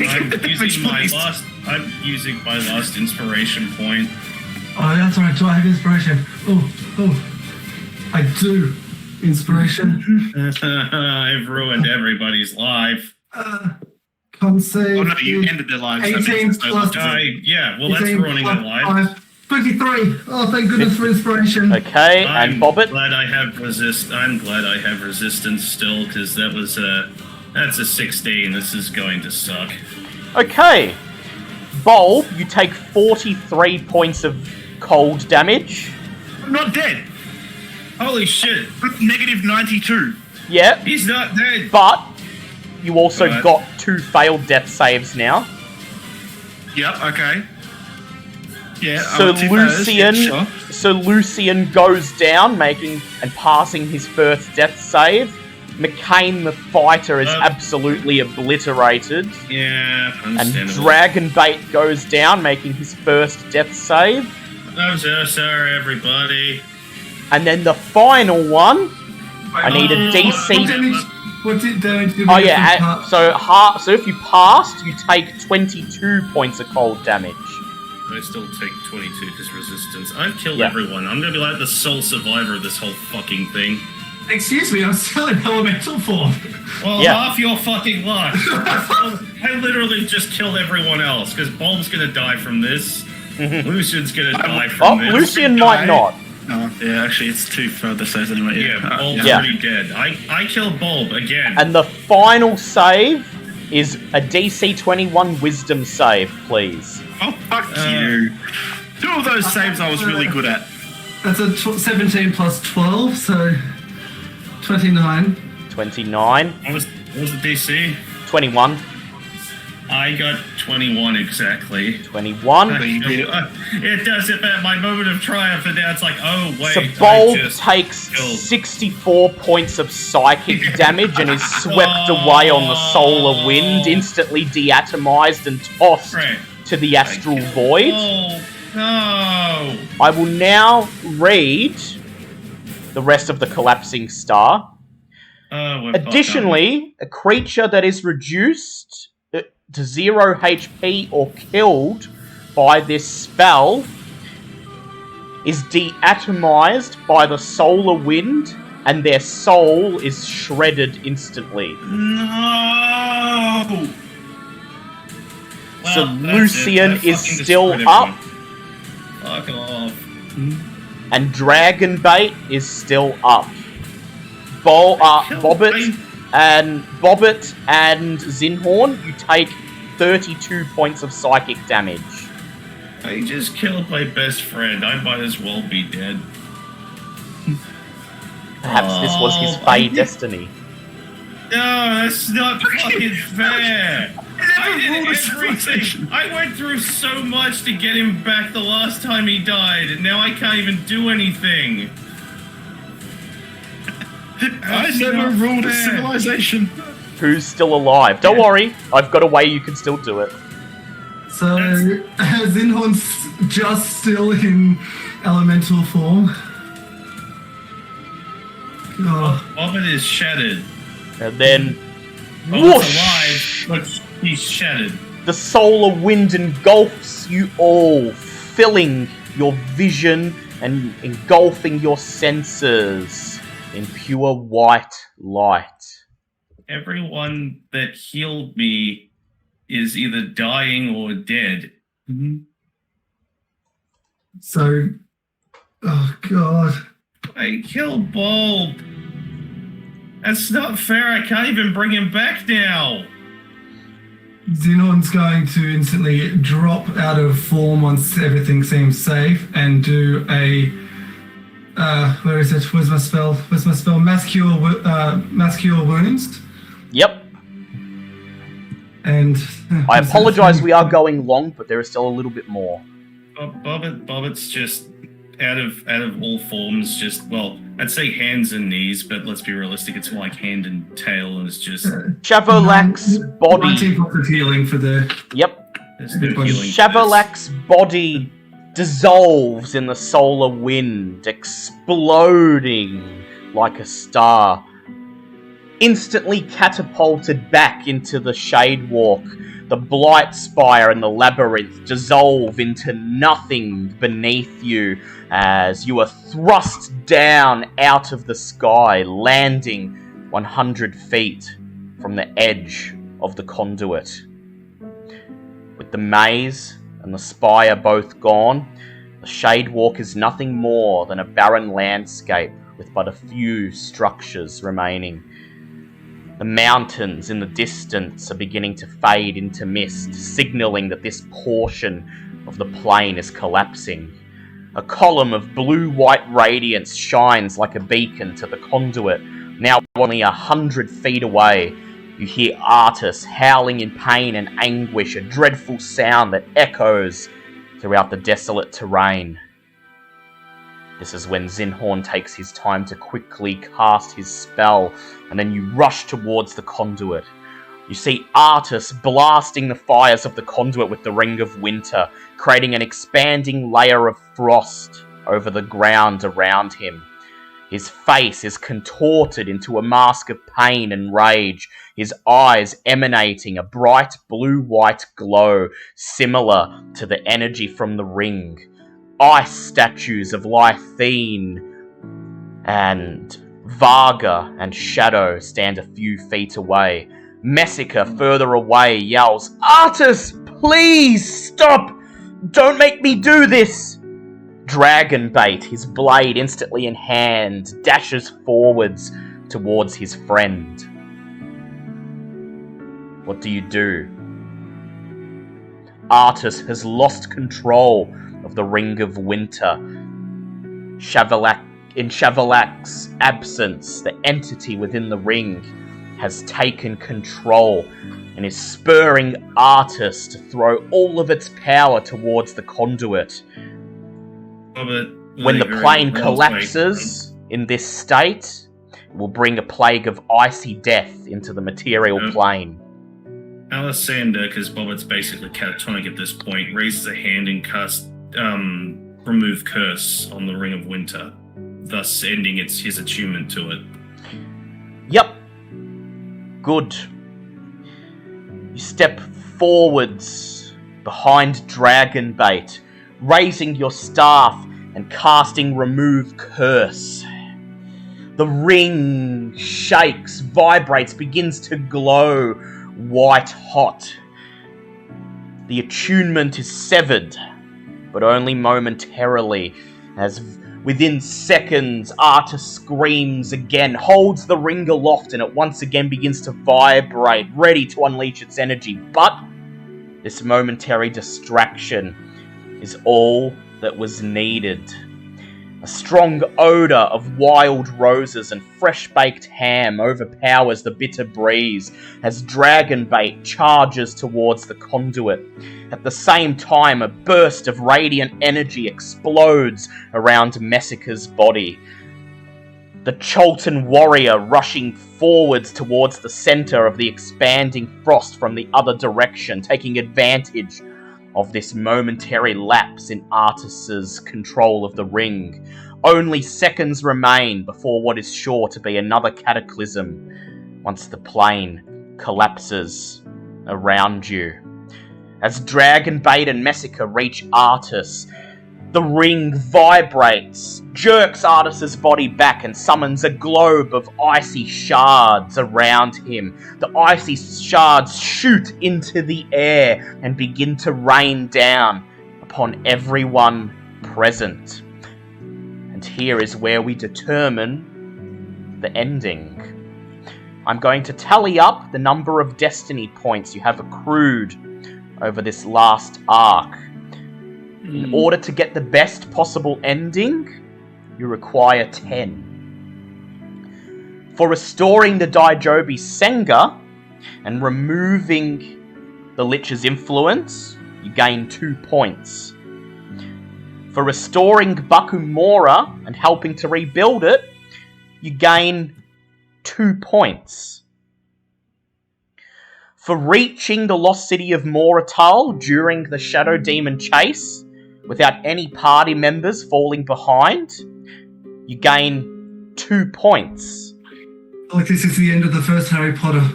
Yeah, I know. Shush.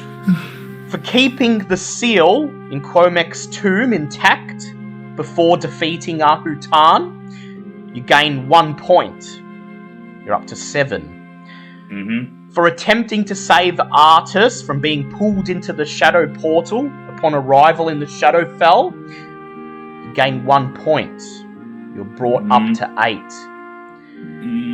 For helping to carry Artus to Lythene's hideout upon arriving in the Shade Walk, you gain 1 point, bringing you to 9. Oh. For finding and rescuing the remaining members of Lythene's party, you gain 1 point, bringing you to 10. No! Exactly 10. I still don't feel like we got the best ending, but I'll go along with it this game. Don't worry, we're not done yet. Just, yeah, I know, but holy shit, we just Gryffindored the shit out of the story, man. Well, the idea is that your actions have increased and strengthened the link between Messica and Lord Rayburton. Right, okay. Allowing the following to happen. 10 points. The very best outcome. As the ring summons the globe of icy shards, Messica rushes forwards, her body glowing gold as her barret aura flows around her, taking the form of a well-built human male wearing long white robes and with a grand golden beard. Messica and Rayburton rush forwards, standing in front of Dragonbait and the rest of you as the icy shards rain down upon them. Lord Rayburton stepping forwards, absorbing all of them into his golden form. He and Messica's aura protecting her and everyone else from the cloud of shards. After the ice is gone, Messica and Rayburton step forwards towards Artus, whose eyes are rolling back in his head, his mouth open, screaming in pain as he clutches the ring, as its energy begins to billow out from it, summoning yet more shards of ice beyond him. With tears in her eyes, Messica steps forwards and tearfully plunges her sword into Artus's chest. The light in Artus's eyes fades as they stare into Messica's, into Lord Rayburton's, and then, finally, into Alyssander's. He opens his mouth and breathes his last words. If only you had believed in me, perhaps I could have fought it. His body turns to dust as he collapses, the ring of winter falling from his hand and vanishing in a cloud of frosty vapour. Lord Rayburton's golden aura engulfs the entire area, bathing it in warmth. And then suddenly, you all find yourselves in the centre of the city of Mezro. Its shining streets filled with the bustle of people. Messica, Dragonbait, Lythene, Shadow, Varga, All of them are here, along with all of the residents of the Shadewalk. No longer Shadowkin. They've all been restored to their former selves. As the sun of the material plane, the clouds and skies of Chult look down upon Mezro, restored to its former state.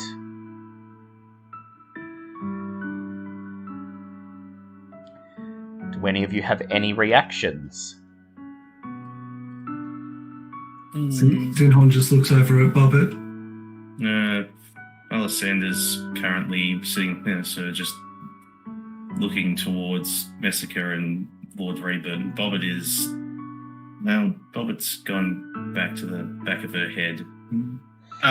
Guys, I'm really sorry, but I've got to go get food for me and Kitty. Yep, sure. Just be sure to listen later for the epilogues. I definitely will, don't worry. Yeah. I'm so sorry. Thank you for the campaign. Fuck you, Bobbit. Goodbye, everybody. Bye-bye, everyone. And so, standing next to you, you notice Messica looking ahead, her gaze upon the marble stairs that lead up to the entrance to the Temple of Mezro. There, you see Bulb's druids. They glance around, marveling at the restored city, and then slowly they part, allowing someone behind them room to climb down, to descend the stairs, and approach you there in the plaza in front of Ubtau's temple. Lord Dalmas Rayburton, the most senior among Ubtau's chosen Barre, and Alisander's father. His face is beaming with a smile as he looks around and then breathes deep, inhaling the air of the material plane. "We are back," he says. "You have guided us back to our home. And with Shavolak gone, with the heart of the wild once again allowing the essence of Ubtau to flow through the jungle, Ubtau will return to us." Then, the smile on his face turns to a frown. A scowl moves across his weathered face as he takes in the sight of Alisander in front of him. A Yuan-Ti Malison, half woman, half snake. He shakes his head and he says, "I did not wish for it to come to this. Know that, in my ignorance, I failed you, Bobbit."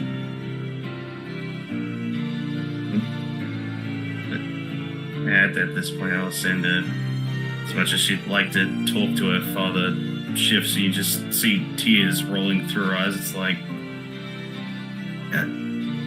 failed. No, Bobbit's the one that. No. He holds out his hands, shaking his head, and he says, "Please, we do not have much time before the safeguards I placed on the city come into effect, and we must part ways.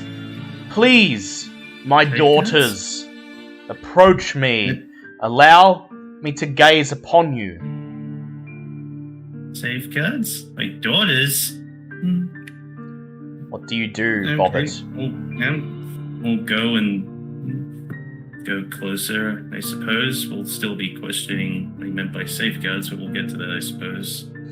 As you approach, Lord Rayburton looks into your face, gazes into your eyes. He hangs his head, shakes it, and And as the people of Mezro bustle around you, talking,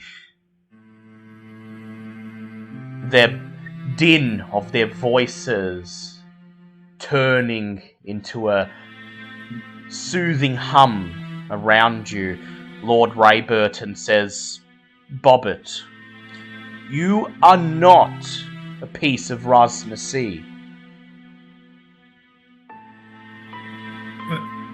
But all this time, that's all anyone's ever said about me. He says, "Know this. Rasnasi never said why he gave up on Ubtao and fell into the influence of Shavolak. You remember your conversation with Rasnasi, where he states that Ubtao did not answer his prayers, and so he turned to another."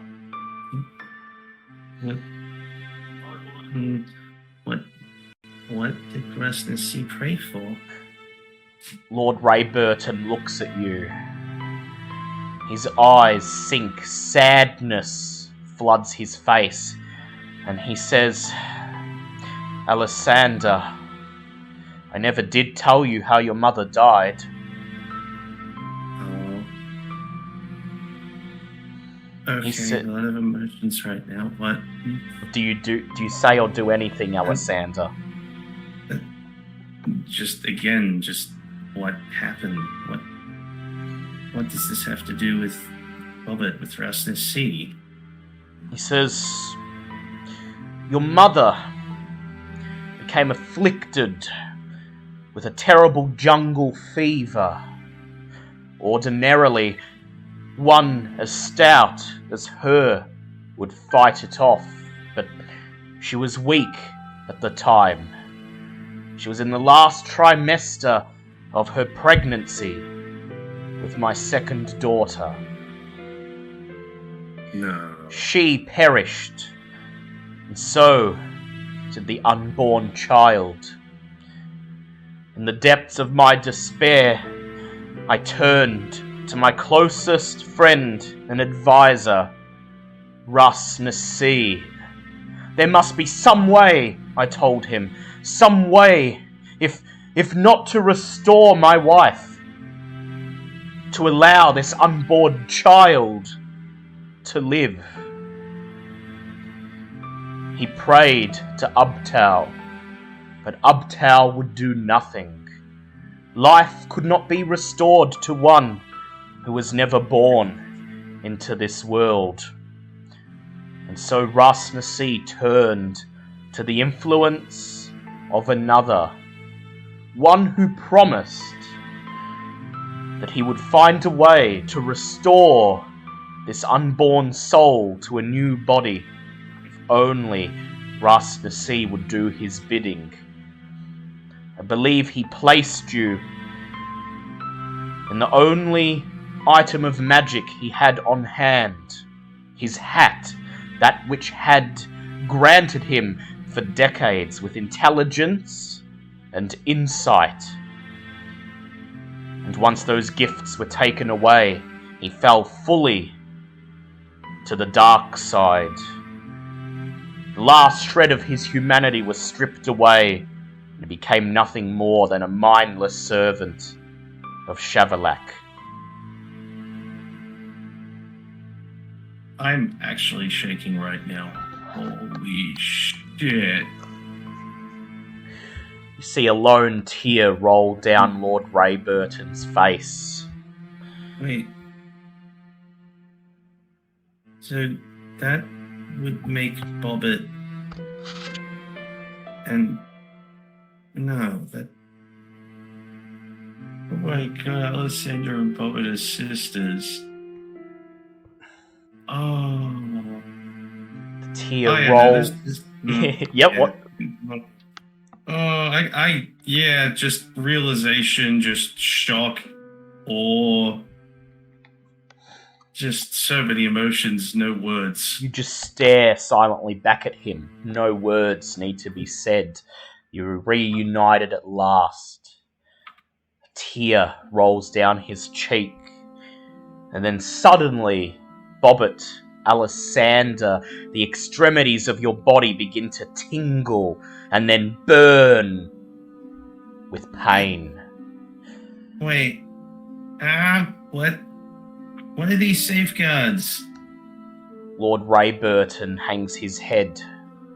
When I banished Russ Nasi from this city, and then transported it to another plane to weather the spell plague, I placed a permanent enchantment upon this land.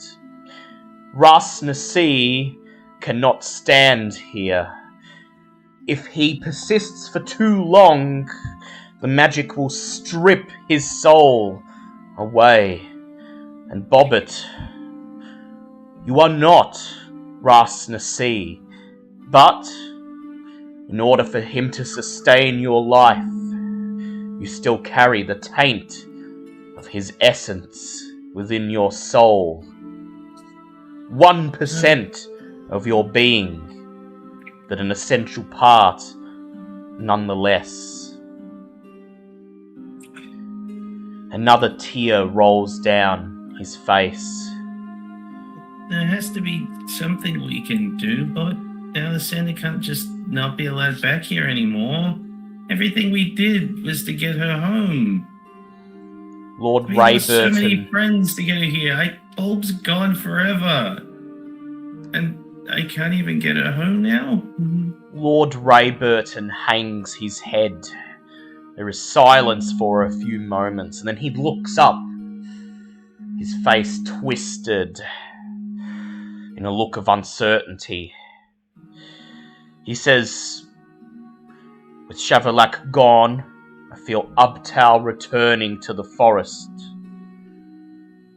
And, as his first act, working through me, Ubtao has decided to grant a wish. He sniffles, another tear rolling down his face as he continues.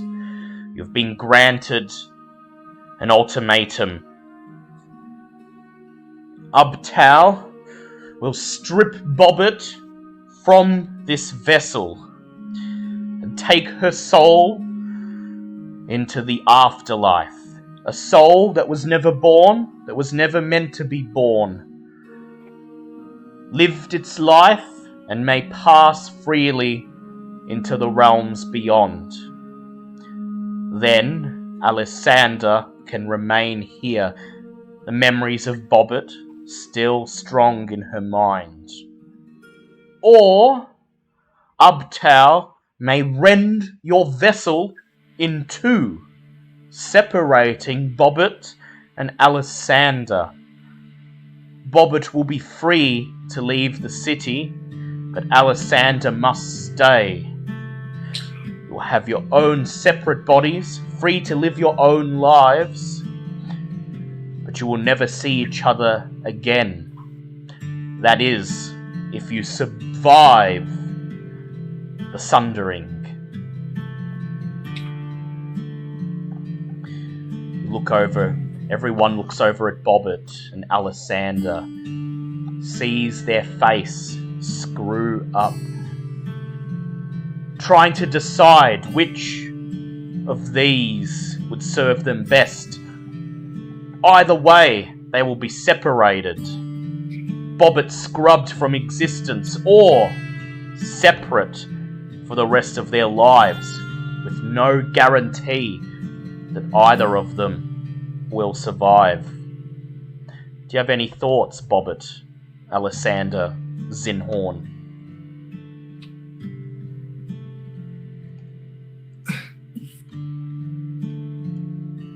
It's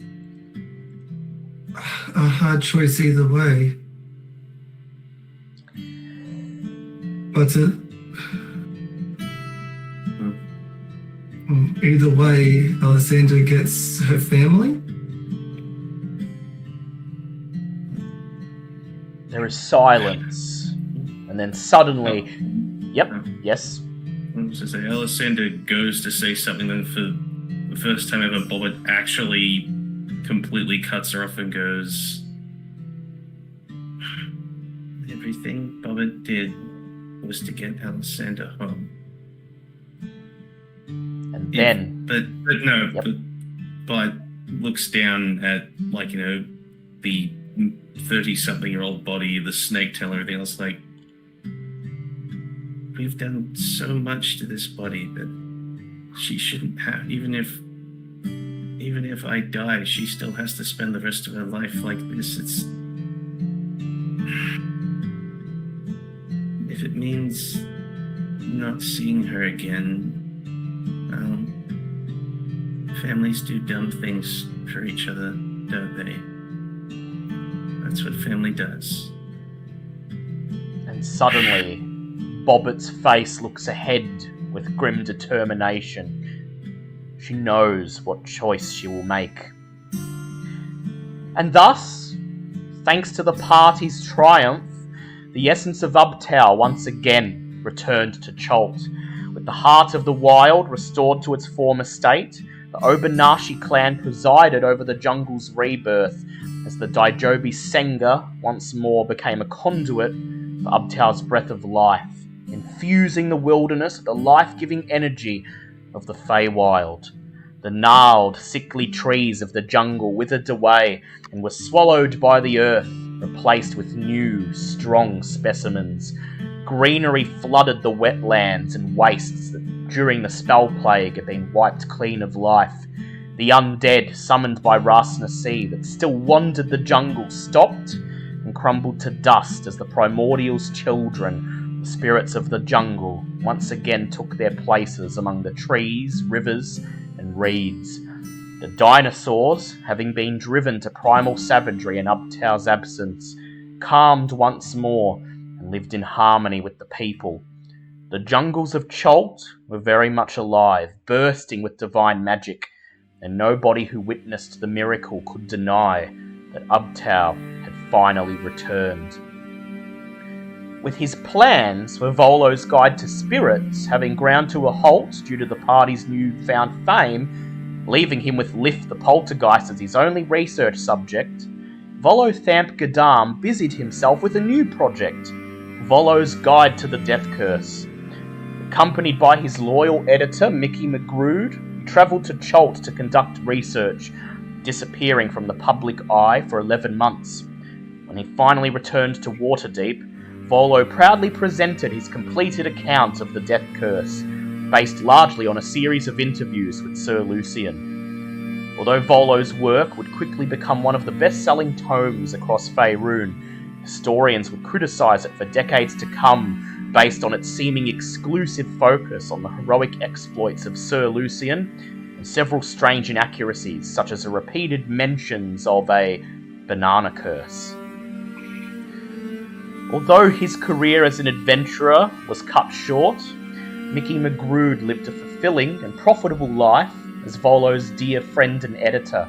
Due to his ability to rein in some of Volo's more outlandish ideas, and tide over publishers when his work missed its deadline again and again, the famed chronicler eventually credited him as a co-author in Volo's Guide to Fungi. When Mickey McGrood eventually returned to the Myconid people in the Underdark, he brought with him hundreds of tales of the wonders of the surface world and enough money in shared royalties to live out the rest of his years in luxury. In the twilight years of his life, he even published a memoir entitled The Time I Hold Person to Disgraced Prince, which carved out a small but dedicated following. Rishal the Dragonborn, proprietor of the Bookworm's Treasure, passed away within a year of the party's final battle, at the grand old age of 78. Having spent his life as a champion of knowledge and the written word, the residents and business owners of Trollskull Alley petitioned the Open Lord to have Rishal's bookstore converted into a library. And so, Rishal's repository of knowledge opened its doors to the people of the North Ward, eventually introducing an entire generation of impoverished Waterdavians to the wonders of reading. One day, 5 years after the library had opened, a cache of strange tomes written in an unknown language was anonymously donated to its collection, accompanied by a note reading, "For an old friend, B." The herbalist, Fala Lalafir, continued to honour her deal with the Emerald Enclave, even without Bolbai Saw as her sponsor. The goods provided to her by the Enclave were of such high quality that eventually she cut ties with all suppliers other than Malinor Fellbranch and his druids. Eventually, interested in securing a steady supply as cheaply as possible, Fala asked to be initiated into the Emerald Enclave, and her store, Corallin's Crown, became officially associated with the faction. Fala continued to supply the people of North Waterdeep with all their herbal and alchemical needs, although she was strongly encouraged by her new business partners to never trade in awakened shrubs ever again, and her inventory was strictly limited to what the Emerald Enclave deemed appropriate. In the party's continued absence, Nim the Nimblewright and Lif the Poltergeist became the de facto proprietors of the tavern in Trollskull Alley. Every day, Nim happily opened the establishment, made sure it was clean and comfortable, and that the food was hot and hearty, while Lif poured drinks and entertained patrons with ethereal acrobatics and a childlike wit. Having finally found their purposes in life, the strange pair saved up their wages for 3 years and eventually purchased the tavern from the party, who agreed to a price far below market value. And so it was that the Poltergeist bartender and the Nimblewright host and chef, once novelties to the patrons of Trollskull Alley, became beloved pillars of the community, continuing to welcome customers for decades to come. Finally free of his obligation to Dagult Neverember, the Gold Dragon Oranax revealed himself to the Lords of Waterdeep, eager to serve the city that had unwittingly been his home. While each of the Hidden Lords briefly courted the dragon's offer, interested in leveraging his abilities for their own ends, Oranax demanded that his loyalties be the people of Waterdeep first and foremost, and so Laeral Silverhand, impressed that a dragon had remained hidden under Waterdeep's Dragon Ward for so long, installed Oranax as chief treasurer of the city, knowing that any funds placed into his bursary in the Vault of Dragons would be kept safe and accounted for under his impartial and watchful eye. Living up to her promise, occasionally Ava would arrive in Waterdeep to visit her old friend, always leaving a ceremonial treasure of the Aarakocra to be kept in the vault as part of Oranax's personal hoard. Thanks to the party's efforts, the 500,000 gold pieces embezzled by Dagult Neverember were returned to Waterdeep's coffers. Although the Lords of Waterdeep ostensibly agreed that the funds would go towards improving the infrastructure of the city and the surrounding farmland, in secret the fortune was divided equally among them to be used for their own nefarious ends. Knowing that her fellow lords would act against the city's best interests, Laeral Silverhand secured a portion of the fortune by offering it as a gift to the Kingdom of Skoneland, a vassal of the Lord's Alliance. Using her position as a retainer of Skoneland, she later had the funds transferred back into her personal coffers, saving 1/5 of the fortune from the predations of the Hidden Lords. This proved to be just enough money to fortify the farmlands beyond Waterdeep's walls, making the coming winters much easier for the inhabitants of the city. The Beholder crime lord, Xanathar, as one of Waterdeep's Hidden Lords, managed to appropriate a large portion of Dagult Neverember's funds for his own ends, funneling tens of thousands of gold pieces through his subordinates. Within months, the streets of Waterdeep became overrun by Xanathar Guild gangsters, each of them sporting top-of-the-line weapons and armour. After securing the bounty in the Vault of Dragons for himself, Manchun and the Zentarum found themselves rapidly losing ground in their gang war against the Xanathar Guild. Unable to field new recruits fast enough to match the seemingly endless resources of the Beholder crime lord, Manchun eventually made the choice to scale back his operations in Waterdeep, ceding the street entirely to the Zentarim's rivals. Maintaining only a token presence in Waterdeep, the Zentarim would refocus their efforts on operations further along the Sword Coast, hoping to make new gains elsewhere. As civilization spread once again through the jungles of Chult, the Grungs of Dungrunglung found themselves existing right between the frontiers of two nations, the reborn Tabaxi Empire, and the Mercantile Confederation of Port Nianzaru. Thankfully, with the party having freed them from the tyranny of Nang Nang, the Grungs welcomed their neighbours and presented gifts to both nations, fostering the spirit of cooperation. With Rourke as their chieftain, the Grungs would maintain their independence, fiercely defending the borders of their swamp and allowing only pre-selected ambassadors to enter their village. But they would become a valued trade partner to each of Chult's fledgling nations, offering swamp-grown delicacies and bottles of their own venom in exchange for weapons, medicine, and protection. As the city they called home flourished around them, its streets once again bustling with activity, the Aarakocra of Mezro rejoiced they were no longer alone.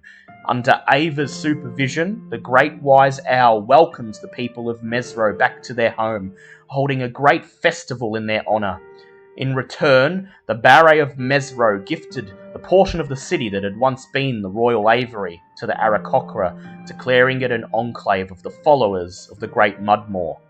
And so Ava's tribe became the first new additions to the reborn Tabaxi Empire, over time becoming a common sight within the city of Mezro as scouts, artisans, and clergy, although worship of the Great Mudmaw would, for the most part, remain an exclusive practice of the Aarakocra. People of Mezro quickly accepted the bird folk and their god as fellow children of Ubtao. The terror folk of Firefinger, befitting their evil natures, refused to cooperate with the newly established nations of Chult. They would continue to plague civilized lands for decades to come as bandits and marauders, until finally, a century later, when civilization would encroach upon Firefinger itself, driving the terror folk away to new frontiers in the far south. As new settlements began to appear throughout Chult and the need for weapons and tools grew, the Flameheart kobolds rose to meet that need. Before long, the network of mines that crisscrossed the peaks of flame were in full operation again, and the anvils and forges of Hrak-Hamar were manned once more, this time by industrious kobolds. Making use of the trade deals brokered for them by Bulbasaur and the guidance he left behind, the Flameheart kobolds expanded their enterprise across Chult and, a scant decade later, had become the continent's largest provider of metallurgical wares.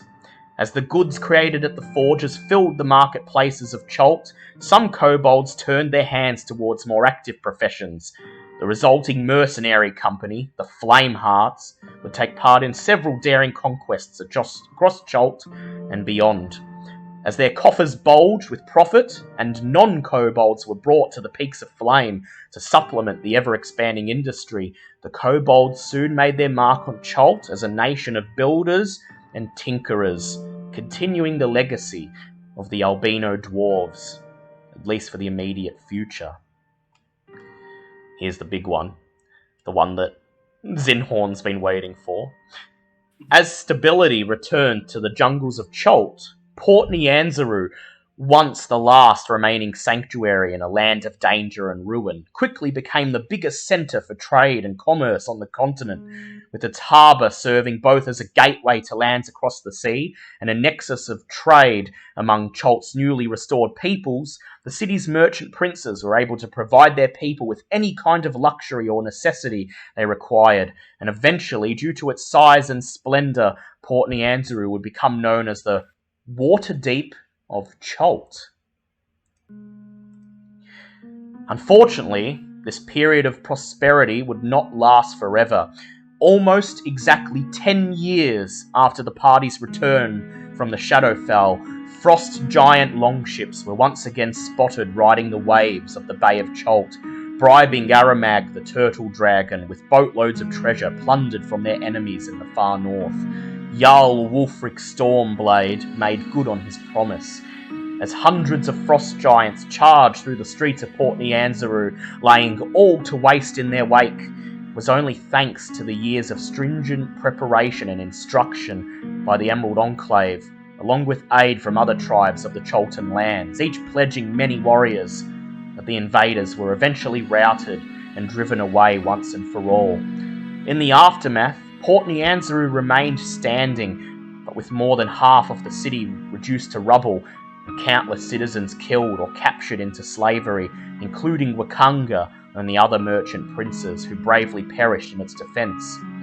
With no official government remaining, Zinhorn Aloro and the Emerald Enclave took it upon themselves to rebuild the city and aid its surviving populace as best they could. While Port Nyanzaru would continue to exist, it would for centuries remain only a fraction of its former size, with its only notable feature being the yearly dinosaur races.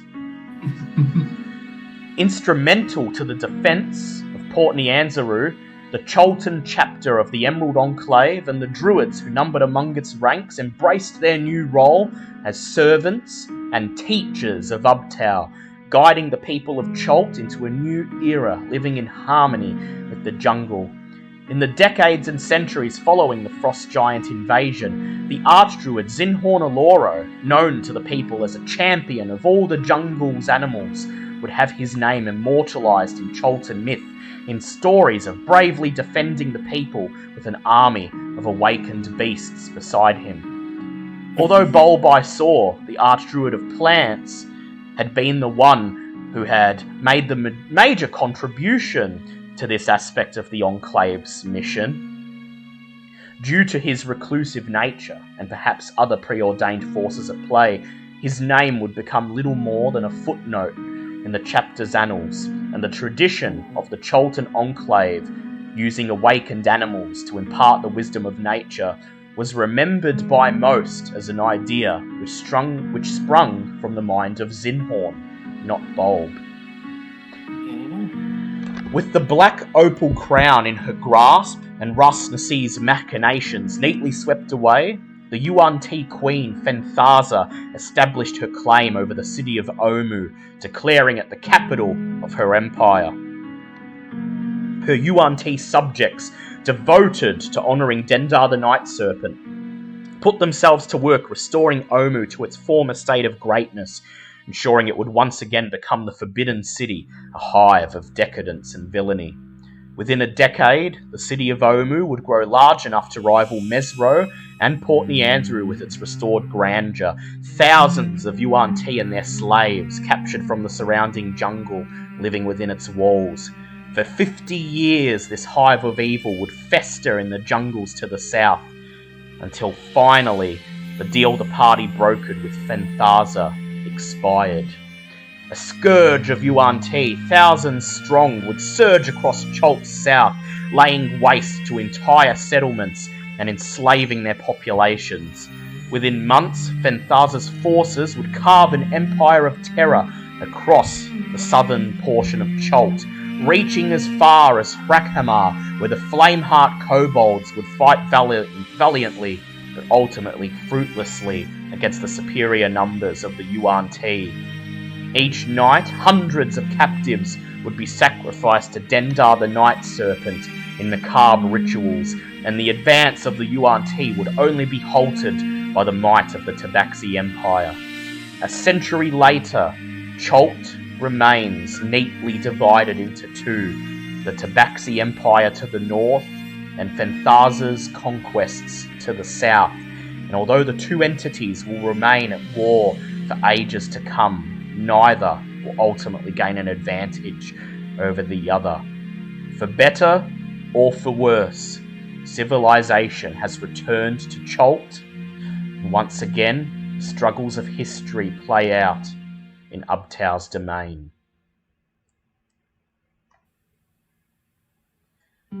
Thoughts? I have left a deep scar on far too many lives. Zinhorn?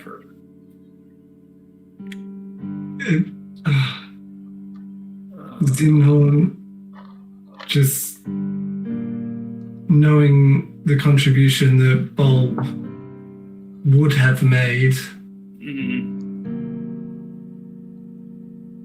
would have created in the sanctuary with all the awakened animals a shrine to the dedication of Bulbasaur to a great hero of the Emerald Enclave. And would have taken a branch from the great tree that Bulb created and made a brother in Bakamora of the same tree to link. So that the two enclaves could be forever connected. With the tree dedicated to Bulbasaur in Port Nyanzaru, and the tree dedicated to all the other the elves of Bakamora being connected as one Druid family. Very heartwarming. Bobbit. Well, I do have something for Alessander first, but I'm gonna have to add a little number of Bobbit stuff because wow, this yikes. But as far as Alessander's concerned, with both Alessander and her own life restored, Alessander sets herself upon basically feverishly learning as much about magic as she can, pretty much taking up where her training had left off, even without artists. Not that mattered, since with her time she spent with the party, she'd grown leaps and bounds, and in no time at all would have set herself up very nicely, especially without the UNT influence to, well, let's just say she had a hand on certain magic she probably wasn't supposed to. As far as branching Mezro back outside of, like, the outside world, using her ties with the merchant princes before they were wiped out, it seems. Whoops. The certain Druidic guild that now runs Port Nyanzaru, and of course her position, her usually forgotten position as the retainer to Skoneland, although she quietly would have changed it at some point to Mezro as well, just to help her out. It would have been very easy to have her as sort of a foreign diplomat, at least until she finally took her father's place on the throne of Mezro. She did her best to keep in touch with the rest of the party, even though she seldom left Mezro after the events, and, well, to be fair, scars from her adventures, how she tried to atone for her decisions, especially after hearing about the loss of or the destruction of Port Nyanzaru and everything involving the UNTs. Those scars never truly faded. However, as diligent as she was to her duties, she did have an odd habit that she picked up of taking sabbaticals at random points. She wouldn't tell anyone where she was going or who she was seeing, but she'd always return back with a warm smile on her face, as if she'd been visiting an old friend. Now, we can move to the other side of the coin. We move the clock forward to just a few weeks after the assault of Shavolak. Actually, Bulb would have had memorial for Bulb by then, where the Druidic Guild is visited, receives an odd letter from an odd messenger. A very large, well-built, but incredibly pale man, mostly covered in a large, oddly familiar-looking coat, arrives with a box attached, a box and a letter addressed to the former Knights of Skoneland. Do not open until all remaining members are present. For some reason, at the bottom it says, yes, that includes you too, Alessander. The letter reads out as such. Hello, all my wonderful friends. You didn't really think you'd gotten rid of me that easily, did you? Feel free to ignore the messenger. He may not be as iconic as the original model, but he has his ways of getting back to me. The bizarre pale man simply waves, and as he disappears into an odd portal that appeared next to him, you notice a small tattoo on the side of his neck simply reading, Keeper MK3. Where to begin? by my guess, it should only have been a few weeks since our little trip to the Shadowfell. Although, in honesty, it's been longer for yours truly. But if you've gotten this letter, it means not only was I not destroyed completely and utterly by the Sundering, very nice of Uptown, thanks a lot, but it also means my latest experiment has finally paid off, and, well, I should be more actively back in your lives soon enough, I hope. But, there's a lot to explain, though. See, after myself and Ali were separated, I decided to take some time to... Well, I couldn't exactly go home, as it were, so I decided to take some time to try to look back on everything that had happened and try to heal as best I could. Problem is, I may have taken a little longer than I thought I would have needed originally. By the time you keep telling yourself one more day and you should be right to go, and before you know it, it's been 50, 60 years.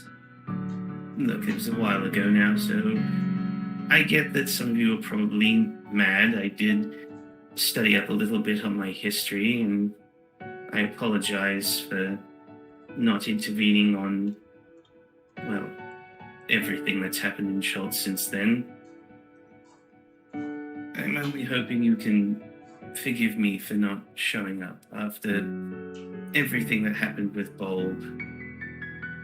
I couldn't come back to Chult. I lost too much there. Vanished from my own home, finally reuniting with my family only to be told never to see them again, losing probably the first person that actively tried to be my friend after our adventures began. But if you're wondering how exactly I'm writing you a letter from seemingly decades, if not long, well, it's actually been a bit longer now since then. I've been working since then to try and come back. Well, do you remember that odd, well, elf and her dragon friend? I got a little bit curious on one of my better days and decided to try and... Well, you know my habits for re-engineering certain things, so learning that time travel was possible, I set myself on trying to learn what I could about it, and, enough time, surprising aptitude for planar magic, and a little can-do attitude, also a lot of frogs. I'm currently writing this with Blinky on one side and Sir Hoppington the 500. Hello, my So baby. kind of Hello, my honey. Yeah, no, don't start singing. Oh, great, now I've written that down. Oh well, it's in there now forever. Never mind. I finally figured out, crude as it was, how to not only hop through different planes of existence, but time itself.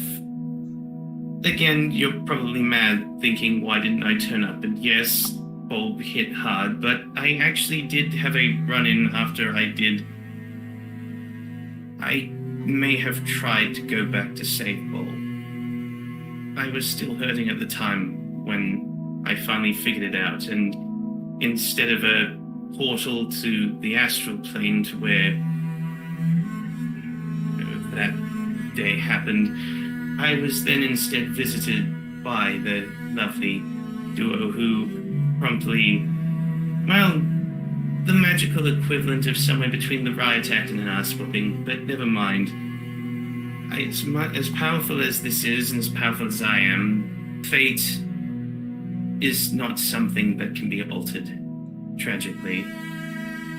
So,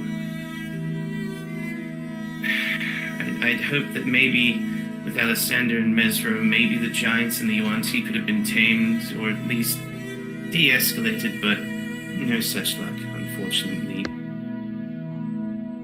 However, I am doing as well as I can be. Had enough time to heal, more ways than one, actually. Turns out that lovely I still had that, all of my stuff that Ellie and I collected over our adventure, including that fun little chalice. Turns out we had a wish spell in my back pocket this entire time. Who knew, huh? Ah, yes. I may, again, after being told severely on the rules of messing with fate and time travel, yada yada yada, I decided instead to try and get rid of some of my more nagging issues I collected over my adventures. So I'm writing this to say that I'm completely cured of lycanthropy, and I at least got rid of the legs off. Well, I got my legs back. You know how hard it is to teach yourself to walk after nearly a century of only having a snake tail? Not pleasant, but I decided to stay as a Yuan-Ti. I figured that at least would be some penance to everything that's happened, and, well, in some odd way, to thank Russ Nassi for bringing me back. I think I owed him that much. Even if I occasionally still have to deal with the odd demon or two still stupid enough to come looking for me for my soul. But once I come back, things are going to be moving in full swing, since I can't alter fate. However, there's no rule saying I can't return to a time where I wasn't present, or wasn't at least in the area. So if you see any odd reports that my store in Waterdeep has disappeared without a trace, simply know that I came back to collect a few things and keep moving. Since I know exactly where I've been for the last century or so, it's actually pretty easy to move around in our own timeline. And I have left a few things. That's what's in the box, by the way. A few things to keep in contact so we could at least meet up. But I can't tell you everything that happens, obviously, and I can't help in the future. No, fate. Sorry. But as far as your But as far as your presents go, I've left you each a lovely scroll of communication. They do work on other planes of existence, I've found. It took a long time to work that one out. And inside is also what I'm going to consider the only lifetime discount cards I'm ever going to hand out. I decided to call them the Friends of Bobbert discount. I did leave some for Bulb, but obviously that's kind of a moot point. Inside the box there are, in fact, 2 scrolls tied to a card with everyone's names on it. Ava, Bulb, and Zinhorn all have 20% written down their thing. Lucian is slightly annoyed to see 5 written on his, not noticing the plus next to the 5. Only 5, he says. Plus! His eyes bulge out of his head. Yeah, there's literally a small drawing in the corner of his card saying, sorry, kids, anyone under the age of 100 needs to pay extra, or anyone under adult age needs to pay extra. And Alessandra very quickly hides her so no one sees the extra 0 next to what she thought was a 10. Now, the other scroll that's there, I know things may seem sad, but, there's always other things to look forward to in the future. Trust me, I've tried not to look into it, but I know you'll all be safer even if I'm not around all the time. But as far as that other scroll is concerned, I thought I'd leave something a little lighthearted just to end off this note. Not exactly fair to be all down and gloomy. So, while I was working on my other time travel aspects, I did grind out a little prototype project, I thought it'd be fun to have something with my own legacy involved. So, please enjoy these prototypes of this little spell I've been working on. It's not quite ironed out. It's more of a joke than anything, but I have a hunch that since it doesn't particularly, it does slide in nicely with fate, I have a feeling they're going to work out just fine. The scrolls inside simply read, Bobbitt's Portable Harvest. Cantrip, range unknown, duration, hopefully instantaneous, and all the description reads is... kicked. Does anyone wish to read the spell scroll? Zinhorn, do you wish to read it? Yes. You read it, and with your eyes and perception, you notice that directly behind the foot of Sir Lucian, an incredibly small portal opens up, and out of it pops a single banana peel. Underneath the note, there's underneath that part of the spell description, especially the one that Zinhorn opened. He said, "Zinhorn, I had a feeling you might have read this first. Be a dear and tell Lucian to take a step back, would you?" Lucian, step backwards for a moment. Oh, what? Is there something on my... Oh! He falls backwards, immediately slipping on the banana and lands with a thud on the ground. Everyone begins to laugh. Well, that's going to be... Well, I'd say that's my time, and this is normally the part where we say goodbye, but I know I'll be seeing you all again in some capacity. Maybe today, maybe tomorrow, maybe somewhere else entirely. I plan on hopping around a bit, expanding expanding my little store, going the first ever interdimensional merchant sounds like a fun idea. Get out and really explore the world. Plus, it'd be fun to take old Asarax and the evil Rasnasi's idea of immortality and use my long life to go where I please, sell what I want, and then eventually when I finally, well, I don't know when it'll happen, but I wish to greet death as an old friend and go see if I can find Bulb wherever he may have ended up. But I suppose that's it for me.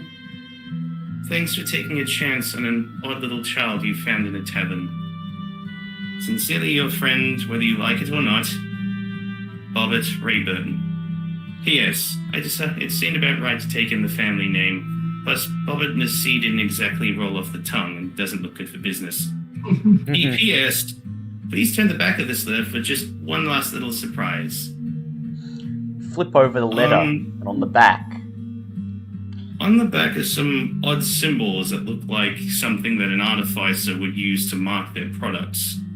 And as you look at them, they start glowing, and as you hear in the background, it sounds like some, it starts off with some banging going, Blinky, sit still, we're doing the recording, no, we only have to do this once, I promise, then after that you can go back to eating whatever that is, just do the song, okay? And all of a sudden this odd jingle starts playing as what you can only imagine is an advertisement going, at Bobbitt's Multiplane Emporium, we have all your magical needs. From potion spells, weapons, and armors to weird trinkets that you've never seen. And if you think our prices are steep, well, that's a crying shame. Because by the time you come back for a refund, we'll have shifted to another plane. That's Bobbitt's Multiplane Emporium. Best service guaranteed. And I need to take a quick drink of water before I read the disclaimer because, holy shit, I've been talking for a while.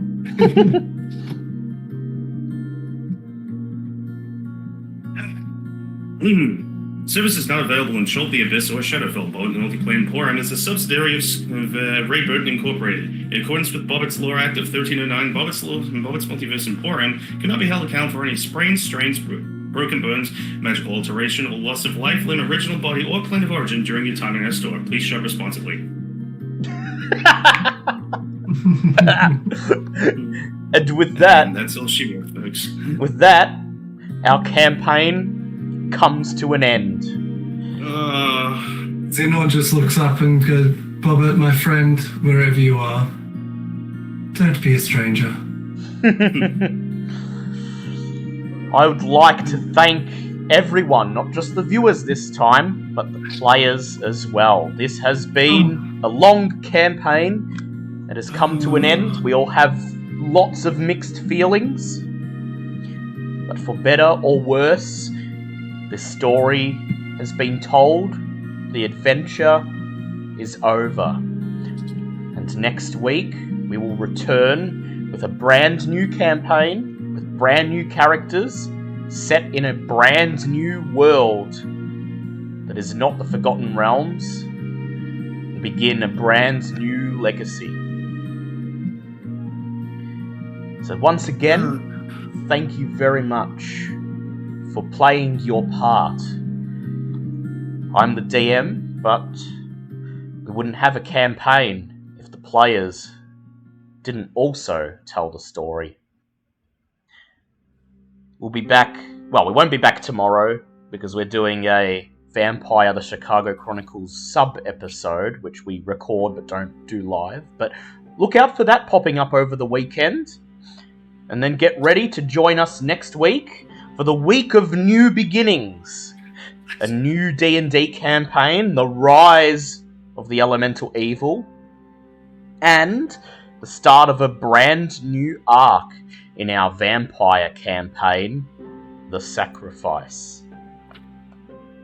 So, until then, I'm not going to sign off with anything witty, because I think everything that should be said has been said.